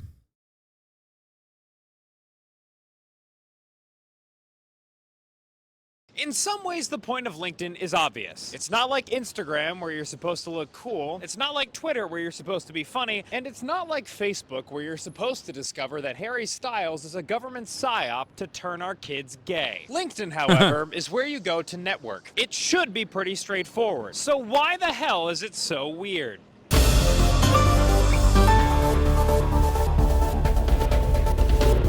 Outside the New York offices of LinkedIn, the preeminent career platform where people go for job listings, resume building, and toxic thought leadership. How microdosing helps me relate to the women in our office. What Andrew Tate can teach us about team building. At what age should your child start drop shipping? It's earlier than you think. Let me explain. LinkedIn is far and away the most well-known site for hiring. Meanwhile, as a social network, its most successful users employ a very specific tone. LinkedIn is mega cringe. Cringe. It's the I worst. feel like there's like two sides to LinkedIn. It was I had to do so much LinkedIn shit when I was doing biz dev at the Young Turk. It's fucking hell. It's the worst. I've never gotten an opportunity off of it either. I never got jobs off of it. I never got hired off of it. I never got clients off of it. It's just the most ass cheeks, fucked up, awful place on the planet. It's nightmare. It's a nightmare platform. It's awful. All I got was recruiters calling me. I guess technically I could have had a job off of it if I talked to the recruiters. And are you saying you were bad at your job?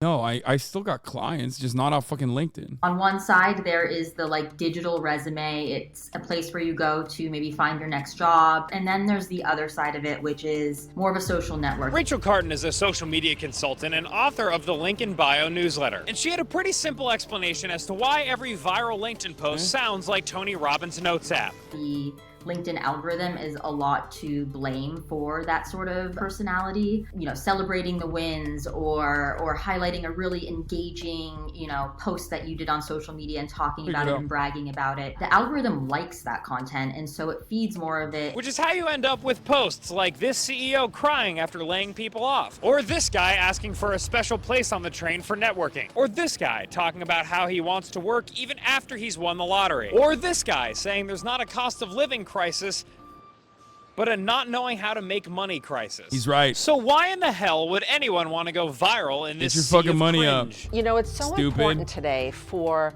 C-level executives to have a presence on LinkedIn, right? It's the world's biggest networking platform. Julie Livingston is a public relations strategist, host of the PR Patter podcast, and LinkedIn ghostwriter. I think LinkedIn is very different than Facebook or Instagram or Twitter because somehow we take it more seriously.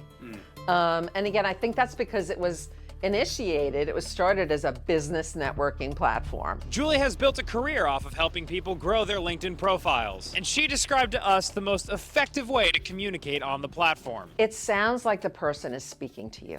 Really? It sounds like their voice, like they're just having a conversation like you and I are having right now. Sure, but some would disagree. LinkedIn is where good content goes to die. It's the anti-social network where everybody has to be there, nobody wants to be there, and everybody has to post stuff that they don't really want to post there. And then a few people post stuff that they know will get engagement there. Jack Rains is a writer, business school student, and author of numerous viral LinkedIn posts that parody its cringe voice. I'm a curator of vibes. I live and die by my ability to shitpost on the internet. And yeah, so I guess I'm a professional LinkedIn non-influencer. And what kind of quality content does a LinkedIn non-influencer put out? It was like a personal finance hack on how to save money living in New York City. So I said that every day I go to a different hotel in Manhattan and I go eat their continental breakfast, and then I sign off on some random room number. I don't actually do this, but I wrote on LinkedIn like I did. Post it, go to sleep, wake up the next day, over 1 million views. It went viral. Jack's parody posts point out an underlying truth about LinkedIn thought leadership. Authenticity matters a lot less than being good at writing the specific type of posts that the algorithm is horny for. I feel like it exists in such an odd place because of the very obvious acting that happens on there. LinkedIn is a platform that's maybe even meant to be your most authentic self, and it feels like people are putting on a performance more than any other platform. So if this is the state of LinkedIn now, where is it headed? I mean, I think it's going to continue to grow in importance. As you know, we become a global economy, right? I mean, so I think it's going to continue to grow. I don't think the algorithm will ever favor just like normal sort of storytelling. And so I think we'll see more people emulate the Adam Grants of the world and talk like they're experts. And that's usually how it all starts. It's like if you talk like you are a thought leader, then you are a thought leader. I think LinkedIn has the best longevity out of all of them because it literally won't die. Everybody on Instagram could eventually go to TikTok or to another. What is this? Hasan, what do you do with your money if you don't put it in stocks? Where do you put your savings? Sincerely wondering. I'm wondering because I legit don't know what to put savings into in America without owning any capital. Like, how do you ethically save from his viewpoint? Get my question? Reese's Pieces responds, he's a terrible person to talk to about that. He just banks everything. Also, this is super parasocial. Chill out.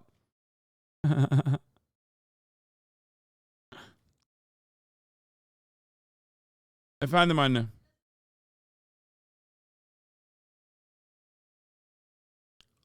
Get your money up, chatter, not your funny up. Anne şu anda bunu yapabilecek ihtimalim yok yani.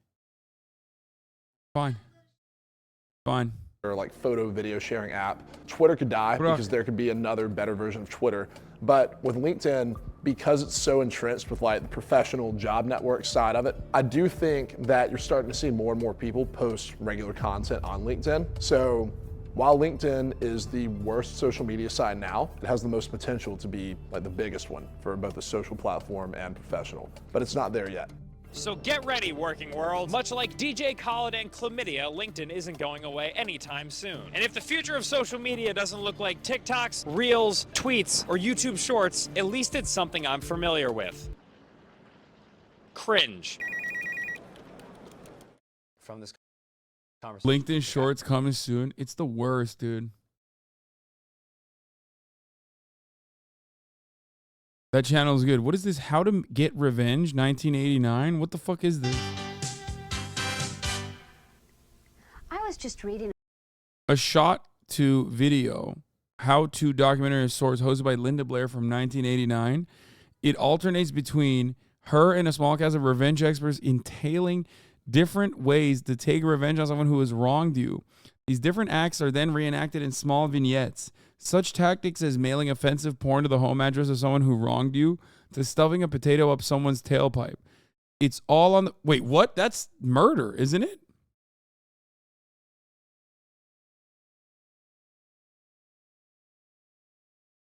Friend, a person who makes... What the fuck? It's all on the bizarre side, but quite funny and very left field, late 80s. Not porn of the condom generation, if you will. a few pages from a fascinating book. It is literally filled with countless pieces of wisdom. One in particular deserves quoting. It reads, "Vengeance is mine." Now that's a powerful quote. And from what book am I reading? The Bible. That's right. Fucking the on. Bible. Now let me ask you a personal question.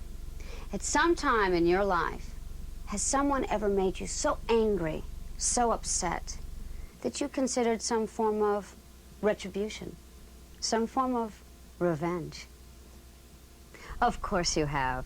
You wouldn't be human unless you did. Revenge is a natural emotion. The only problem is that we are all raised to consider revenge as being juvenile, immature. Society does not condone such lewd displays of conduct, at least not openly. And that is why we are here.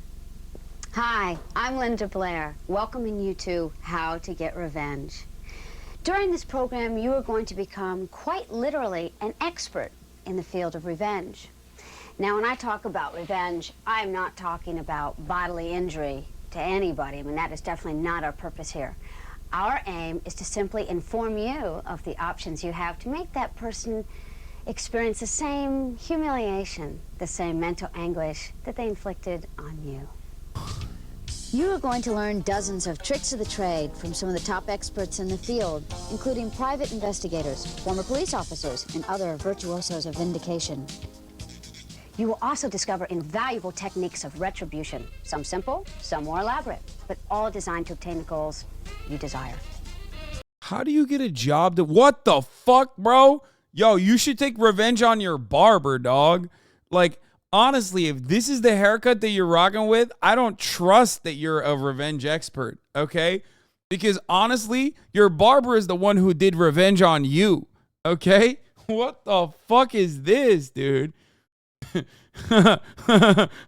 Unless he's a victim and he's out here being like, he's a victim and he's like, I need to take revenge on my barber. Please explain to me how I can do this, Linda.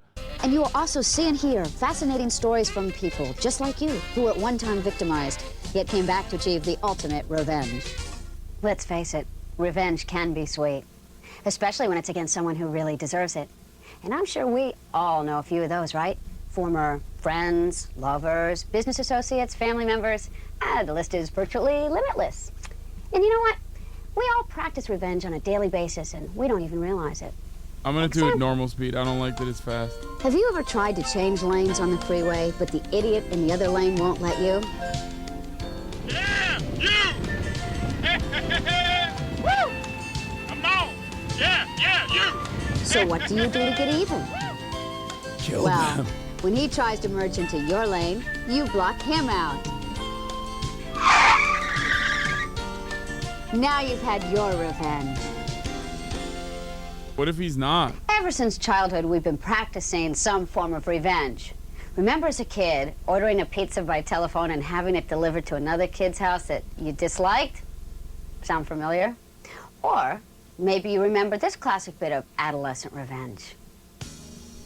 The idea was to fill a paper bag with fresh animal droppings. The fresher, the better. Then place it on the victim's doorstep. There is no way. Is this can't be serious. I don't think this is serious. What the fuck? Bro, this is crazy. Once done, you'd light the bag on fire, knock on the victim's front door, then run to his backyard. Then when the victim arrived, usually the neighborhood grouch, he'd have no choice but to put out the fire. Meanwhile, you'd run to the victim's back door and begin pounding on it. This would cause the startled victim to run back through his home, soiling his fine shag carpeting with animal droppings while you've made your clean exit. Fasten your seatbelts, for now it's time for us to explore the more serious forms of revenge. Why is she saying We've it like assembled that? several of the top professionals in the field of revenge to guide us through this endeavor. First off, we're going to meet private investigator Mark Lewis. Mr. Lewis has aided hundreds of victims in getting even and is considered a master in automobile retribution. Next up is investigator Kyle Pappenfuss. Bro, these guys have they're specialists. Like, he's got like, they have like specialties. Automobile retribution, what the fuck? Give us pointers on how to cause havoc with a Mark's home. We'll also hear from a presently active police detective who we'll refer to as JM. He will enlighten us with his vast knowledge of seeking revenge by mail. And then there's Officer PF, another presently active police officer who will show us the many ways your telephone can cause tremendous damage to your enemy. But first, let's begin with private investigator Quinn Vickers. Mr. Vickers specializes in getting even with former friends and lovers. Mr. Vickers, could you give us an example of what could be done to a former friend or lover? Few examples, huh? Okay, let's talk about friends. I had this client whose best friend came to him and talked him into investing in a real estate scam. $10,000 talking. He promised my client that he'd get a 75% return on his money within 3 months. And being that they were good friends, well, my client didn't think that his friend would screw him. Well, he sure did. And the worst thing that happened was that when he found out that his so-called friend had made approximately $3,500 on the deal, and that's when my client first came to me. What did you have him immediately do? Immediately, nothing. Not a damn thing. You see, the secret with revenge is patience. Patience. If he were to act right away, his so-called friend would have caught on, and he would have called the authorities or done something in return to my client. And that would have meant he won again, and my client loses again. So you wait. In this case, I waited a couple of months. Then I hit him on several levels. First of all, I took a death certificate, whited out the former information, filled in his name there, and along with a letter stating that I was his wife, I sent the death certificate and the letter off to the Bureau of Internal Revenue and the Social Security Office. Next year comes tax time, he's screwed with the Internal Revenue. Down the road a ways, when he wants to change jobs, he's screwed again. And way down the road, when he finally wants to collect, no Social Security benefits. Hit him in the pocketbook, eh? Better yet, hit him while he's down. Yeah, man, just do fraud, which is like very illegal. That's cool. Yeah, just do something that will definitely put you in a federal prison. After all, my client wasn't the heavy here. He was just trying to even up the score. Next, I made appointments for this punk with several professionals, doctors, lawyers, dentists, you name it. And I'm talking dozens here. So when he doesn't show up, he's got a lot of pissed off professionals. Not only that, several of them, as you may well know, will bill him for not showing up. Ouch. I'd sure hate to be him. Yeah, so would I. But remember what the Bible says, an eye for an eye. Remember, this guy did my client in. Okay, then I finally topped off the whole escapade by severing his marriage. This took a little work, but it was worth it. There's more to the eye for an eye, man. For several evenings, I waited outside of his home and watched to see if he'd leave home at night and at what time. Eventually he did, and I noted on what day and what time. I then waited until he returned and made note of that time. Once I had proof of one of his evening treks away from home, I purchased an inexpensive woman's shoe from a local store. I then wrapped it in a small box.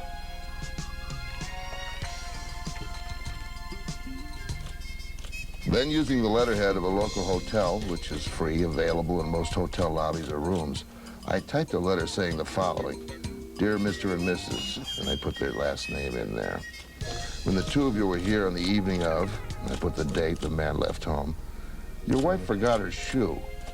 Here it is. We'd appreciate the return of $2.50 for postage. Thank you for the management of, and I typed in the hotel's name. Anyhow, to make a long story short, the upshot of the downshot is that his wife finally files for divorce. He has to sell the home, the cars, the stocks, everything. I guess you could say my client finally came out on top. Boy, I'd have to agree. What the fuck? Breaking up a marriage to the U.S. Okay, that part is at least not illegal. I mean, it's really fucked up, and it probably should be, but not illegal. Amazing.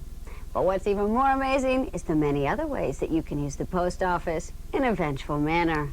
And to give us a few examples is Detective J.M.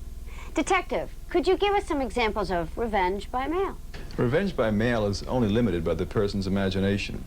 For the most part, the examples I'm about to give are ones I've learned while on the or morality job. Although I must admit a couple of them are my own creations. But let's get to it. One of my favorite pranks is very simple, but very effective. It can be a real pain in the... One of my clients, Theodore Kaczynski,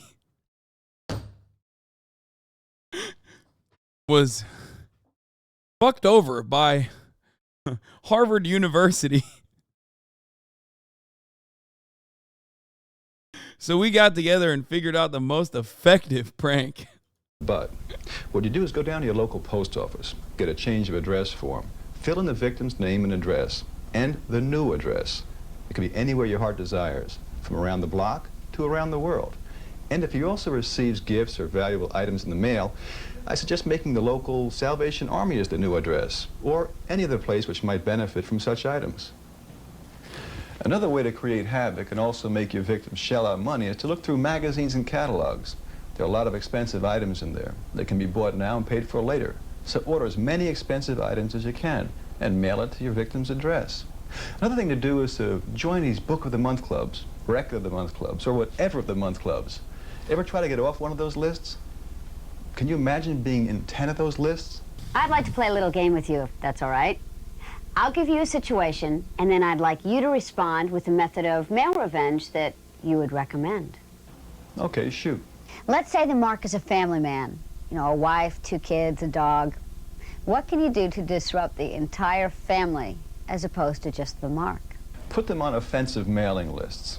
Pornographic mailing lists such as pornographic magazines, pornographic merchandise. Put them on the Communist Party's mailing list. There are hundreds of... Yo, he said porn and communism.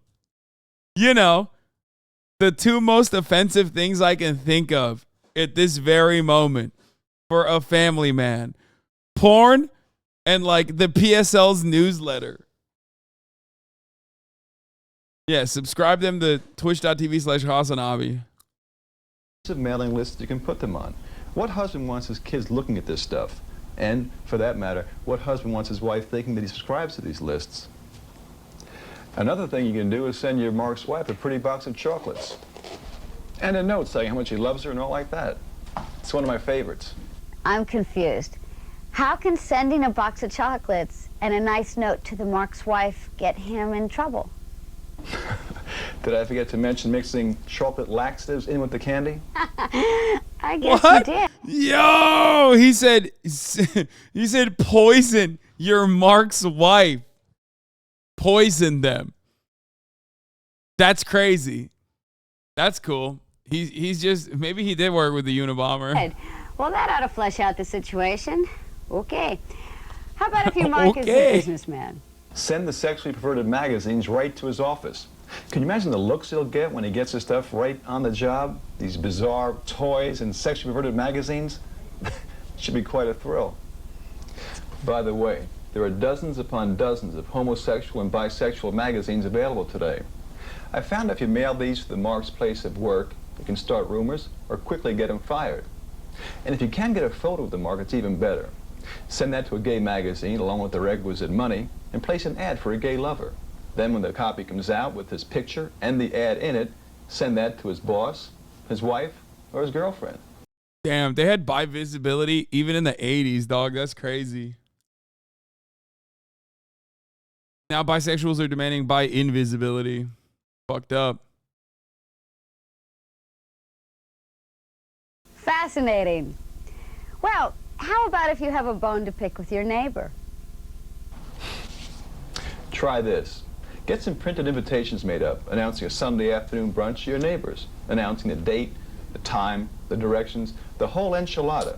The fancier the invitation, the better. Mail it to his people at work, all the neighbors. Then sit back and watch the hassles begin. Not that I want to know, but how can you ruin someone's marriage or love relationship? Here's what I learned years ago. If the mark is a man, just type a letter up saying, "Dear Deborah, my name is," and put the mark's name there. I saw your ad in Swingers Bazaar this last week, and I'm hot to trot. I'm anxious to get it on. But you can't reach me by phone because I'm married. But you can reach me at the address on the envelope, but mark it personal so my wife doesn't see it. Put that letter in an envelope marked Deborah Lawson, care of Bazaar Swingers ad, box 1268A, Charleville, Arizona.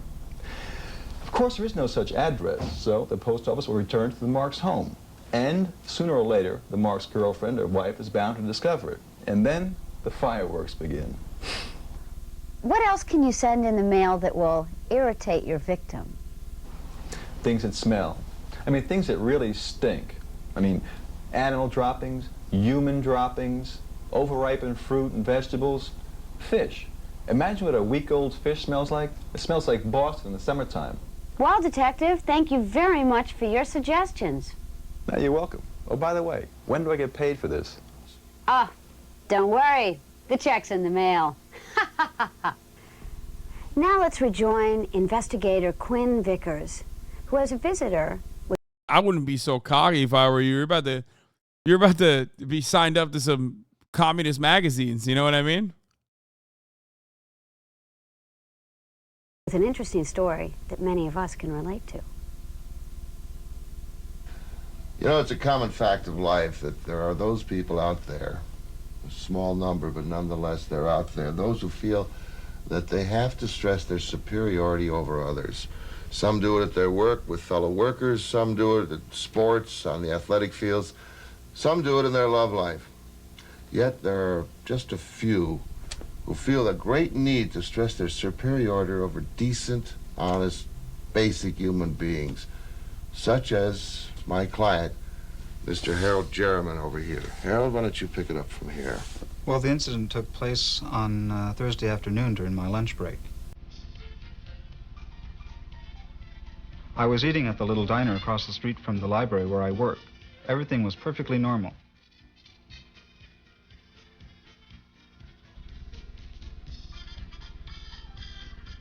It was then that I first noticed him.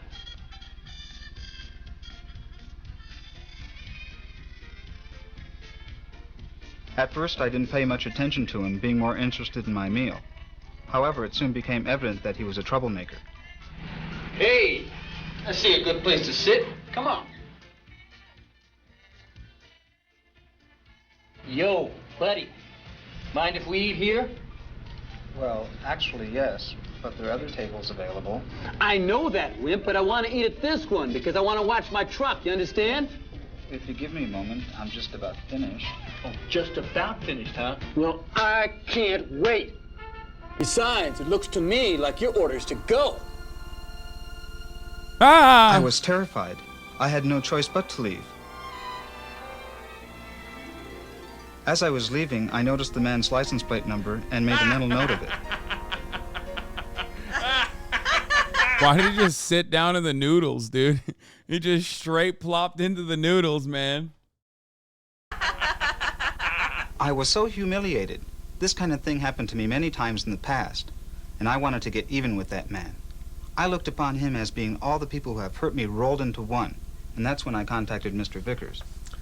Well, when Harold first came to me, he didn't know what to do.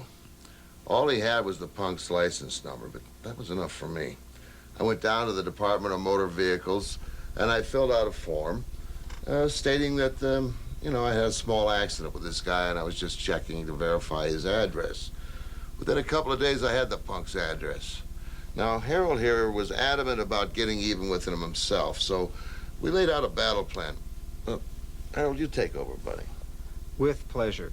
Once I had the man's name and address, I decided to start off with what the man apparently wanted: food. So from a payphone across the street from the man's apartment, I called about 15 takeout restaurants and had them send him all types of food. And I had them spaced out so that they would arrive about every 15 minutes. Let me back up a moment to tell you that there had been a series of robberies at a local convenience store chain. Now, with that in mind, I planted a toy handgun under the truck's seat, and I threw in a city map with the locations of the convenience stores circled in red and a few newspaper clippings about the robberies. Then I went to a telephone and phoned the police and stated anonymously that I had seen where the robber lived and that I had seen his gun in his truck. To make a long story short, the police arrived just as the man was getting into his truck. When the police saw the gun, the map, and the newspaper clippings, well, let's just say that the man had a lot of explaining to do down at the station. How do you feel now? Confident. Of course I don't go causing trouble for other people, but at least I know I have the confidence in myself to know I can get even. Bro, dudes who look and sound like this still do this, by the way. I'm just saying. With anyone. Confidence, a quality we all desire, yet surprisingly few of us possess. However, most of us do possess one of these, a telephone. And it so happens that this is the revenge seeker's greatest ally. And here to enlighten us on this subject is Officer P.F., whose looks we have electronically altered to protect his identity. I'm going to be demonstrating several methods of phone reprisal using my own personal phone. Now, some of the techniques that I'm going to talk about can be done in your home, but some of them are going to require the use of a payphone, and I'll explain that as we go along. Now, first of all, if the prank you're going to pull requires you to talk to the mark yourself on the phone and the mark recognizes your voice, then I suggest that you use a handkerchief placed over the mouthpiece of the phone. Now, I know that you've seen this in millions of movies and TV shows, but the fact remains that it works. Now, before we get even with that certain low life in your life, let me just ask you a little question. What is the most valuable possession that a human being has? Revenge. You give up? The answer is time. Time is precious. Don't you just hate it when somebody wastes your time? And time is money, too. So, when you get a mark to waste his time, you're getting him in more ways than just one. Now, I've found this particular routine to be very effective when the mark is married or living with their lover. Now, if the mark is a man, you get a close female friend of yours, like my friend Monica here, to help you out. Now, if the mark is a woman, obviously you're going to do just the opposite. Now, let's assume that the mark's name is Bill. Now, when Bill leaves home, you get your female friend to call up his home phone number, and when his mate answers, you get her to say, it's a good thing that she's not blurred.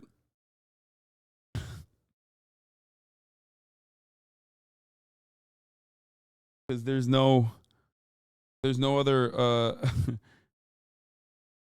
can't look her up. Something like this. Oh, hi. Is Bill, never mind. Then you have her hang up the phone. And this will definitely sow seeds of suspicion into Bill's relationship. And if you follow up with a late-night phone call, hanging up without speaking when the mate answers the phone, well, then you'll really foul things up a lot. If your mark happens to be in a business where he meets customers in various locations, then don't disappoint him. Using a fictitious name, set up meetings at various locations around the city, in restaurants and bars and hotels. And then by the time he's traveled around town and he realizes that he's been burned, he's wasted lots of time and money. Monica, why don't you tell everyone what happened to you recently and exactly what you did about it. Okay. I was working as a temp in this office, and I was only supposed to be there for a couple of days.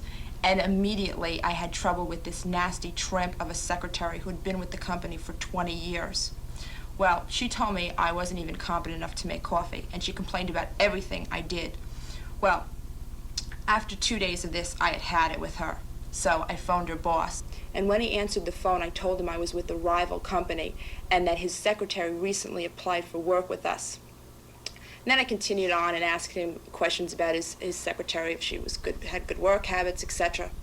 Anyway, to make a long story short, the boss, feeling betrayed, fired the woman. And guess who took her place? Don't you just love happy endings? Now, a while ago, I mentioned that sometimes you need to use a payphone. Now, there can be several reasons for this. For instance, say that you placed a revengeful ad in the newspaper. Most newspapers will require you to leave a phone number so they can call back and verify that you're not just a crank caller. In much the same way that a restaurant that makes deliveries will require you to leave a home phone number so they can check and make sure that the order is legitimate. Now, one thing that you must never, I repeat, never, ever do is leave your actual home phone number, because this could lead to a lot of trouble.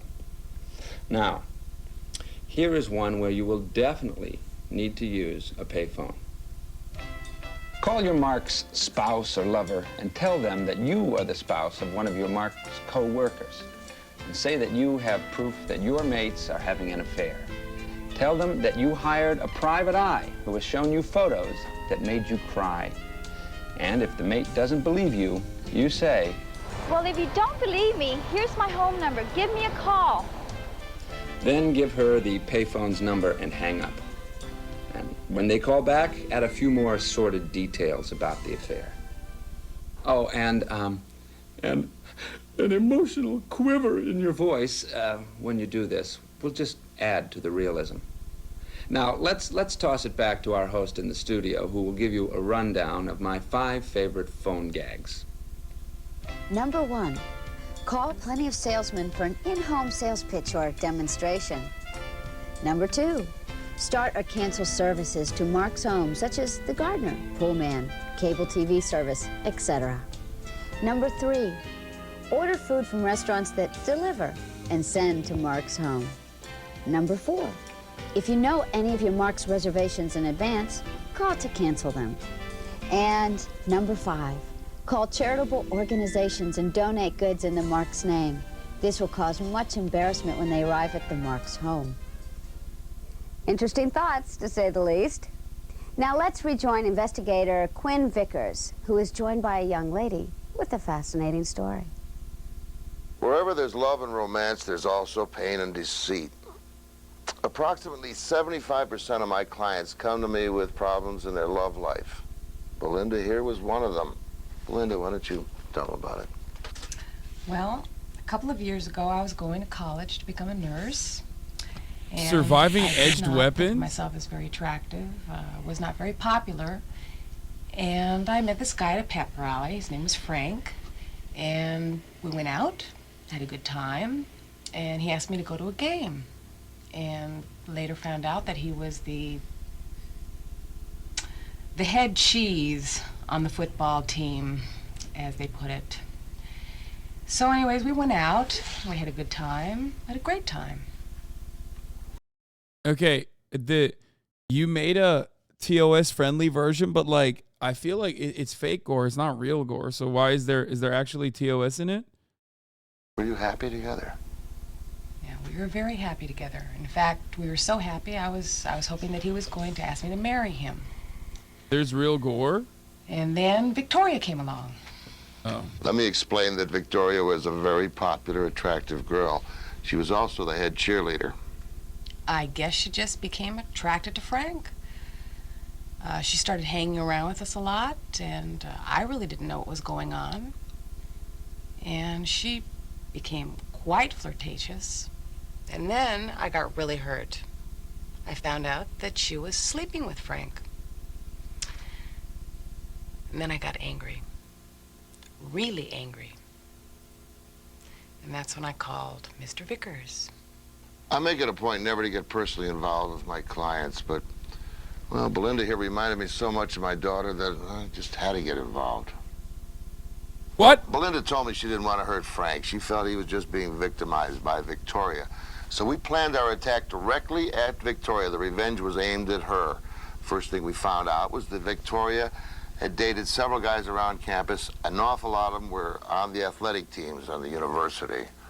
So then I had Belinda set up an appointment at the free clinic for an examination. Well, this was great because not only did I get a free pelvic, but I also got a free examination. And while I was there, I got a letterhead from the free clinic, at which point I brought it back to Mr. Vickers and he told me what to do. I had Belinda find out the names of the various athletes on the, well, as a matter of fact, all the athletes on all the sports teams around the university. Then on free clinic stationery, I had her write a letter to each of them. The letter stated that Victoria had been to the free clinic and had tested positive for syphilis, and that each of them were sexual partners in this little peccadillo. So on Friday, I sent all of the letters to the athletic department at the college, and I'm pretty sure that's illegal, I think. Like, what was going on in the 80s, man? It was just like crime was legal. Like, people talk about how fucking crime is legal in California or whatever, but like it turns out in the 80s it was actually in the 80s it was truly legal. Like, they were just like, you could just do whatever you wanted. on Monday, well, whoa. It's fake. You got to tell chat this is satire and these are all actors. Well, that ruins everything for me.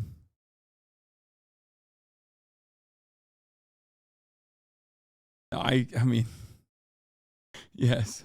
I don't think there are real cops with the wife. With the wife of the cop not having her face blurred.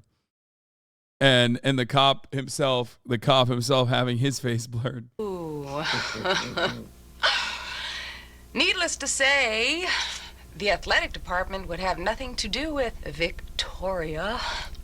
None of the students would have nothing to do with Victoria. No one would touch her. No one would talk to her.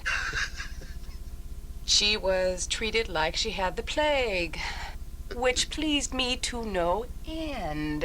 So tell them what ultimately happened.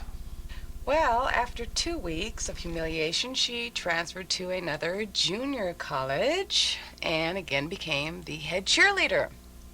And she had her jollies for a while until I again sent the same humiliating letter to the athletic department, at which point there was no more Victoria, and I have no one but Mr. Vickers to thank. Well, stories like that certainly make my Okay, day. what? As to the He says she reminds me of my daughter, who I would want to fuck.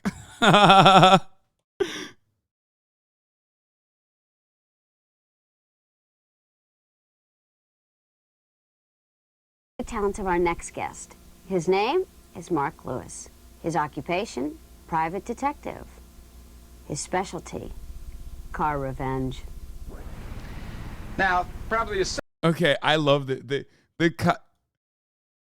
concept of revenge being segmented out piece by piece with like car revenge having its own segment is really funny. Where like on the one hand they're like, this is phone revenge. And now we move on to car revenge, which is the revenge of the car variety, like what the IRA used to do.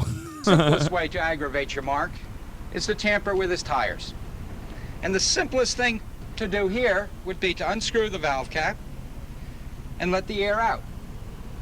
Now, the best thing to do would be all 4 tires. But if you don't have enough time, make sure you do the front tires. That way it's hard to steer and your Mark can't drive off that easily. Now, a lot of people recommend putting glass or nails under the tires. But believe me, for the best results, let the air out yourself. Now, one thing that every car needs is gas, and this car is no exception. Now, if the situation warrants it, and you need to damage the engine, the best way of doing that is adding some things to the fuel, like sugar, baking flour, sugar, regular granulated sugar, or glue, epoxy. Now, this will certainly damage the engine, cost a lot of money, cost your mark a lot of time, and it will certainly drive your mark crazy. My clients are always asking me for an easy, efficient way of providing their marks with a massive headache. Well, I have just the thing. A locking gas cap. Now, you can buy this gas cap in any auto parts store, a couple of dollars. What you do here is remove the unlocking gas cap and replace it with the locking gas cap. You just screw it on here, turn it, take the key. That's the important thing here. You have to take the key. Then when your mark goes to fill up, he can't get his gas cap off. Provides a massive headache. Come with me. Okay, here's one that dozens of clients have tried, and it really works. Take a can of black spray paint, spray the headlights. That way your mark will not be able to drive at night until he has them and die. A lot of this just kill the mark, I think. You know what I mean? Just cut the brakes. Like W murder shit, you know what I mean? What the fuck? Oh, this is truly a W murder stream. All right, I gotta pee. I'll be back. Now, did I mention what you can do with a license plate? You can remove it and hide it. Or better yet, replace it with an out-of-state plate. Now, while we're down here, way in the back is the exhaust pipe. What you can do with that is take a potato or some other solid object, stuff it into the exhaust pipe, and the engine won't start. Do that at night, and your mark will be late for work. Now, if you're fortunate to get under the hood, there are a lot of things we can do here. Okay, let's start over here. This is where you put the windshield washer fluid. But instead of putting the fluid, what you put in is cooking oil. What happens then, when the mark starts his windshield washers, oil goes all over the windshield, which attracts a lot of dirt and a lot of dust. All right, the next thing here we'll deal with is cooling system. The idea is to put substances in there that expand with water. Baking flour, pancake batter, or even paper mache. Now, you can also put sand in here. Sand does not expand with water, but it will certainly do the job. Now, speaking of sand, this is where you put the engine oil. Put sand in there, and you will certainly damage the engine. Now, last little tip here, the distributor coil. Take one of these coils off, put chewing gum up into the coil, put it back on. Now, that will cause the car to bulk, to possibly even stall. The great thing here, though, is when the mark takes the car to the gas station to his mechanic to try to get it fixed, it's almost impossible to find out what's wrong with it. Now, you do not have to be a mechanic to do all these things. You just have to be a little mad. Happy motoring. Aren't you glad he's not your mechanic? Whew. Now, let's check back with investigator Quinn Vickers, who has a few more tantalizing ideas to tease your vengeful mind. Here's a few miscellaneous ideas you might try out on your marks. Sending a letter is a beautiful trick, and it works so simply. All you need is a plain piece of paper, and you cut out the letters from magazine or newspapers, right? You gotta say, "Dear so-and-so," the mark's name, "I know what you're up to." Now, if he's like most people, he's got something he's doing that he shouldn't be doing, and he's going to feel guilty, and he's going to wonder who knows about it. And even if he hasn't done anything recently, you're going to drive him up the wall wondering why anybody would send something like this to him. Now, if your mark is a member of the minority, you might turn him over to the Immigration Service. This is going to cause him hours and hours of endless paperwork trying to prove he's a citizen of this country. Listen to what one of my clients did. I've been having some problems with my next-door neighbor. I loaned her some money, and she just refused to pay me back. So I was getting a little irritated, and a friend of mine told me to call, Mr. Vickers. And I did, and he was very nice. And what he told me to do was call the Internal Revenue Service and tell them that she had a business on the side and was making money, and, you know, she hadn't been reporting her income.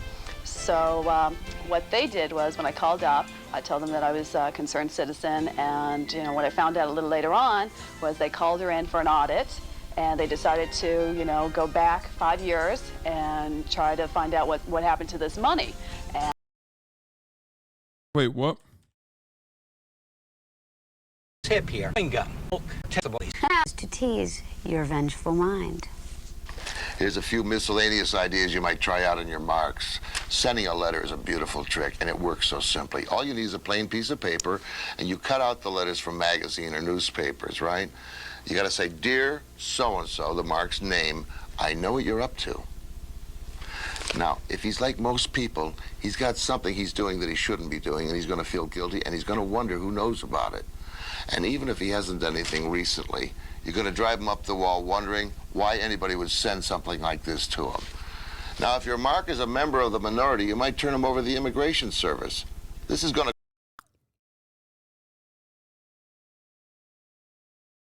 I'm sorry, what?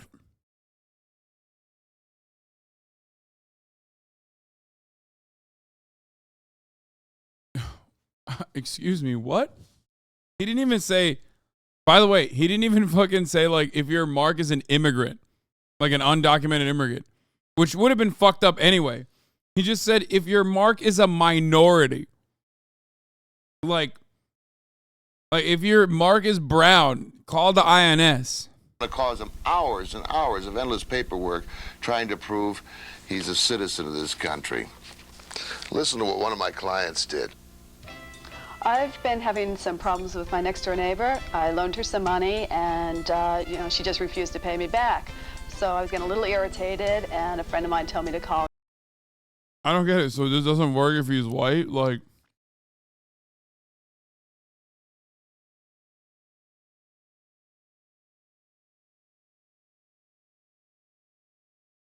this guy bumped into me at the bar, so I had him deported prank. You know, Mr. Vickers, and I did, and he was very nice. And what he told me to do was call the Internal Revenue Service and tell them that she had a business on the side and was making money, and, you know, she hadn't been reporting her income. So what they did was, when I called up, I told them that I was a concerned citizen, and, you know, what I found out a little later on was they called her in for an audit, and they decided to, you know, go back 5 years and try to find out what happened to this money. And from what I gathered, she's been making, you know, weekly trips down there, and I would imagine it's been a little bit of an inconvenience for her, but, you know, whatever. And I would think that she's probably there right now. Always keep in mind that a newspaper is a great source for getting even. One of my clients placed an ad in the mark's name, advertising that he was going to have a big moving sale. Everything in the house going for 1/5 of its cost. And needless to say, he picked a time, a weekend, when he knew the mark would be home relaxing, right? The guy was inundated by bargain seekers, ruined his weekend, ruined his life. Another cute trick is to place an ad saying that you are the sucker and you have 50... Bargain seekers ruined his life. I don't know why I find that such a funny thing to say. $50,000 that you're open to any and all investment possibilities. And of course, you include the mark's phone number. Well, needless to say, the phone will be ringing off the hook with all the cuckoo birds out there who have the great investment possibility. You want to make your mark real paranoid? Listen to what another one of my clients did. My former boss fired me for no damn reason whatsoever. So I put his name in the obituary column in the newspaper. And making sure that he received it, I mailed it to him with a note saying, "Someone out there is watching you." Then I put an ad in one of those gay magazines and put his name and number, and that worked. Wait, that's just a death threat. Like, that's not a revenge. That's just a death threat. At what point does it turn around and turn into something entirely separate? This guy's been real adamant about shrimps in the curtain rods. He's been talking about it this whole time. Look at this. The best revenge is to put raw shrimps in the curtain rods at someone's house. The best revenge is to put raw shrimps in the curtain rods at someone's house. What's going on, man? Did you put raw shrimps in the curtain rods of someone's house? Like, what happened?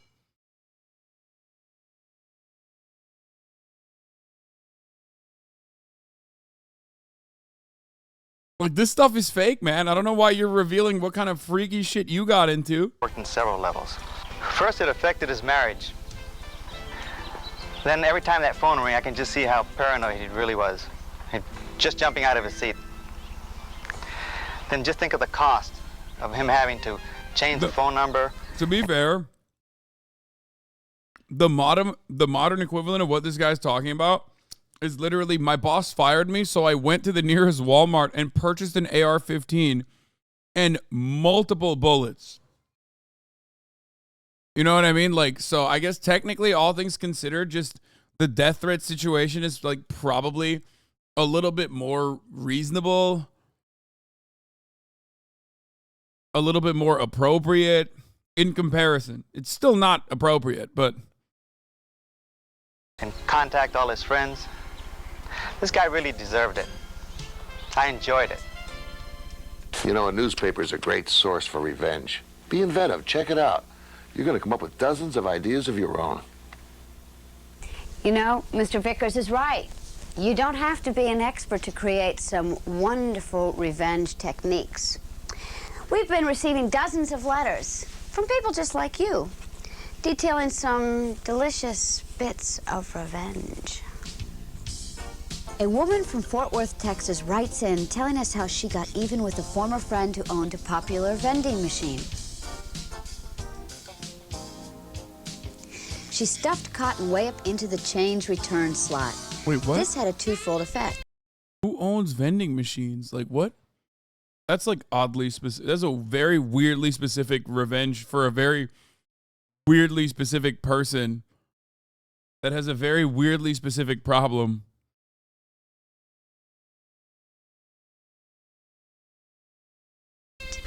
One, it upset a former friend's customers because the machine wouldn't return their change. And two, when the woman returned a few days later and pulled out the cotton, she hit the jackpot. A man from Tempe, Arizona. Okay, that's just not even revenge at that point. You're just like taking money from other people.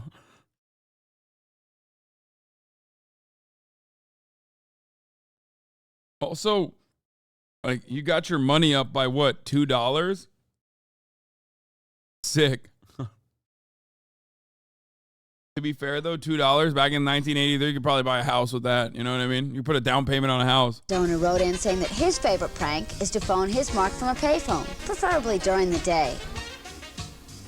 Then once his mark answers the phone, the man simply leaves the payphone's receiver hanging off the hook, effectively tying up his mark's phone line for hours until the phone company can reconnect his service.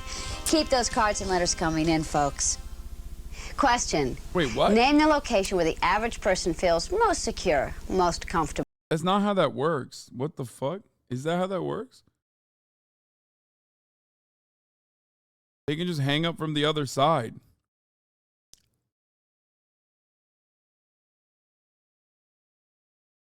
Plus, you didn't put unlimited money in the payphone. Okay, that one is stupid. All the other ones are valid and real and good.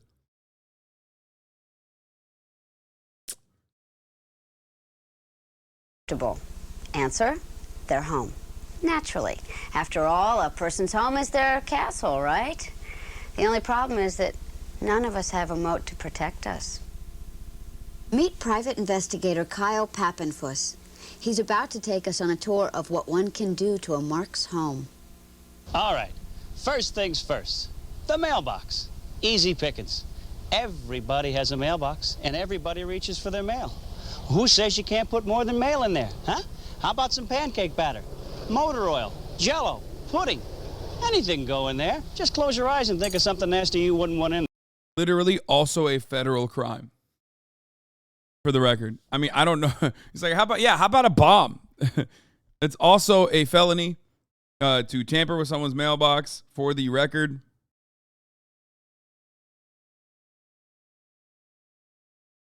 there. Get the picture? Practically every homeowner takes pride in a really beautiful lawn. It's considered part of the pride of ownership of a house.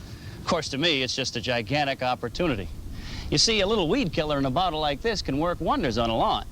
See, it not only kills the weeds, it kills the grass.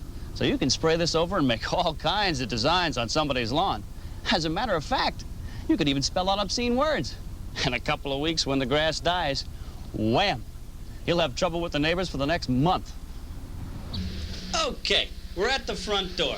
If you're really looking for a way to tick off your newfound friend, how about the doorknob, the keyhole? Some nice epoxy glue right in there. This is going to cost them not only aggravation, but money, too.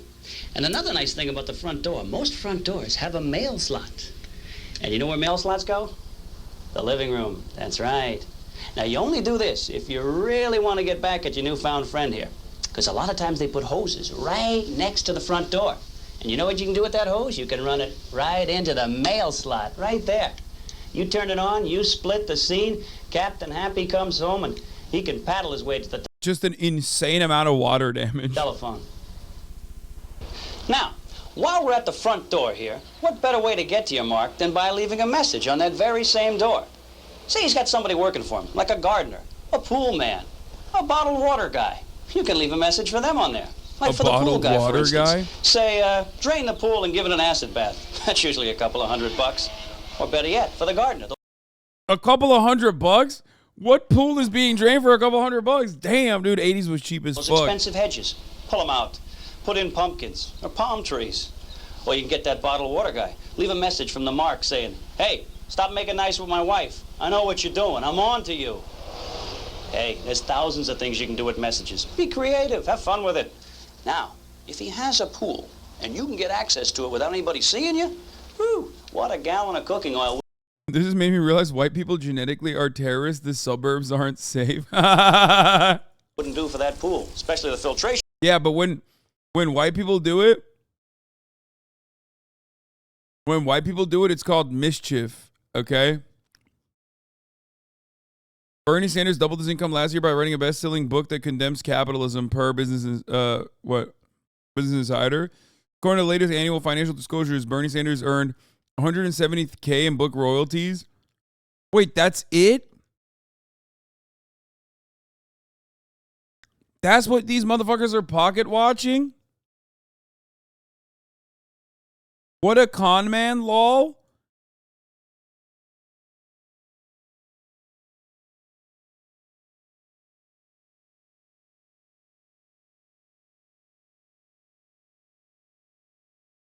Elon responded too. I can't see it. I don't know why, but I'm happy. Look at all these fucking dumbass blue check marks.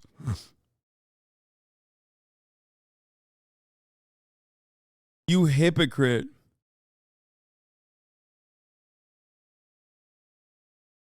The irony? Like a true capitalist, lol. Group photo of everyone Bernie's lived to. Oh, God.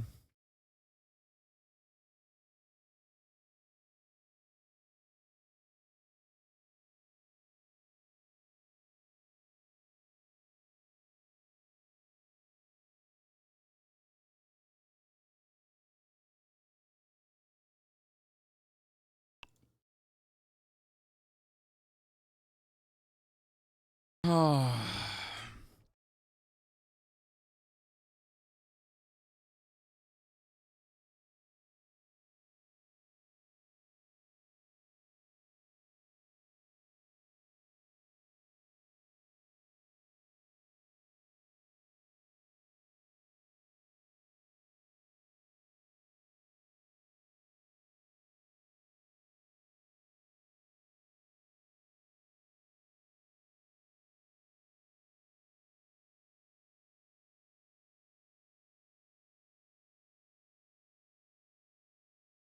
My upstairs neighbors died today. R.I.P. I guess. I don't know. Or good riddance if you hated him. I don't know. What the fuck kind of take is that?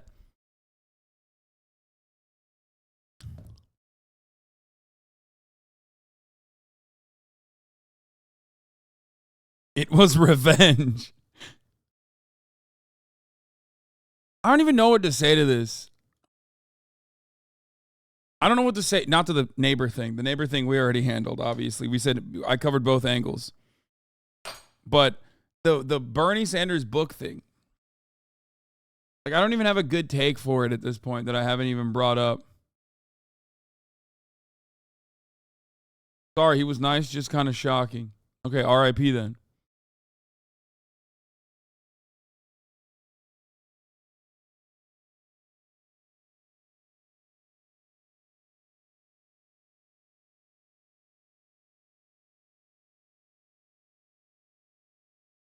Elon's 53,000 likes. I want to die.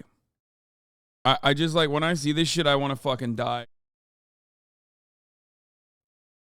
I don't know what happened there. That was weird.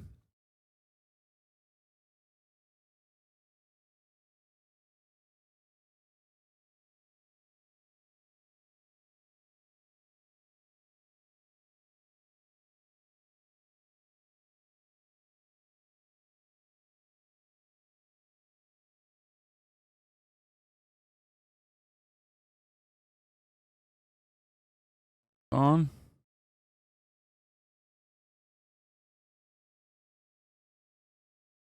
I mean, 44 billion for 3K likes is kind of a bad price.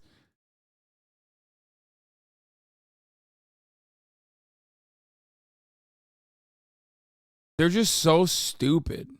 Like,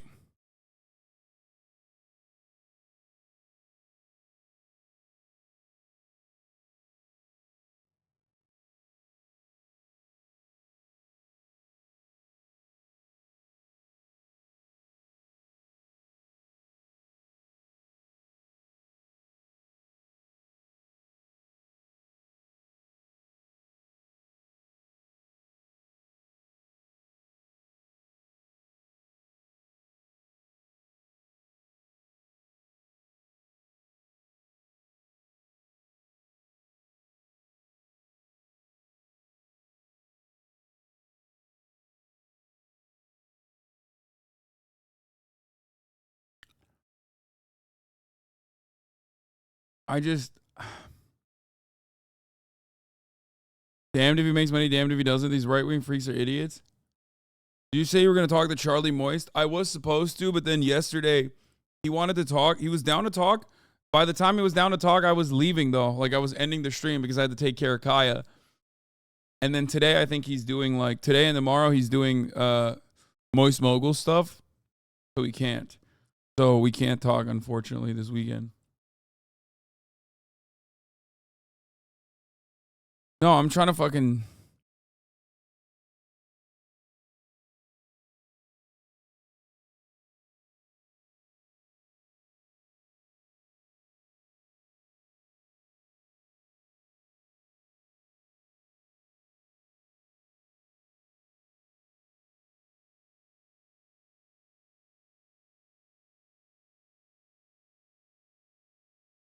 Hasan's birth chart reading.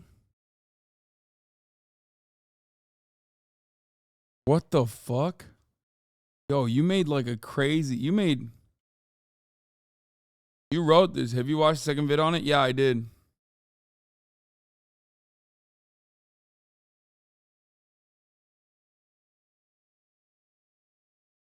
They might be stupid, but they're still paying $8 a month for Blue when they could be paying $5 a month to avoid the top of the hour ad break. Wait, did I forget to run the top of the hour ad break, by the way? Oh my God, I did. I did not even run it. Okay, chatter. This is one instance where it actually makes sense. Thank you, chatter, for reminding me to run the top of the hour ad break, which comes at the top of every hour.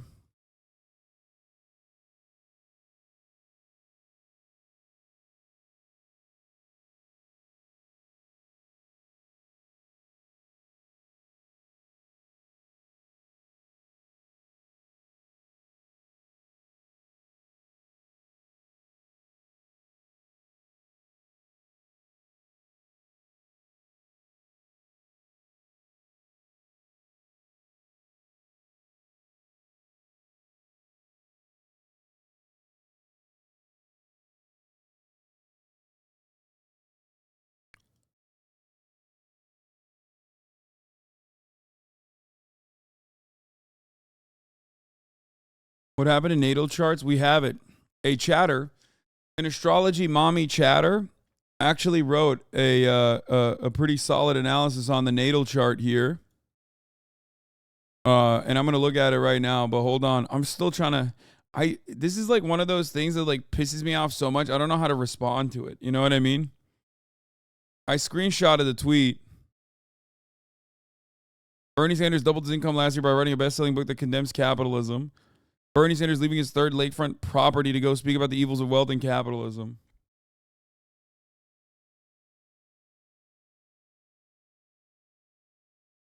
It just makes me like unreasonably angry. I don't know how to describe it. You respond, they'll just say the same shit to you. I don't even give a fuck.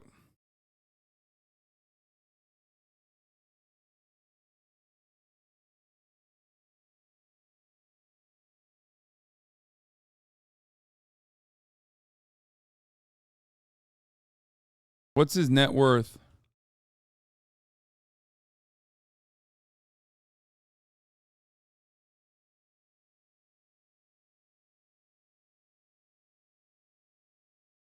$180 billion.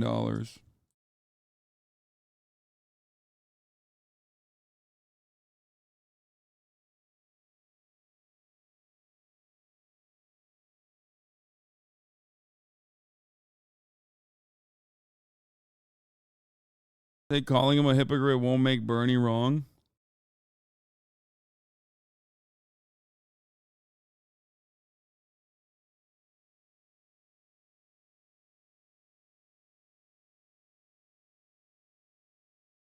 The pharaohs are blushing.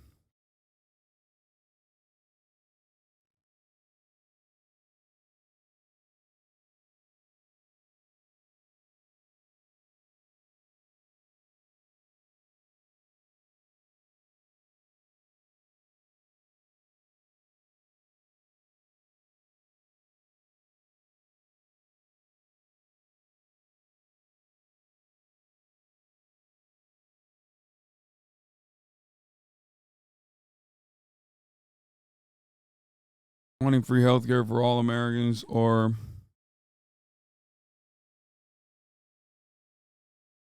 fighting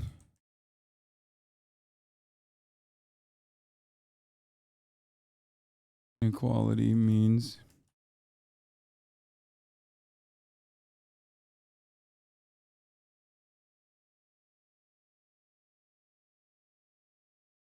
cannot abo-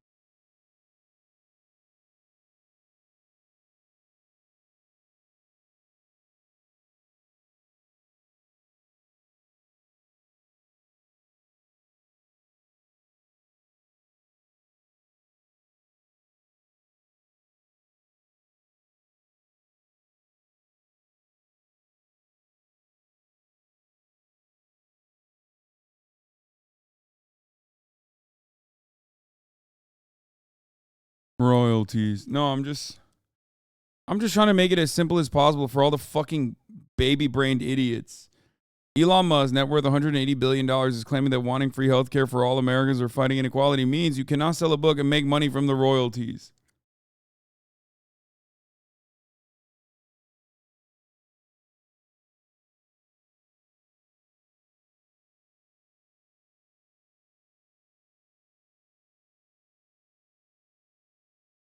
Shit take? Why is that a shit take?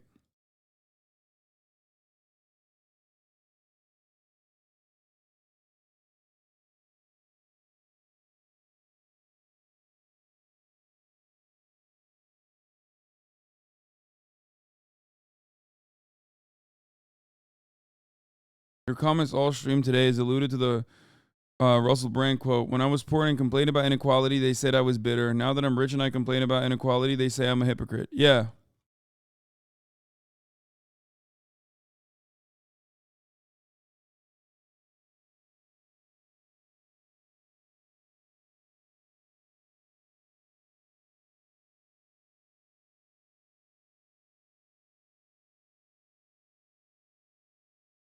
There you go.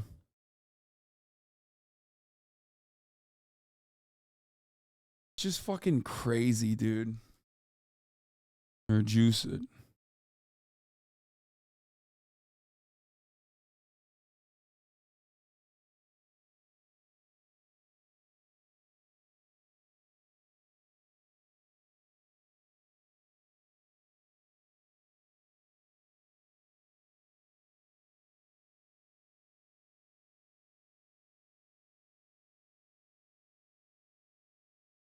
Time.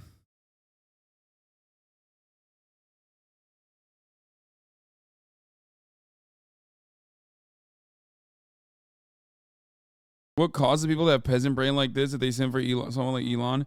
I don't know, but seeing the number of likes on this fucking stale ass, old ass fucking meme and the retweets made me want to immediately perish. 54,000 likes on this fucking tweet, dude. It's so, like, I'm willing to bet that the overwhelming majority of Americans that like this tweet would legitimately improve their lives if Bernie Sanders' advocacy turned into real life policy. That's what frustrates me about this. It's like the peasants advocating against their best interest. That's what kills me. Do you know what I mean?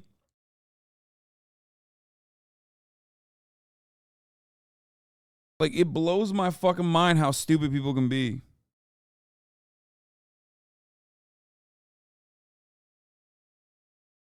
Bro, you ain't got no money in your fucking wallet right now. Like, a medical bill would ruin your fucking life. And you're out here being like this old man. No, not a majority, every single one. Probably. Like, every single person that hit like on that would get fucking eviscerated by medical debt. And you're out here being like, my lord, you're so right. We don't deserve health care. We don't deserve it, my lord. You are the rich. Like, bro, who is closer to this fucking Donald Duck?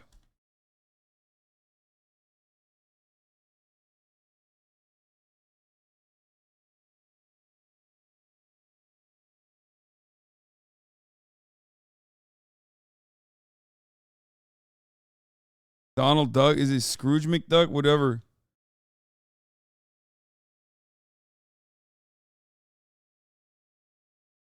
Uncle Scrooge? I'm not going to say anything. But, like, who do you think is closer to Scrooge McDuck? Okay? Who? Do you think it's Bernie Sanders, who apparently made $170,000 in royalties from his fucking book? Or Elon motherfucking Musk? Like, that is literally a depiction of Elon Musk.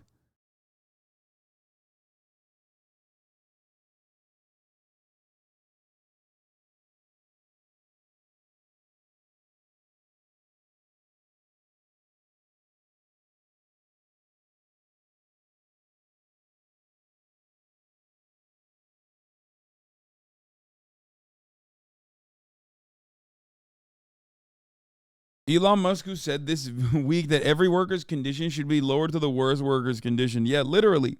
He did say that in a fucking CNBC interview. I'm sorry, man.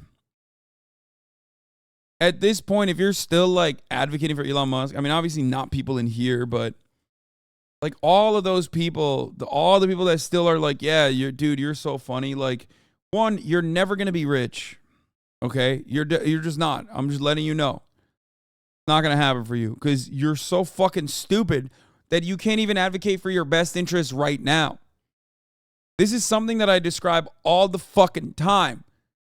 Rich people always look for government handouts, and when they don't get it, they lobby the government, and when the government still doesn't give it to them, they fuck shit up. Okay? Meanwhile, you, on the other hand, as a worker, are advocating against your best interests every single time you prop up a billionaire. Okay? Every single time, which tells me that due to the reality that you do not have a deed to the fucking factory, you're a dumbass. You're a dumbass. An animal knows better. An animal knows how to defend its best interest better than you. You're barely sentient.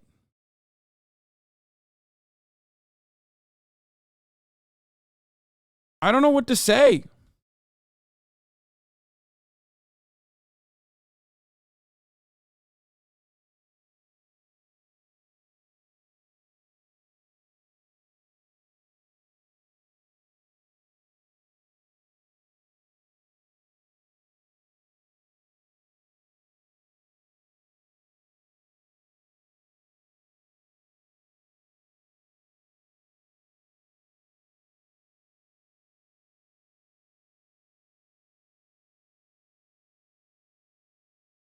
It blows my mind.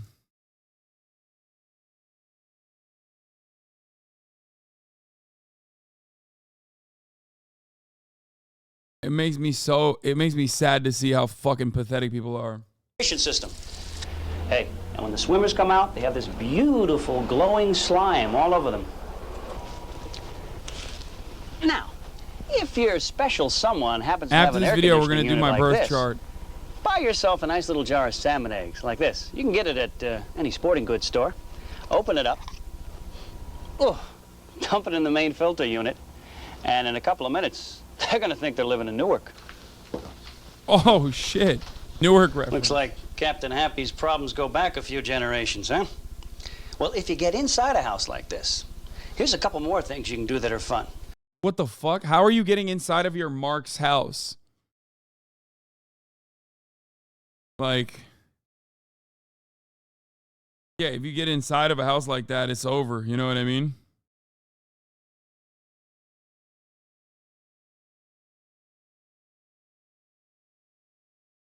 Firstly, the thermostat. This is a heat thermostat. You want to turn it all the way up on high, especially on a nice hot day. And then you take some glue out and you pop it right in there so it stays on high. A couple of hours, they're going to have that sauna they've always dreamed of.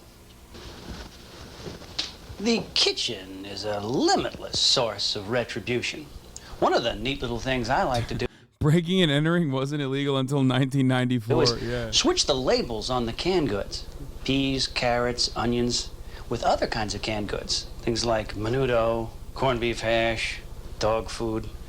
Imagine the surprise when you open up what you think is a can of salmon and there's nothing. I'm surprised they haven't like brought up the age-old fuck the Mark's wife technique. You know what I mean?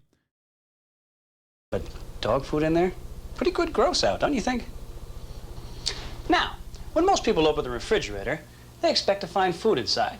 What if you got there ahead of your mark and, say, put some dirty laundry in there, huh? How about that? Look at this.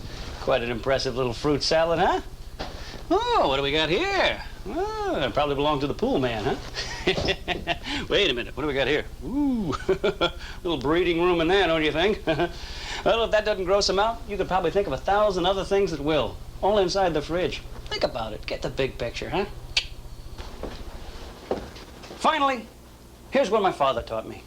Now, if the house has a dishwasher, and these kind of cupcakes usually do, you just open it up, and you get all the good dishes, and you jam them inside, and then you get a packet of dye, just like this, and you stuff it inside. You shut it, you let it mix around, and their whitest china is gonna look like a Rorschach test.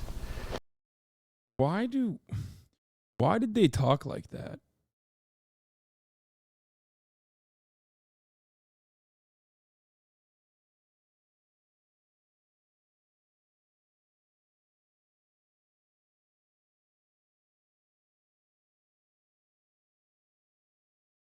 What's up with that? Like, why did the people back then talk so weird? Someone explain this to me. Well, that's it for now, kids. Just remember, trashing your enemies can be a lot of fun. Thanks, Kyle.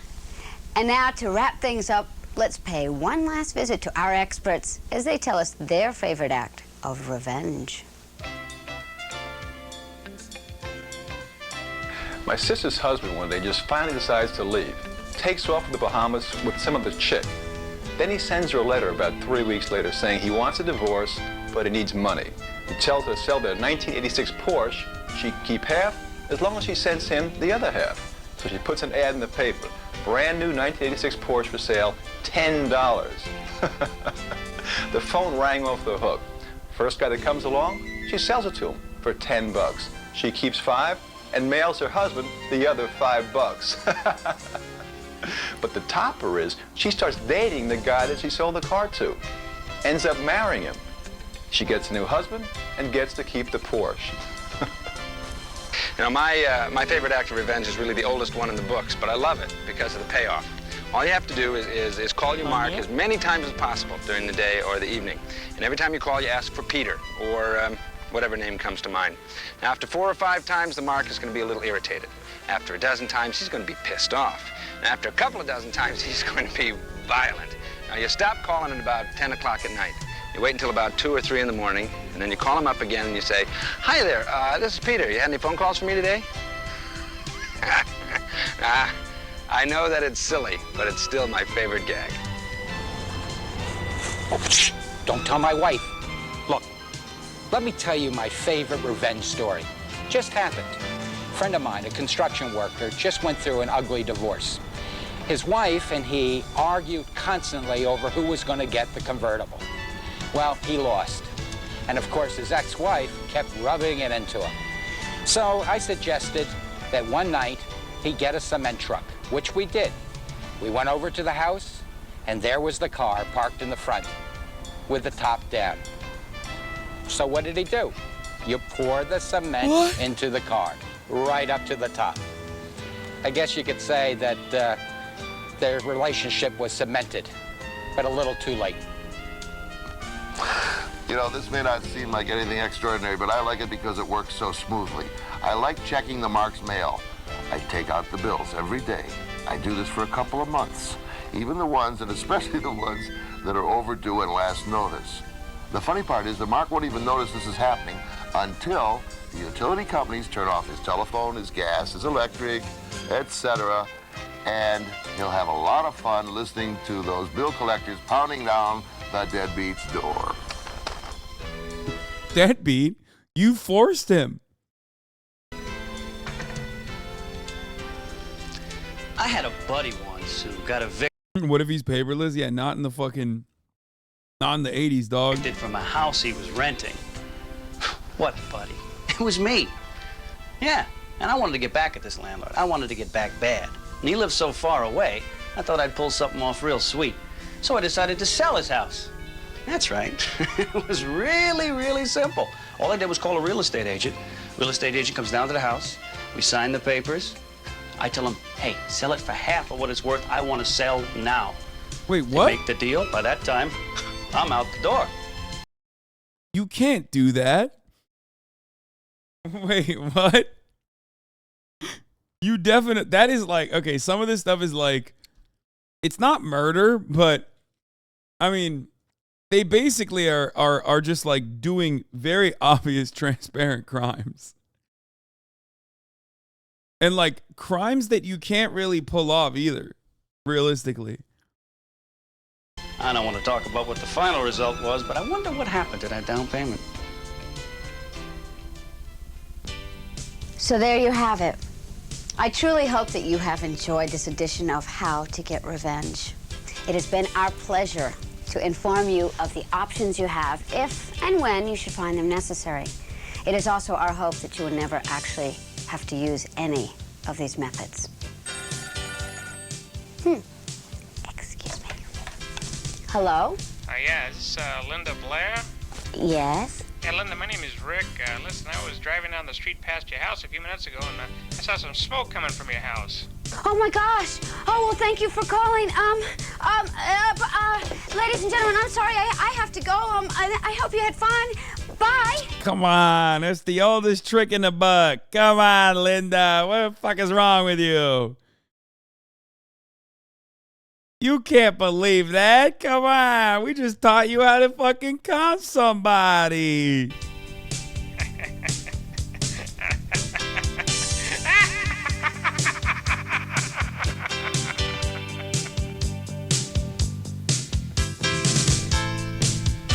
Damn, bro. This is the longest fucking outro credit sequence of all time. There's one on how to survive edged weapons. Where are they now? Prison. Where are they now? Dead. State-sanctioned capital punishment. Execution. One of those guys had like 11 bodies, dog. He was like, cut the brake lines from your mark.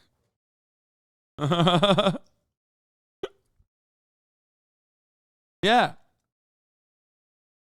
Murder first degree. Multiple counts.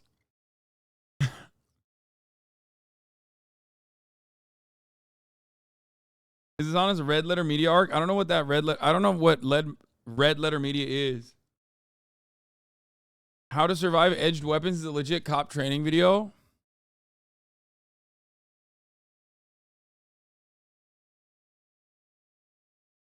Yeah, since I'm going to EU soon, I need to learn that. But before we do that, I'm actually going to do my natal chart reading.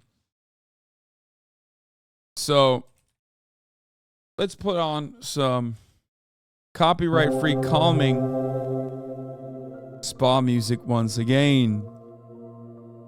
Ladies and gentlemen, like I said,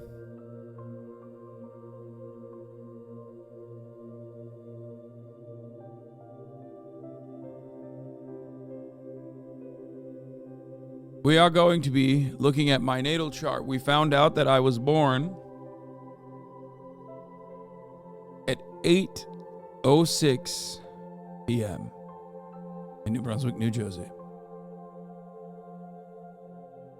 So what we will now do is take a breath and read my natal chart.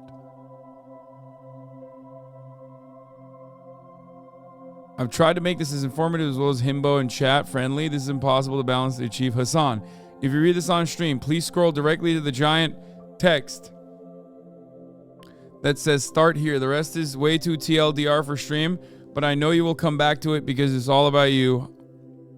I see you, I hear you. There's no magic to astrology. I'm not asking you to believe it. It's math, and data application has been studied and practiced for millennia. Okay, that's not going to tell skeptics. It's not going to work for the skeptics. What? You just said it's math and data. Just say it's fun. There are so many schools of astrology and they are beautiful. Use tropical Western zodiac. Okay, that's boring. Pedants and debate lords. I'm using planet in a general sense here, so please don't at me. Both the sun and moon are luminaries rather than actual planets, and the Chiron is a comet, and the north node. Okay. Oh my God, this is so long. Okay, where's the read here? Okay, I'm skipping. What the fuck? Hasan, start here. Here's an aesthetic version of your chart. Look how cute and non-threatening it is. Let's deconstruct this. Look at it like a clock. The wheel begins at 9 o'clock wood. And then okay, this is your TLDR. Okay, no, this is too much. This is still too much. I will break down each placement for you. There's not too many specifics in this chart though, so let's take a quick peek at the one I used. See how there's way more info? What the hell's on the table? Hasan, skip this next table and let's start again. What the fuck? How many pages?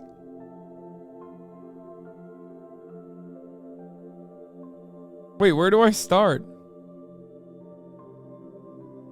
Okay. Fire, ascendant. Okay, we finally got to it. Is this Path of Exiles? Yes, it is. This is a Path of Exile skill tree, okay? Fire, ascendant. The ascendant is your outward presentation of the world, how others see you, the first impression you make. Mine is sun. Paternal figure, self-expression, personality, creativity, play, will, ego. Sun is your true core self. Full embodiment comes from letting your... What? Shine. After all, everything else orbs around it. I'm Leo. So I am... Oh, my ascendant. Capricorn. Hardworking, resourceful, responsible, practical. Am I supposed to read it like this, or am I supposed to read it left to right? This is not as himbo-proof as you thought it was. I'm a Capricorn rising in a Leo sun. So I'm hardworking, resourceful, responsible, practical, patient, driven.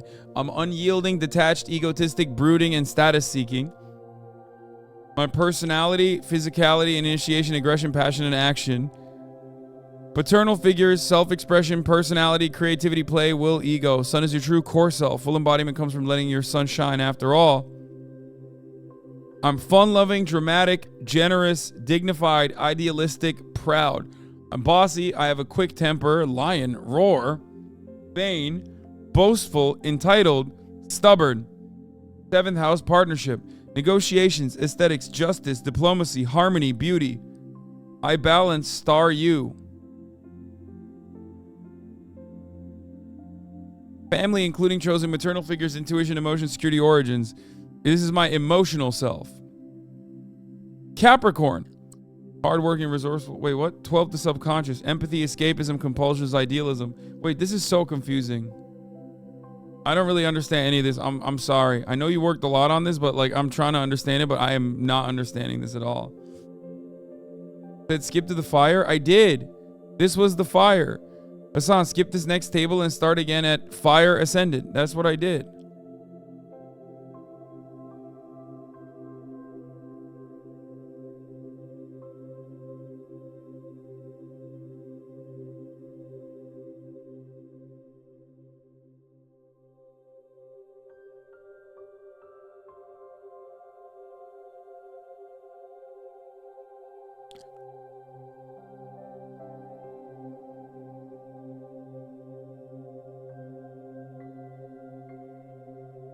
So the moon stuff is a whole row.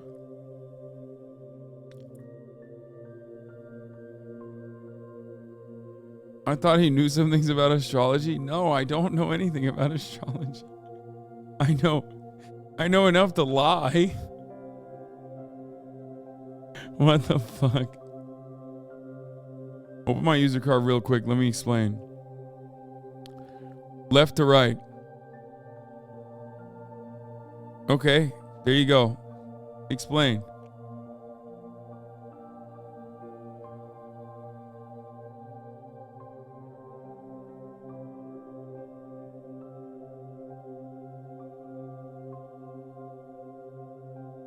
So your planet is in a sign and in a house?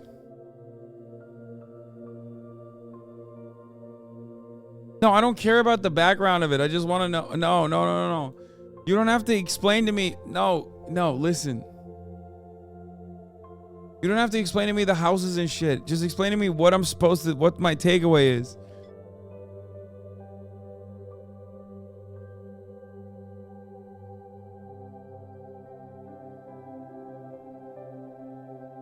You're explaining how to read it. Okay.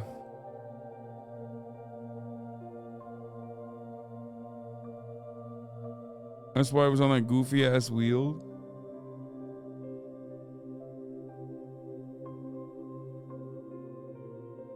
Your sun is your basic personality. Your ascendant is how you present to the world, and your moon is your inner personality and emotions. Ignore all the house shit.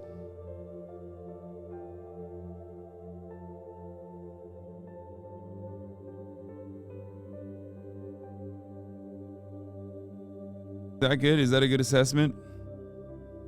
What's all this shit then? Like my Jupiter is my physical, mental, travel, learning, teaching, expansion, growth.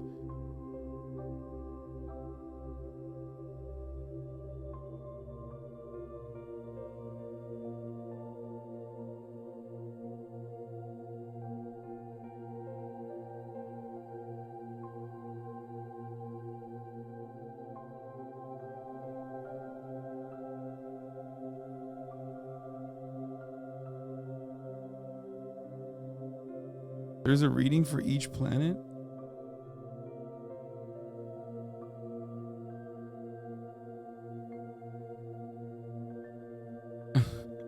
This feels like we're making a D&D character sheet. I've never felt stupider than I do now. Like, we've watched like fucking science videos and shit where I felt dumb, but I think this takes the cake.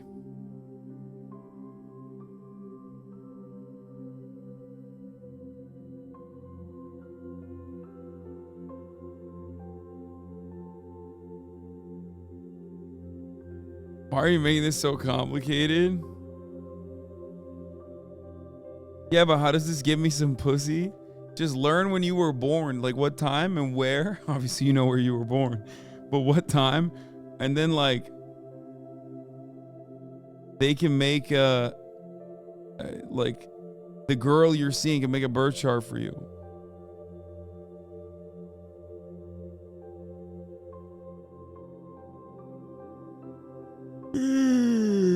I'm so tired.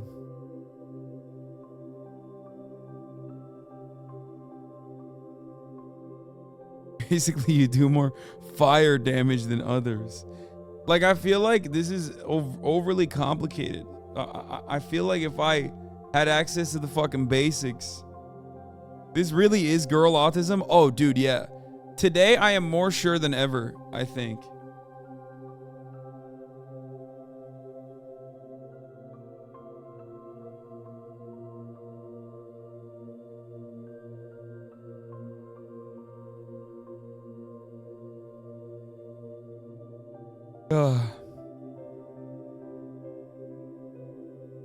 So like, I'm hardworking, resourceful. In my daily interactions and communications, I'm fun-loving, dramatic, generous, dignified, idealistic, and proud. Am I getting that right?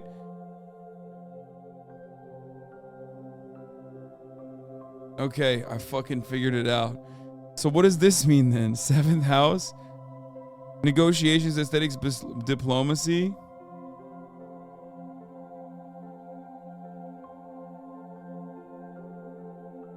What I'm attracted to and the aesthetics I like, and harmony, hedonism, the arts, music, and love. I'm industrious, methodical, analytical, studious, exacting, humane. I'm overcritical, pedantic, picky, skeptical, tightly wound.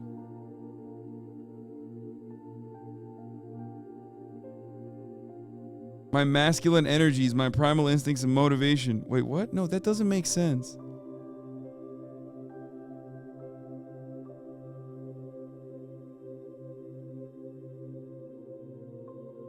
What?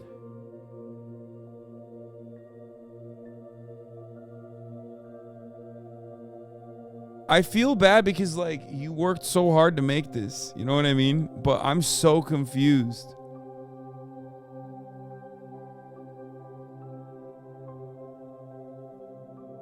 Bro, you post titty pics on your story?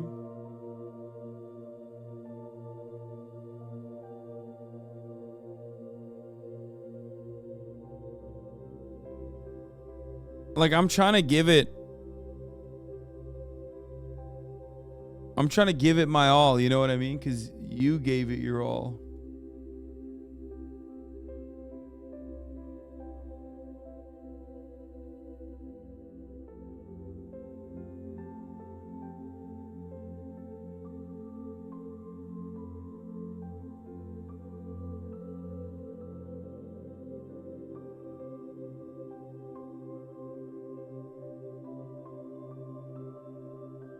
Okay, I'm tired.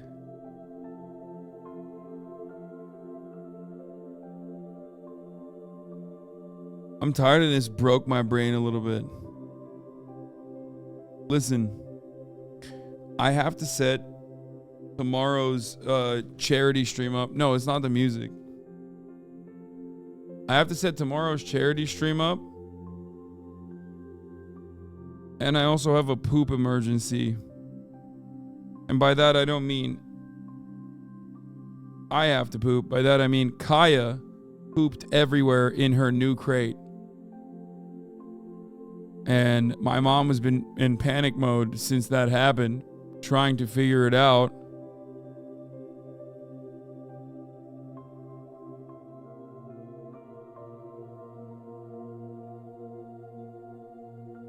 So unfortunately, we did 0 chat controls the stream with marbles.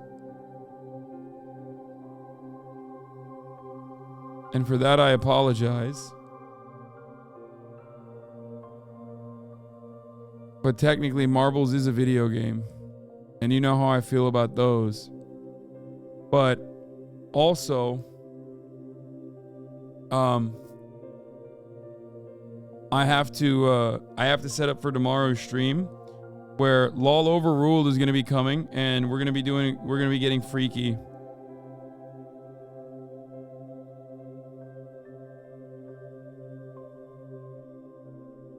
For those of you who don't know who LOL Overruled is,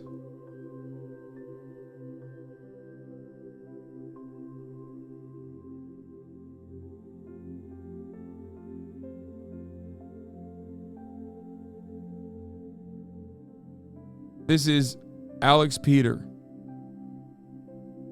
LOL Overruled. He's a public defender in New York. And he is going to be coming on the stream tomorrow, where we will be raising money for 2 different funds. And we have some... we're going to do like fun shit. We're going to debate abolition. We're not doing a pod because my producer and my ban appeals with him seems like a good idea. Oh, shit. Okay. Yeah. He is a public defender. We'll have him publicly defend.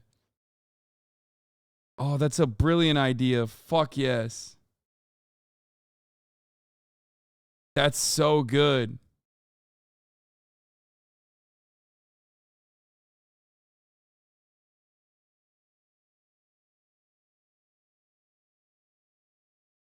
Like, see, I had bad ideas. Like, there's 1,385 unbanned requests. Leg has been working hard. Let's go. Let's fucking go.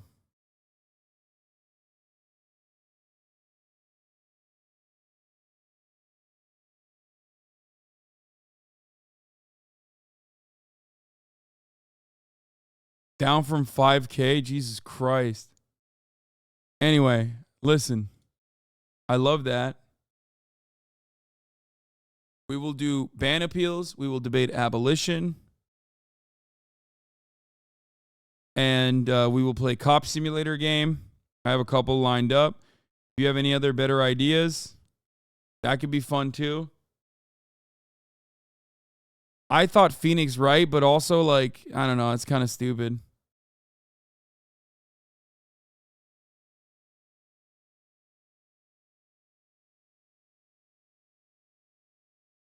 Going to be slammed. The charities that we are raising money for are, I don't want to fuck up their names. Well, one of them is going to be like a Stop Cop City charity. Here. Alex chose them. We're going to be giving to atlsolidarity.org, the Atlanta Solidarity Fund, and Release Aging People in Prison campaign, also known as RAP campaign. Parole Justice New York, Clemency Now. I also think I will do an interrogation, JCS React, like an interrogation React as well.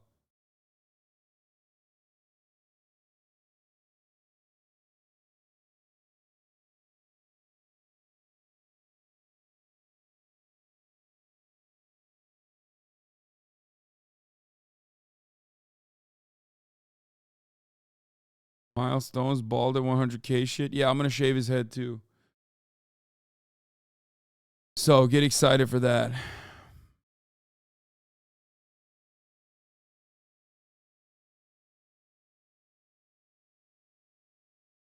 Rough ETA time. As an Atlanta native, I'm telling you, Cop City is going to happen, whether we like it or not, since Atlanta just doesn't give a fuck. Yeah, I know.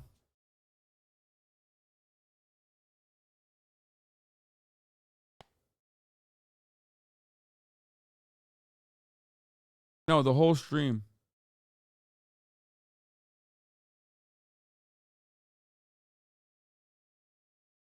So keep your fucking gnarliest interrogation videos ready for tomorrow. We'll have some fundraising goals as well. And I'm very excited to have him on. My plan is to start at 1 p.m.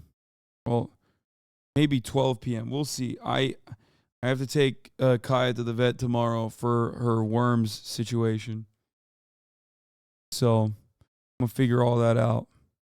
But on that note, I'm going to end it here. I have to figure all this shit out. I have to do some back end work because we have to set up like a charity fundraising portal and things of that nature. And my manager, who normally sets it up, is in the Philippines, I think. So, anyway, now I gotta go wash poop out of the stickiest fucking fur of all time from my puppy, shat in her crate, and then rolled around in the fucking shit. Very exciting stuff. I mean, incredibly exciting stuff. That's what I'm gonna have to go do right now. So, fun. I'll see you tomorrow. Love you all. Bye. Hasan is streaming. Hasan is streaming. There he is again. Hasan is streaming. Hasan is streaming. Reviewing the P.O. box. Uncle Uger's face. Sudden discord agitprop. Great names take embrace. Tiny Bernie Sanders, LGBTQ Air Force. The whole left at your fingertips, Ane at your door. H3 crowded debate, the Young Turks online show. 3 full fucking years of this, plenty more to go. 90-day fiance, talks of champagne bourgeoisie. A Trump rally live reaction, a mass riot at DC. There he is again, Hasan is streaming. Hasan is streaming. There he is again, Hasan is streaming. Hasan is streaming. Reading live stream fair comments, Austin show chat advice, and all the ways the right-wing pipeline can suck you in online. JCS react, Lord frame gets broken, cover blown. A full-blown mass pandemic, monster streaming at your home. Total radicalization coming out to find. The system you were taught to trust in was broken the whole time. All these daily streams, whether big or